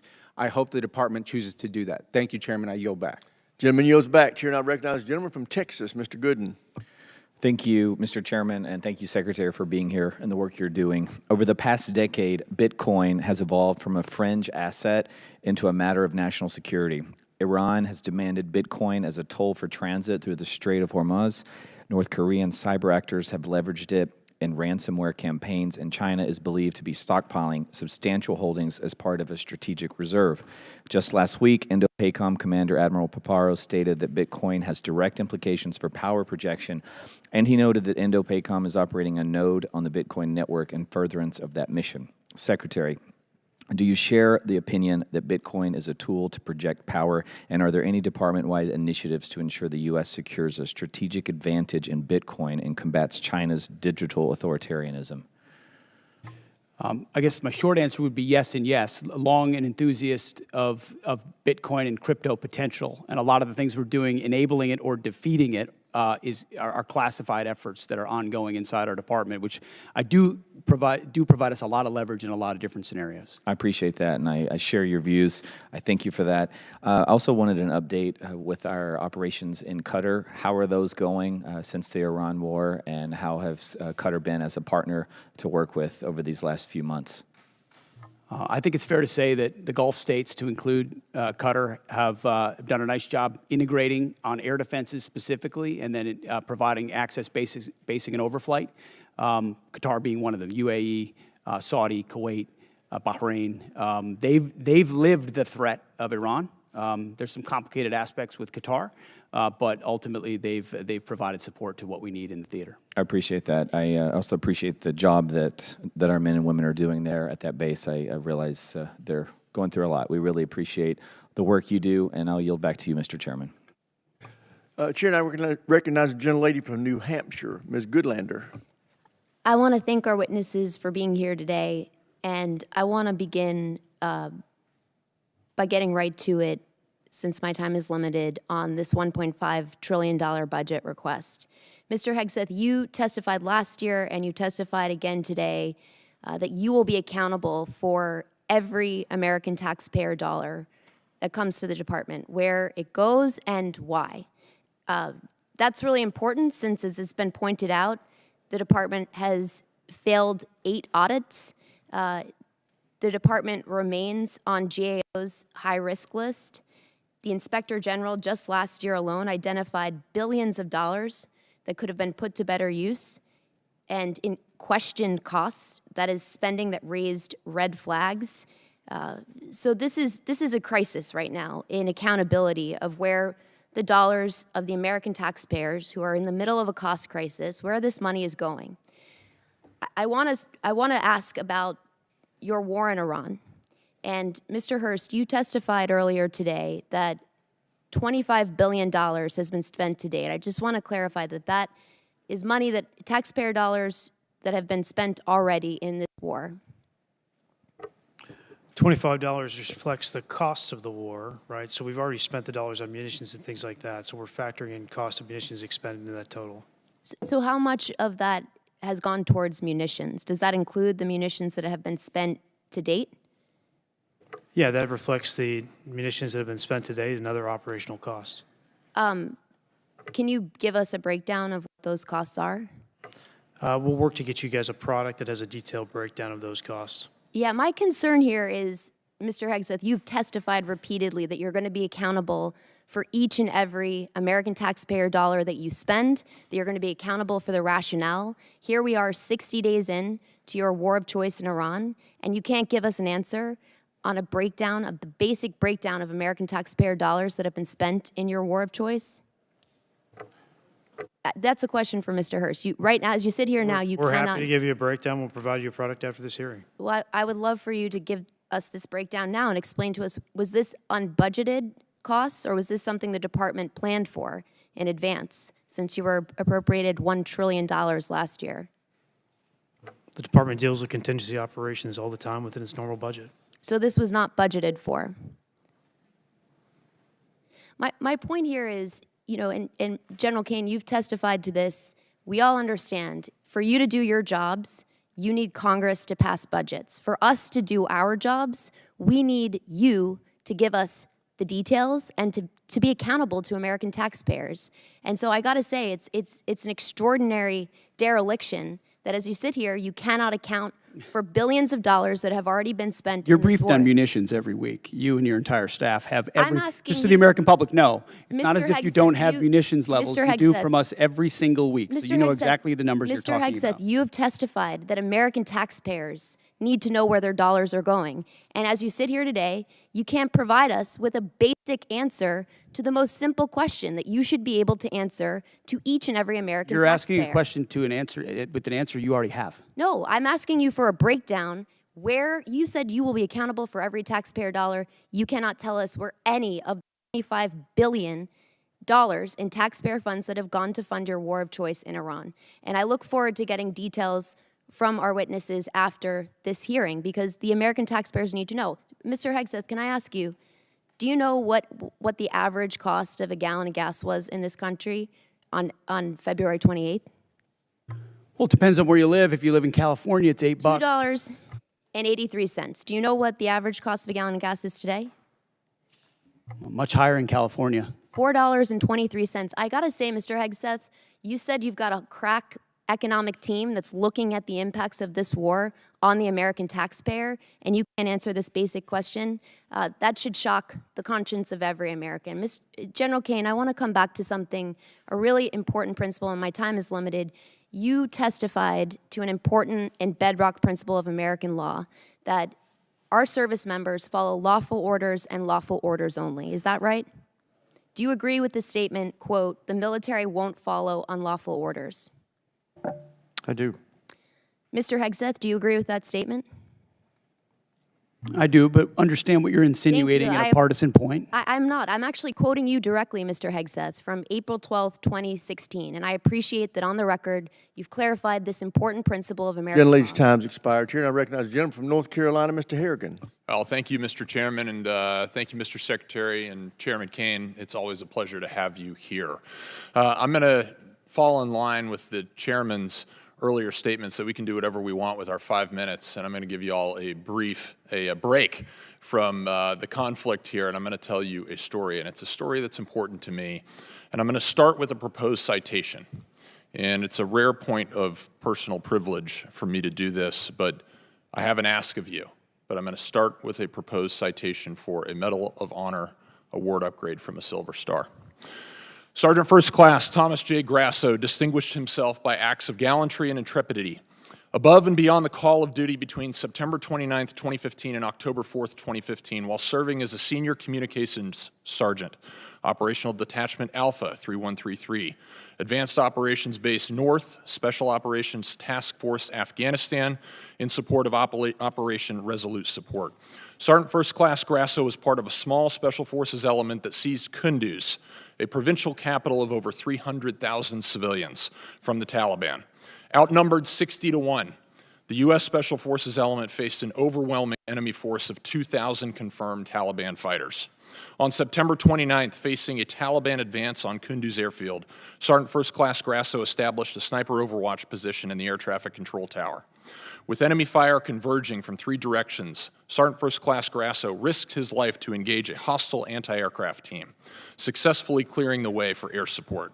On September 30th, fighting through relentless ambushes on their subsequent movement into the city, Sergeant First Class Grasso repeatedly dismounted his vehicle while exposed to intense enemy fire to engage insurgents and shield the convoy. During one encounter, while under withering enemy fire, he disregarded his own safety, maneuvered into the kill zone of a complex near ambush, saving the lives of 5 trapped Special Forces teammates, 1 Romanian partner, and their interpreter. Sergeant First Class Grasso again came under heavy machine gun fire when he dismounted to direct the element to the city compound. To enable the remaining element to safely enter the compound, he effectively returned fire and suppressed the enemy positions. From October 1st through 4th, Sergeant First Class Grasso anchored the defense of the compound, absorbing the heaviest concentration of enemy fire. He repeatedly subjected himself to heavy machine gun and rocket-propelled grenade fire from distances as close as 15 meters, repelling dozens of enemy attacks. On October 1st, a rocket-propelled grenade directly hit his position, inflicting a traumatic brain injury. Bleeding, disoriented, and going 60 hours without sleep, he checked on his teammates before returning to his exposed post. From there, he single-handedly neutralized continuous waves of attackers, attempting to detonate vehicle-borne IEDs, forcing the enemy to request a temporary ceasefire. During a subsequent rocket-propelled grenade attack near his position, he eliminated a follow-on explosive-filled rickshaw, preventing a perimeter breach. As the fight wore on, the enemy began throwing hand grenades into the compound from an adjacent building.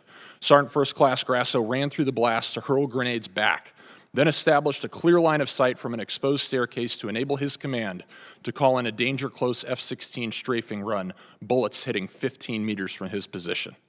When partner forces were decisively engaged, without sufficient ammunition outside the perimeter, he maneuvered, without regard for his own safety, under devastating fire to resupply their position, and employed accurate sniper fire, destroying another advance.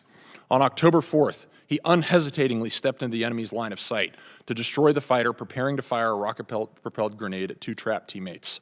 Throughout 130 hours of grueling, sleepless combat, Sergeant First Class Grasso's extraordinary heroism, unwavering dedication to his teammates, and complete disregard for his own life ensured the recapture of Kunduz with 0 friendly personnel killed in action.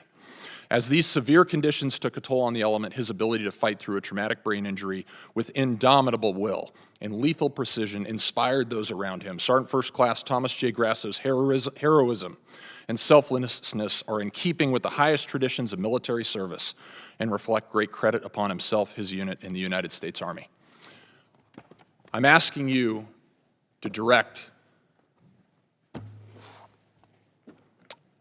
the board chair of HRC, Awards and Decorations Branch, to board Sergeant First Class Thomas J. Grasso's packet. I know these things to be true inside of this packet because I was there. And I'm here today only because I was one of those 5 that he rescued out of that near complex ambush. And I'm grateful for your service to our nation. Congressman, Thank you. We'll do it, and I'd love to meet the Sergeant First Class. Thank you. I think the gentleman yields. The chair now recognizes the gentlelady from Maryland, Ms. Elfreth. Thank you, Mr. Chair. I want to start by thanking Siak Isam and General Caine for inviting a number of us to the Pentagon last week to talk about the 1.8 million enlisted service members we have, the challenges and opportunities that we can work together. Every base that I go to internationally and every single major military base in Maryland over the last year, I insist on meeting with service members and hearing what we can all do better, Mr. Secretary. I want to assure you I insist on those meetings. There's a whole lot we could talk about today, war in Iran, and I too want to thank the families of the 14 service members we have lost in this war so far, both strikes in the Caribbean and the East Pacific, firing of a number of people we all respect on this dais on both sides 61 days into this war. But I want to start with those quality of life issues, Mr. Secretary. A number of members of this committee met with survivors of sexual assault at Fort Hood, enlisted members and family members.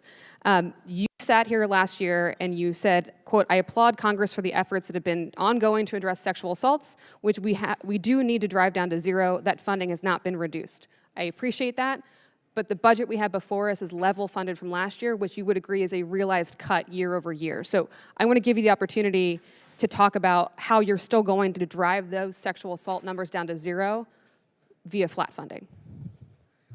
I'm told we've added 5%, so it's actually not flat, but we remain committed to that. And I think you've seen throughout the force reductions, not enough. We want more. We want to go to zero, but we remain committed to that. We're going to hold you accountable for that. Thank you. I want to move on to Ukraine.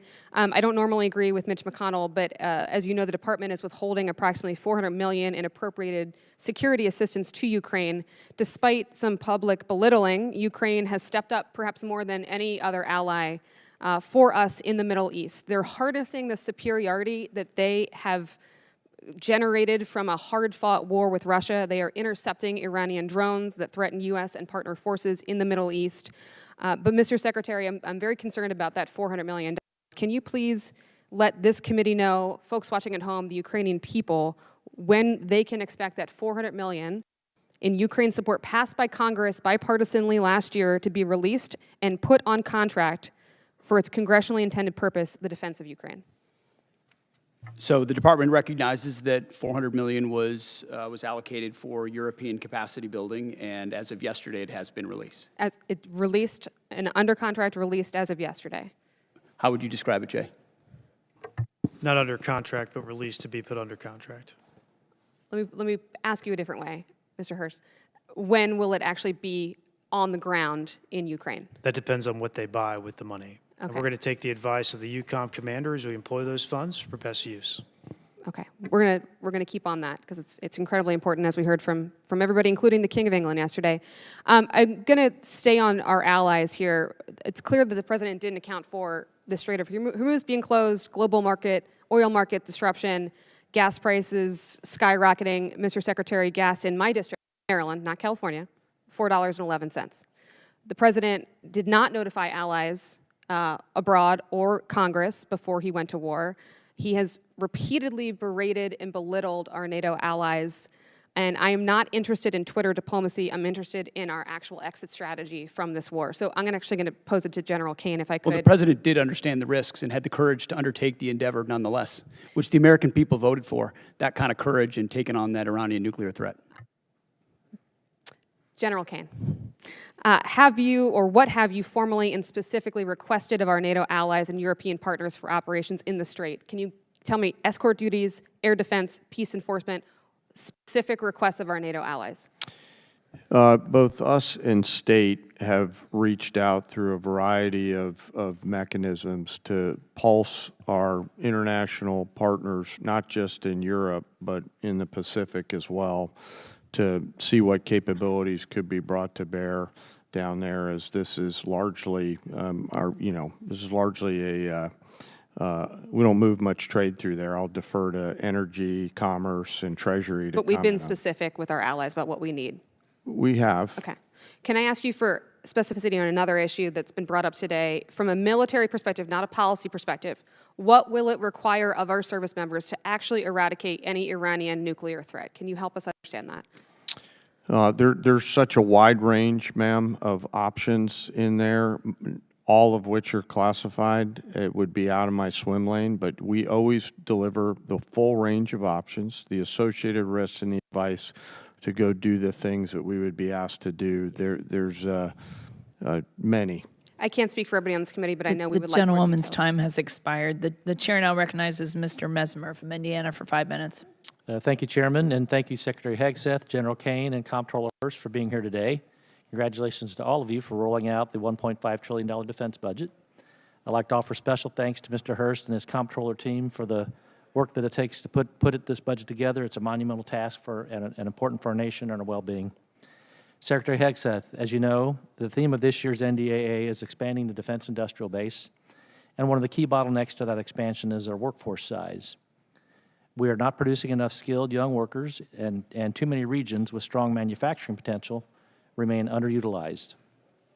Would you support Congress working across committees on a national defense strategy workforce strategy that promotes technical training, apprenticeships, and proven school-to-industry pipelines?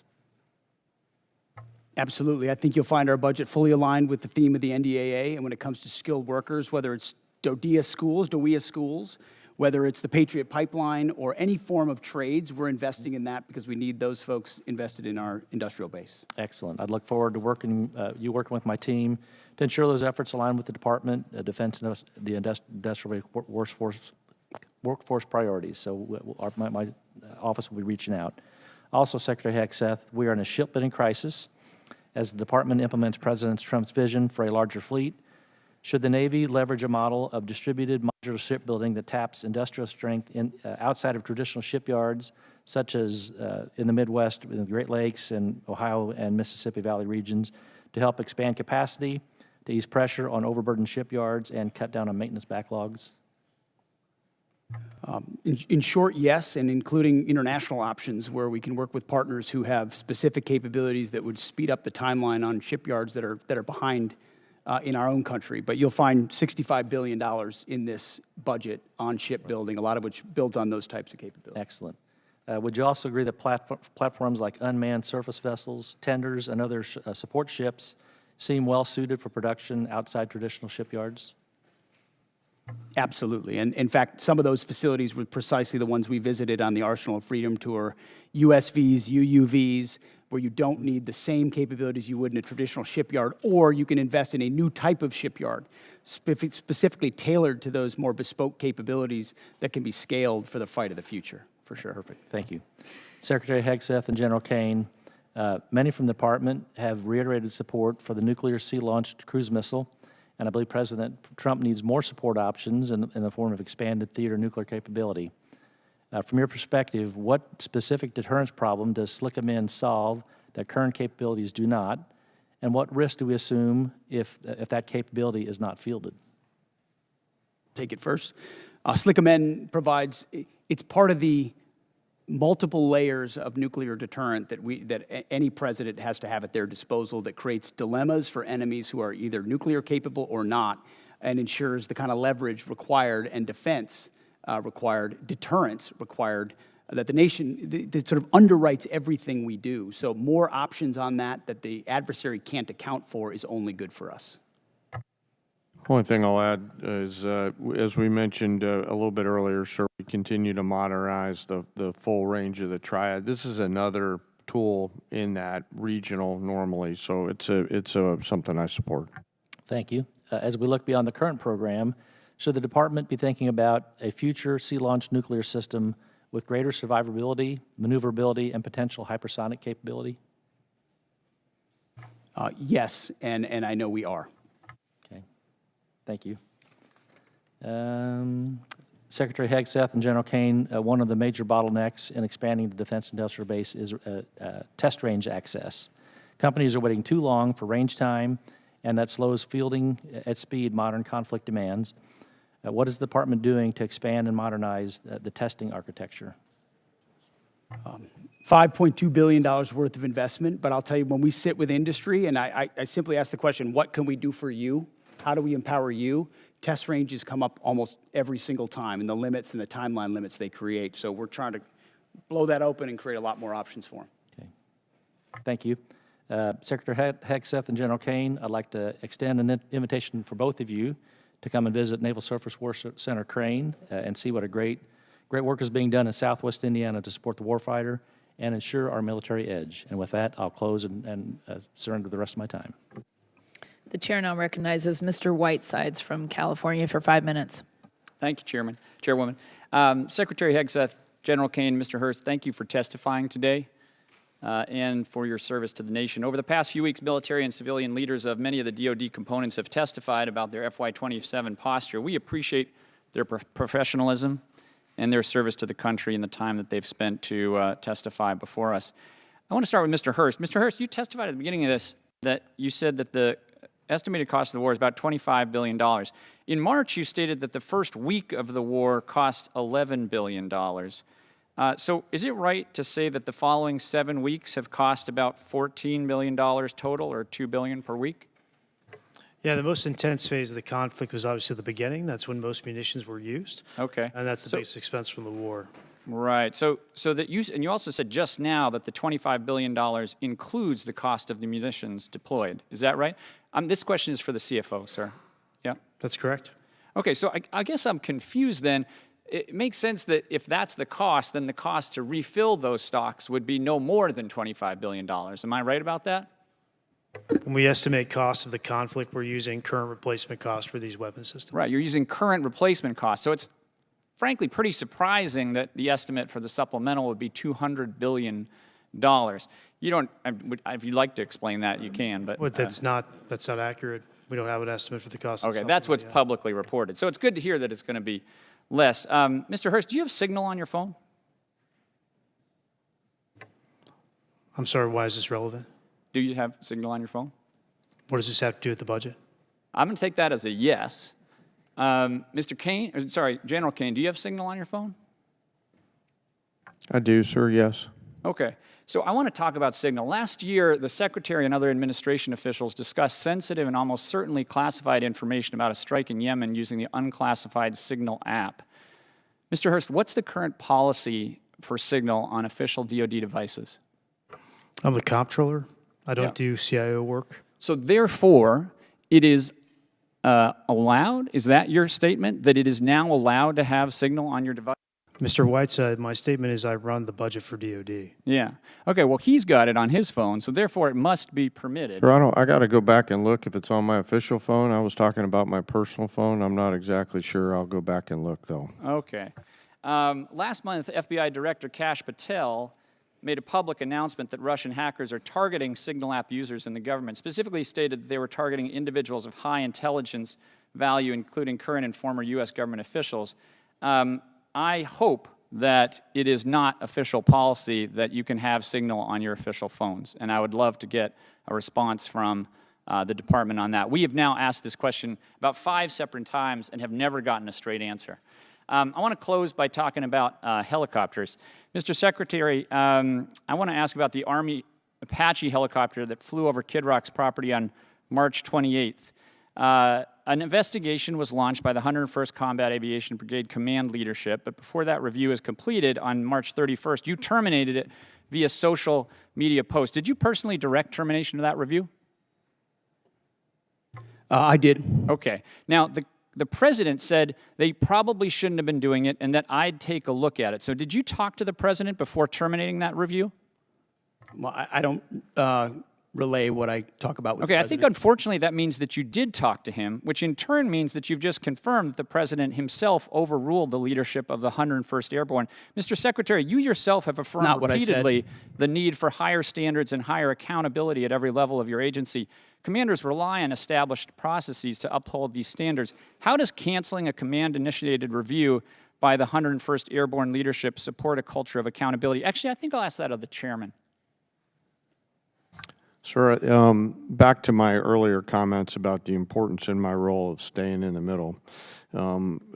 What you're alluding to is, in my assessment, with deep respect for your ask, is a partisan question, and I think it would be inappropriate for me to answer that. Sir, I actually don't think it is. I think it is actually a very fundamental principle of accountability in our department, and I think it was the wrong decision. I'm going to close by just saying one thing. Mr. Secretary, you started this hearing by politicizing it, and I want to make one point. Poll after poll shows that the American public does not support this war, and support is dropping every day. We are all representing our constituents, which is our constitutional duty. And to state that we are politicizing it is an affront to Congress and every member in this House, and I yield back. You are politicizing it, Congressman. The gentleman's time has expired. The chair now recognizes Mr. Schmidt from Kansas for 5 minutes. Thank you, Madam Chair, and I want to thank all three of our witnesses for being here today and answering our questions. Mr. Secretary, let me start with you. A little bit off topic for today, but relevant. We are now more than 2 months into the funding shutdown for the Department of Homeland Security because folks at this end of the avenue have not yet been able to get to yes. I hope we're going to get to yes here shortly. I think we made some progress here today while we've been in this gathering. It's been necessary, as I understand it, for the administration to scrape out the pennies under the couch cushions in order to keep DHS running and honestly running not at full speed. Has your department had any role in contributing to the ongoing operations of DHS while things have not been funded? Well, I wouldn't comment on the status of DHS. I'll just say the ways that we cooperate with them have continued. I mean, look at the southern border and the 11,000 troops we have there, Task Force Southern Border, ensuring that our border is locked down.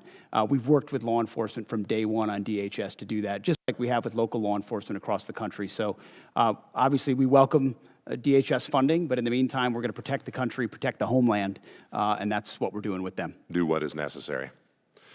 Very good. General, let me ask you, if it is more appropriate for the Secretary, we'll defer, but we've obviously been following with interest all of the developments and the publicly reported developments in Operation Epic Fury. There was some publicly reported activity a while back that I had reason to think might involve some Kansas service personnel. We didn't know from the public reporting. We had simply been trying to find out whether our folks were involved or not. We finally did get an answer. It took about 4 weeks, and when we got it, it was, for the most part, everything we'd read in the press, with one exception. It's a bit unsatisfactory when we're just trying to do our job and figure out whether our folks are implicated and whether we need to be doing something to help them, their families, or their folks back home.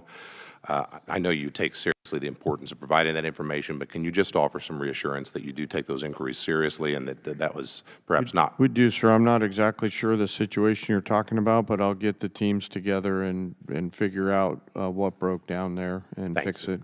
Appreciate it very, very much. Mr. Secretary, let me come back to you. In talking with Kansans who either have been deployed or are in support of folks who have been deployed, I am under the impression that there has been a particularly high, especially early in the operation prior to the ceasefire, particularly high amount of concussive activity, and that we might be well advised to be prepared when folks come home for concussive injuries, for combat-related PTSD, perhaps at levels we aren't expecting, at least those of us watching from the outside of the operation. Can you say anything either about that in particular or more generally about what types of health and post-combat related health injuries we ought to be preparing for when folks come home from this operation in particular? Well, I know, Congressman, all of that is tracked very closely. As it pertains to this budget, there's $70 million for more research on that. But I would note that as it's tracked and identified, also 90% of those with injuries in this conflict have returned to duty. But that doesn't mean there couldn't still be a lingering effect, which is noted and will be continued to be tracked throughout. And can I follow on that? I appreciate that answer very much. With respect particularly to Guard personnel who have been deployed, and when they come back, they return to their civilian roles. They may be in communities far from a military post. They may be in communities that don't have dedicated healthcare services, that may be particularly focused on concussive damage or post-traumatic stress damage. Is there particular thought on things we ought to be doing to prepare to serve that population when those men and women come home? I think the biggest one is identifying it up front, doing that testing up front to identify what has occurred, and then the ability to track those service members. I know as a frontline leader that became part of my responsibility as well, tracking those who may be more susceptible to it, whether they have a formal network to address it or not. So definitely something we care about. TRICARE, ensuring they have increased access in places where there aren't military facilities is an important part of it. Thank you, Mr. Secretary. We care as well. We want to be helpful in that front when our folks come home. Last question, particular to some folks in Kansas. When you were here last year, Mr. Secretary, I talked about cooperation between the Veterans Health Agency and DHA and some work we've been trying to do at Irwin Army Community Hospital at Fort Riley. This committee and the Congress and the President enacted into law a provision that causes some cooperation between the two to happen, and we are very excited to report are looking very good out at Irwin. The reason I raise this with you today, some of the folks who made that happen were the commanding general at the 1st Infantry, General Roan, who's about to deploy to Europe, I believe in early June. His chief medical officer, who's about to leave for a different assignment. The gentleman's time has expired. Can we get those things signed before they leave? The chair now recognizes Mr. Tran from California for 5 minutes. Thank you so much, Chairwoman. Thank you, Secretary Hegseth, General Caine, Mr. Hurst, for being here today. You know, after I was honorably discharged from the Army Reserve, the GI Bill helped me go to school and ultimately become a lawyer. My focus was representing clients who were wrongfully terminated or faced discrimination and harassment at the work. Mr. Secretary, if I were in the courtroom trying to prove that you discriminate against our military heroes, I wouldn't have to look very far or very hard. In just 16 months, you have fired more than a dozen senior military leaders. You've delayed or canceled the promotion of even more. Your chief of staff told the Secretary of the Army that President Trump would not want to stand. That's not true. That was totally false reporting. I'm not getting you to my know question yet, Mr. Secretary. You told the President, the Secretary of the Army that the President would not want to stand next to a black female officer at the military events. But, you know, despite all of this, I remain very hopeful that you can and will do better for the men and women who have dedicated their lives to protect our great country. You're here to ask for $1.5 trillion. That's a huge budget, and I want to make sure that you have the ability to manage it. Secretary Hegseth, you would agree with me when I say that we want the most qualified people in every position of our military, correct? That's a question. Yes. Thank you. General Caine, you would want the same? Yes. Thank you.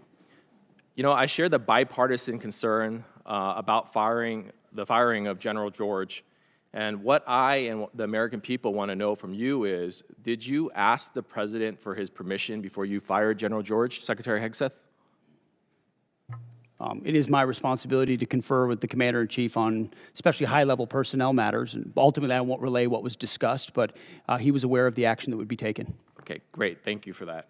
And when you made the decision to fire General George, did you consult Secretary Driscoll? There had been multiple consultations over a year, yes. Do you and Secretary Driscoll have a good working relationship? Yes, I appreciate the work he's doing for the Army. And for the record, would you agree that Secretary Driscoll is doing a great job as the Secretary of the Army? I appreciate the work that the Secretary is doing and made the personnel change based on the Chief of the Army. In fact, he was so good that at his job that the President sent him to Ukraine to negotiate a peace deal. Do you know why the President chose to send him over you? I'm grateful that the President puts in players at key moments to advance policy priorities, and that's what occurred there, and I was very supportive of it at the time. Recently, Secretary Driscoll testified in front of the Appropriations Committee that he refused to strike the names of 2 female and 2 black officers from a promotion list due to their exemplary service, names which were ultimately removed. Did you order him to strike those names? I know we removed those names. I did. Okay. Why? Because we review every general officer. You mentioned 12 general officers have been reviewed. The number's much higher than that.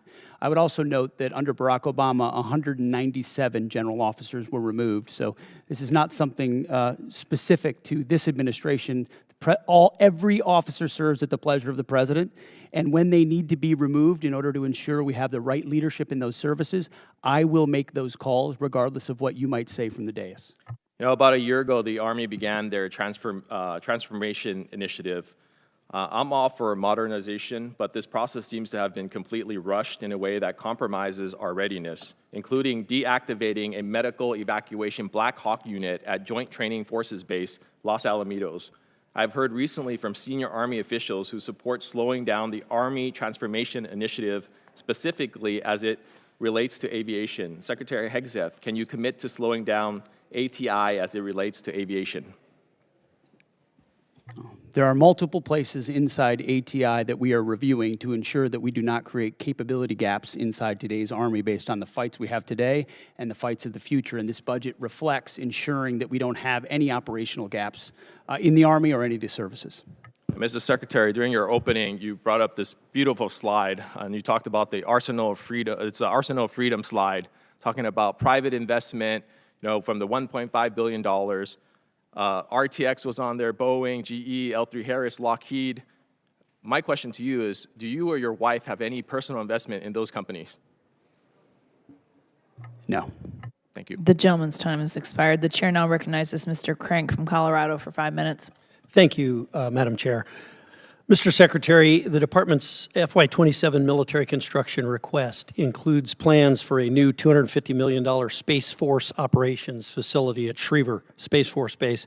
When constructed, this facility will support essential national security missions like Golden Dome, the National Reconnaissance Office, intelligence, surveillance, and reconnaissance missions, and other Space Command requirements. With a projected workforce that includes over 2,600 high-paying civilian jobs, how will the department compete with the private sector to recruit and hire the highly skilled talent needed for those positions? And how will the department work with El Paso County, which is my county, and the city of Colorado Springs, who strongly supported this administration, by the way, to meet the growing needs of the Space Force?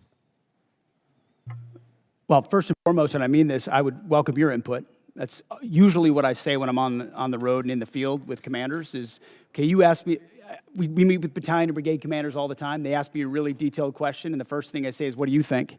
And usually they know the problem set much better than us, and we take that feedback back to HQ and we action it. So I would welcome how we can ensure that that workforce is properly cared for and competitive, considering how important the Space Force is, which is doubled in this budget in size. Right. That domain of warfare we have to get right. Yes. Okay. Mr. Secretary, sometimes here in Congress and on these committees, sometimes we do oversight, but sometimes we just overact. And there's been a little bit of that today. There's been some overacting. I would hope that when I look back on my congressional career, I've only been here a little while, I do know that when President Biden did some military operations, I supported him. I wasn't here, but I supported those operations because it's important to support the men and women of the military, and it's important to support our commander-in-chief when he makes the decision to deploy those troops. And I'd hope that when I look back on my career years from now, I will say the same thing, that I didn't choose what to support based on who the party was in the White House, but based on whether it was the best thing for our national security. And I hope that some of my colleagues who don't seem to hold that same standard would introspectively look at what they do. But I want to give you a minute. There's been a lot said about Iran and about the mission in Iran. And I think there's been a lot of misinformation here, and I want to give you the opportunity to correct the record. Well, I appreciate that. We are fortunate to have a president who understands the nature of the threat we face from a nuclear-armed Iran. Full stop. We know what they say they would do, we know that they were pursuing, and we know that at their weakest moment, we had an opportunity to do something about it before they had a conventional shield of missiles and drones so large that they could never be contested. And then without inspections and from a bad deal, they could possibly race to a bomb. So the threat was right there in front of us. All it took was the courage to act, which no other president had done. And he gave us a clear set of objectives, which the chairman and I talked about from day one. In pursuit of ensuring that Iran never gets a nuclear weapon, You degrade their missile program, defeat their missile program, get at their conventional Navy, and ensure they don't have a defense industrial base so they can rebuild those capabilities. That's what we briefed from the podium. That's what we talked about. That's what we were focused on.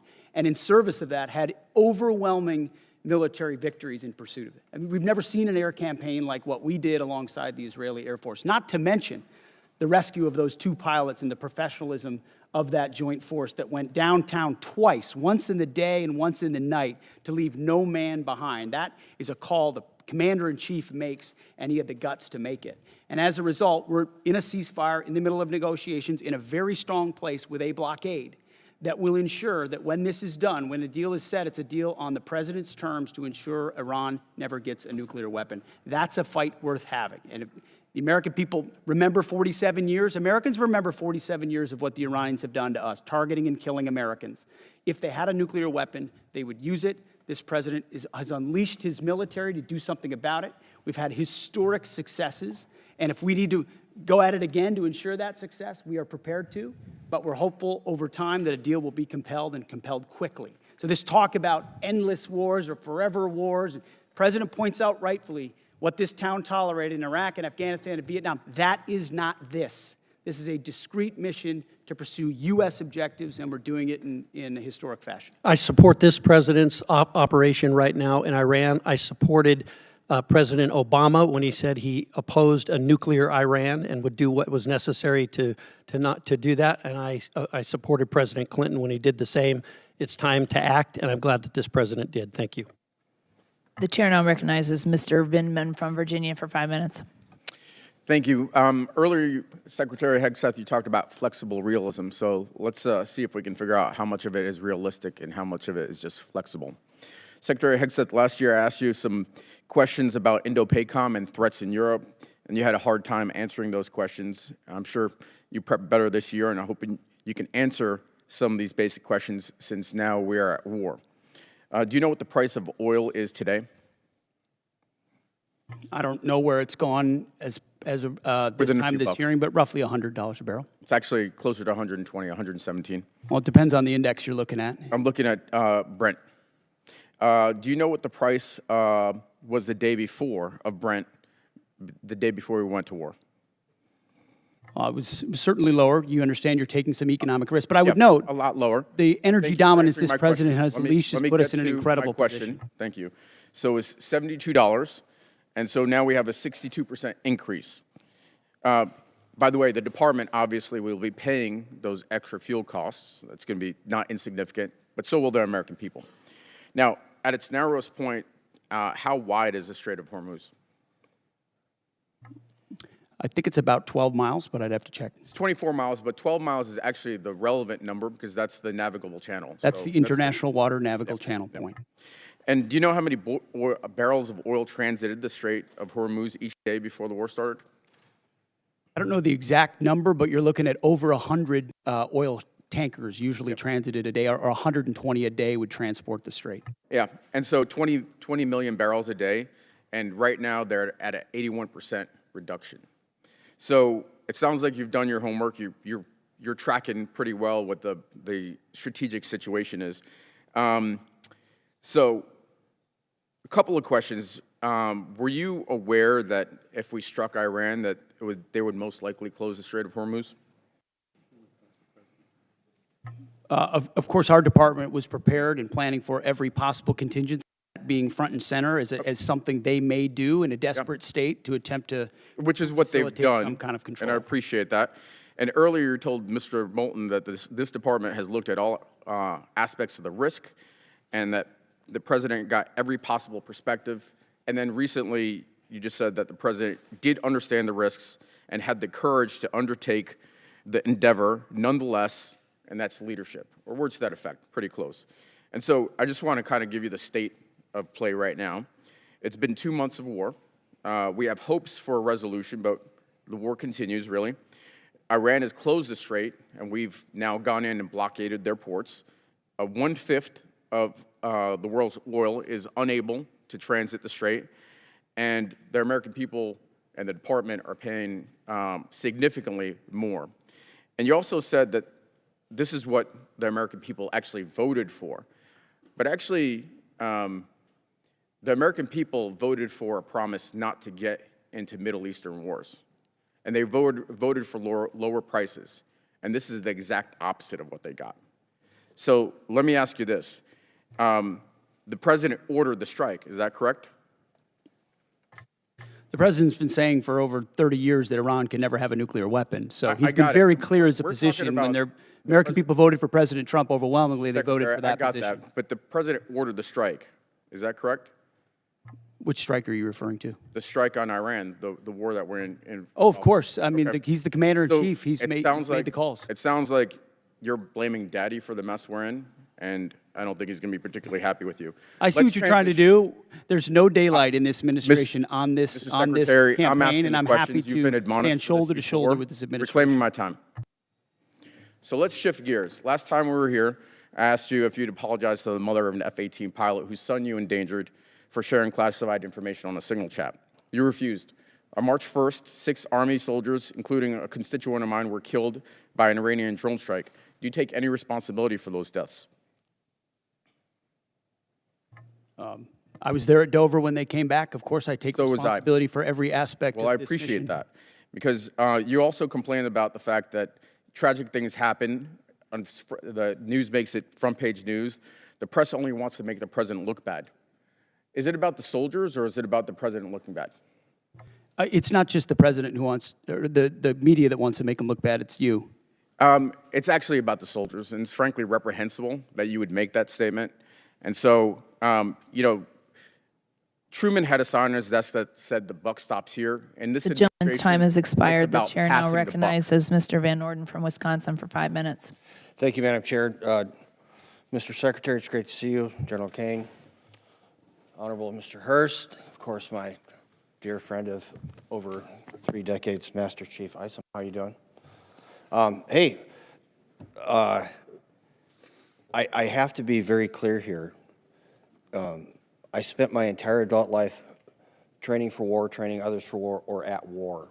And you very astutely mentioned to some of my Democrat colleagues that our generation has been involved, was involved in an endless war, a morass. And I've had, with Matthew Burns, I've had 22 of my friends commit suicide.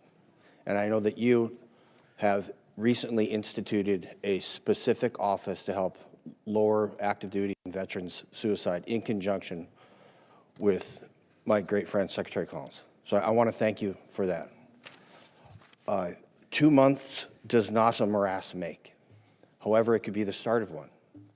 And the difference between this administration and many previous administrations, I think that you understand, particularly because of your background and your SCA back there, and General Caine, you understand what it means to fight to win. And we didn't fight to win in Afghanistan. We didn't fight to win in Iraq. And it's palpable. I have more friends than I can count that are still on active duty in every branch of service, including the Coast Guard. And for a Navy guy, that's a big stretch.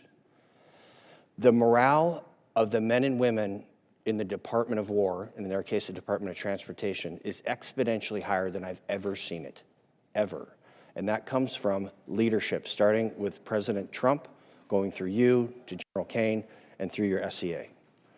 And what some of my colleagues refuse to admit is that that's how you win. It starts with the man. It's the first soft truth. Humans are more important than hardware. And I want to thank you for setting that environment. I don't want to be at war. But Iran declared war on the United States of America 47 years ago, and those bastards are responsible for killing and maiming many of my friends. So this is not some esoteric political argument for me. This is a fact that President Trump, by using you as the Secretary of War and General Caine as CJCS and Master Chief Isom, what you're doing is you're going to end a war that was declared on us. And of all times when we should unite as Americans, especially in this puzzle palace up here, is when we're at war. And it is a war of choice by the mullahs. That is who chose to fight this war, and we're going to end it. I don't really have a question for you. I trust your judgment. General Caine, I trust your judgment. Master Chief, I trust your judgment. And when you're coming here with a request for a tremendous amount of money, I understand that there's no fluff in there, that this is what's required to end this war that the mullahs chose to declare against us. And I'm telling you right now, we have your back. And there are a lot of my Democrat colleagues that do also. They're just afraid to say it out loud because they'll be crushed by the left of their party, and that is reprehensible. So with that, whatever you guys need, you just holler. Okay, Mr. Secretary? I couldn't say it any better. Thank you very much, Congressman. You're welcome, sir. With that, I yield back. Gentleman yields back. Chair, and I recognize the gentleman from Missouri, Mr. Bell. Thank you, Mr. Chair. Mr. Secretary, I don't trust your judgment. You made the comment to my colleague that there's no daylight between you and the president, which calls into question your role and, again, accountability. And so I got to ask, has there ever been any time that you disagree with the president on this war or anything in general?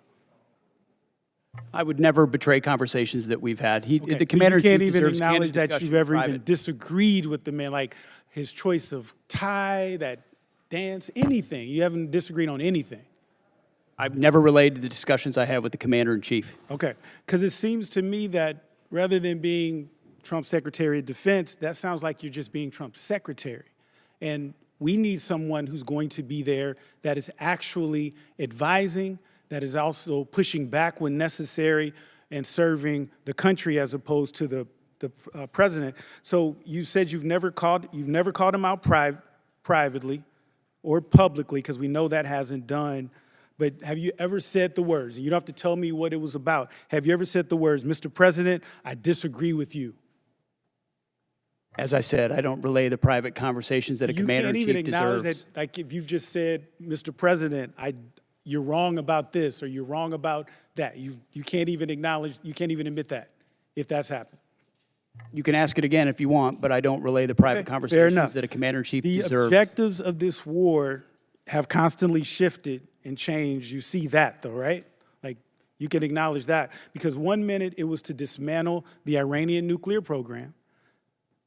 But I don't know how that objective has not now been the listed objectives as far as I understand.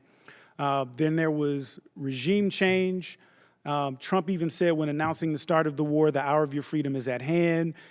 It's yours to take. He also posted on Truth Social in January, help is on the way, to the Iranians posting in the street.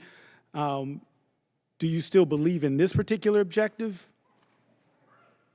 The objectives have been clear from the beginning, and I've supported the president throughout in having the courage to take on this threat. Okay, so then let's talk about what else has he said?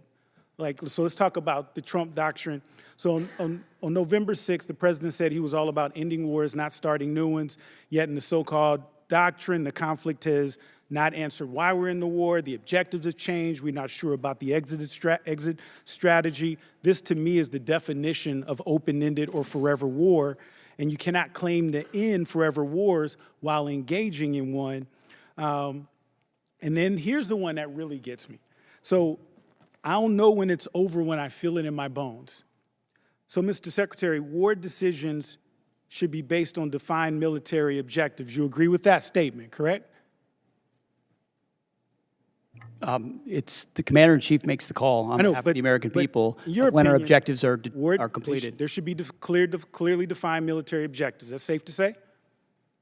Ultimately, the commander-in-chief makes the decision about when our objectives are achieved. Okay, because because I'm just trying to figure out, like, what kind of analysis, evaluation are we looking at with objectives when it's just what the president feels in his bones? Like, are we talking about like some Da Vinci Petruvian man or what? Like, what are we talking about when we just talk about feeling it in your bones? Because my thing is, we're not set up here to trust anyone's judgment. We're here to represent our districts and the American people. And so my next question is, the problem that I'm concerned with is that Iran continues to increase their negotiating leverage with us. And so we've been told that we've won this war, it'll be over in a few days, but now they didn't control the Strait of Hormuz, and now they do have leverage in the Strait of Hormuz. I remember even in the strikes in June, after the strikes in June, I should say, they struck Al-Udeid, and we never responded to that. As a matter of fact, Trump even said he knew that strike was coming and he allowed it. Do you agree with that? Ultimately, the president's been clear about his objectives, and if Iran thinks they're going to outdeal the best deal maker on the planet, they got another thing coming. But they struck us and we didn't strike back, and you're okay with that? He even said he authorized, he allowed it. He said that, and you're okay with that? The president has done many bold things for this country to ensure Iran never has a nuclear weapon. Okay, well, allowing another country to attack us, isn't that treason? Allowing Iran to get a nuclear Gentleman's weapon. time's Obama was expired. willing Chair to now do, recognizes the gentleman that's what from you want. Arizona, Mr. Amadei. I want to thank your team behind you for having the discipline and stamina for being here. I know what work was involved in doing this type of hearing, so thank you all. Mr. Secretary, I want to ask you about the A-10 Warthog. How effective has it been in the war in Iran? As I'm sure you know, it's a very effective platform. Yes. And so why is the Air Force, I mean, they've been trying to retire this platform for 40 years, since 1984, and it seems like it keeps proving itself no matter the technological advances that we have in the military. So why is there a need or a push to retire this platform? Well, the push to retire the platform was from previous administrations, based on mostly requests from the Air Force. But given how, I mean, anybody of our generation knows how impactful, important, and significant the A-10 and the Warthog has been. And that's what you want when you need close air support. Full stop, everybody knows it. To include when you've got down pilots and you need to go downtown Iran. And it was incredibly effective in those missions. Now, there are other places where it's less survivable, and I understand that. But there's still most of the world where it is the most effective close air support platform. That's why I got with the Air Force Secretary. We extended it to 2030, and we're, per the President's guidance, going to look at other options, maybe other variants and ways at which we can keep the A-10 capability or platform on the battlefield for our warfighters who want that kind of close air support. Thank you. I appreciate that. Just, you know, as technology advances, sometimes we forget, sometimes the old school machinery we have works just as well. I know you just, you know, got the Apache helicopters. I mean, that's a 50-year-old frame. If you look at the AK-47s, my God, it's one of the most effective rifles, and from 1947. So I don't want to lose sight of that. You know, I think too much is spent on so many defense companies coming in here selling us the newest, greatest product, but warfare ultimately is about killing the enemy, and we know that Warthog does that. I want to shift focus a little bit to actually kind of old school as well. I know the SOF and PSYOP right now, there's been 3,000 positions cut, mostly on PSYOPs and civil affairs. How is, you know, I've been wondering, we have air superiority in Iran, and it seems like there's no internet connectivity in Iran. Are we doing any leaflet drops over there? We've explored a variety of different actions, many of which are classified, but that could restore additional communications capability to the Iranian people. I would love for President Trump's Truth Social post to be leafleted all over Iran, to be honest with you. I think that would encourage them to actually take to the streets. Moving to Iraq, I think there's budgeted right now about $118 million for the government of Iraq for the counter-ISIS mission. We know the problems that the Iraq government are facing right now. And you have personally said that you're going to certify, you know, the spending on it. I mean, do you think that this is an effective use of our money to give it to this government that we know is aligned with Iran and seems like it's becoming more difficult to deal with? It's very much an open question. We're paying very close attention to the new government there and the counterterrorism efforts, some of which have been successful over time and others of which have not in this conflict where Iraq has not stepped up in those efforts. And we're reviewing funding, basing every aspect accordingly, just like we did in Syria. The president directed that we leave Syria. We had 8 bases. We went down to 4, 2, and then 1, and now ultimately are in northern Iraq. And we'll review our posture throughout the region. Great. With that, I yield back, Mr. Chair. Chair now recognizes a gentleman from New Jersey, Dr. Conaway. Thank you, Mr. Chairman, and thank you and Ranking Member Smith for holding this hearing today. Thanks to the witnesses for presenting themselves to us to answer questions. At the outset, let me say that I'm proud of the work that our service members do every day to keep our nation safe, and I have profound respect for those who voluntarily put on the uniform to serve and protect our country. The Trump administration's reckless military actions are driving up costs for everyday Americans. This war, as you know, is not supported by a significant majority of the people in this country. The administration has increased military operations around the globe, including strikes in 8 countries, and the war in Iran is costing taxpayers billions of dollars. Estimates are by the time it's over, it could cost $1 trillion to the American people, a lot of that off budget. It's estimated that the first 6 days of the war cost around $12 billion alone, and we are now hitting 60 days of war fighting without a plan to exit this conflict. The administration has failed to transparently tell the Congress or the American people what the costs of the war are and why we are at war, and expects Americans to keep footing the bill. The comptroller has, and thank you for coming, sir, given us an incomplete number, and I understand we're in the midst of war and there's some, you do have some challenges in that regard. But Congress, I think, my colleagues would have appreciated a more thoroughgoing cost estimate so that we may properly conduct oversight as is our duty. I would agree with my colleague, Ms. Goodlander, about the department sharing the full breakdown of the cost of this war and understanding where every dollar is going. That number does not likely reflect the full costs of war, as you know. There are many estimates out there that say that this war will cost much more than you and the administration are putting before the American people. If you look at our past conflicts, when we went to war in World War I, and this has been mentioned, Wilson went to Congress and called for the American people to help pay for the war. Franklin Roosevelt went to Congress, asked for a declaration of war, and the Americans pitched in to pay for this war. Conflicts after that, sadly, too many of them are off budget and are leaving Americans with trillions of dollars in debt. Average Americans are suffering the consequences of this war in Iran, including increased fuel prices in my home state of New Jersey, where gas is now on average $4.20 a gallon. Diesel is almost $6 per gallon. In addition to increased fuel prices, everything costs more: groceries, housing costs, and the people have to pay for it, have not asked for this war, and I think are a little bit bewildered as to why we're in this war. I'm not disputing the fact that the Iranian regime is a malignant, dangerous regime that has killed its own people and indeed has killed Americans over the decades.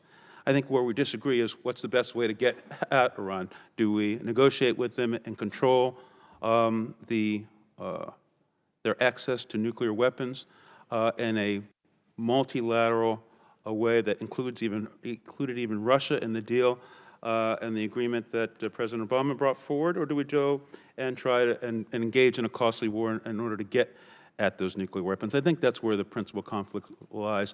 How do we achieve the same goals, costly war or through negotiation? And we've seen that apparently there wasn't a plan to deal with the action that Iran had to take, that is to close the Strait of Hormuz, because it's the only thing you can do when you are the weaker country in an asymmetric conflict. Of course they were going to do that, and I wonder whether or not the President was apprised of this before he took the actions that he has taken. So let me just ask this question. And before, let's make this comment too. This war is just 60 days so far. And this thought that Americans wish to bear the consequences of increased fuel prices, I don't think is borne out by the fact that, those costs impact people on a weekly basis, bi-weekly basis. Mortgages come and have to be paid. Groceries have to be bought on a weekly basis. And those gas prices are squeezing the American public. So can you tell us whether or not there was planning to deal with in advance, to deal with the closing of the Strait of Hormuz, given the likely impact on world fuel prices? That will have to be for the record, because the gentleman's time has expired. Chair now recognizes the ranking member for any closing comments he may have. Well, first of all, I want to thank the chairman for conducting this hearing. Obviously, there's a lot of passion on both sides, a lot of partisan stuff being thrown around. I think on this committee, we're all trying to serve the men and women who serve us as well as we possibly can. You handled it very well in a difficult time. I appreciate the fairness of that. And yes, we have a lot of issues, but at the end of the day, the Iran war is the biggest issue that we face. And I hope that you all, you gentlemen, would take seriously the concerns we have about where it's going and how it's going to end. Yes, it has not yet lasted as long as Vietnam or World War II, but we're also told it was going to last 4 to 5 weeks when it started. We were given an idea of what the mission has been. It's clearly gone beyond that. We did not contemplate that we would have, the Strait of Hormuz shut down or that we would have to implement a blockade. So how we get to the result is something we really are going to want to hear from all of you about on a regular basis, and what role the service members who are over there, some 50,000, are going to play in that. And we all agree, Ms. Secretary, that Iran should not have a nuclear weapon. Is this really getting us there? That's the connection we want to see. And you can say, well, we had to start a war to stop the nuclear weapon. That in and of itself doesn't make it true. How is the war and the military action actually stopping that nuclear weapon? How does it put us into a better position? I think that's what we really need to hear, and what we'll have to continue to work on long after this hearing. But I thank our witnesses for coming before us. It is the democratic process. We're all part of a representative democracy. I have never met too many people at the Pentagon who loved coming over and talking to Congress. I get that. But I hope you understand how important and how necessary it is that the people's voices are heard, and we do have an opportunity to question and challenge the decisions that are made by our executive branches. We have a right to do under the Constitution, actually an obligation to do under the Constitution. So look forward to continuing the conversation. I thank the chairman again, and I yield back. I thank the ranking member, and I thank the witnesses. Thank you for your service to our country. Thank you for 6 hours of tough duty, and you've done a great job. I want to end this hearing the way I started it. This is a historic budget request by this administration. We are in unacceptably low levels of spending historically, and this president is meeting the moment with a budget request that meets the requirements that we have to meet if we want to remain at peace. This is about peace through strength. This budget will help us have peace through strength, and I urge my colleagues who are not in this chamber to pay attention to what we talked about today. This department, I think, is done an admirable job of defending the budget. And with that, thank you for being here. This hearing is adjourned.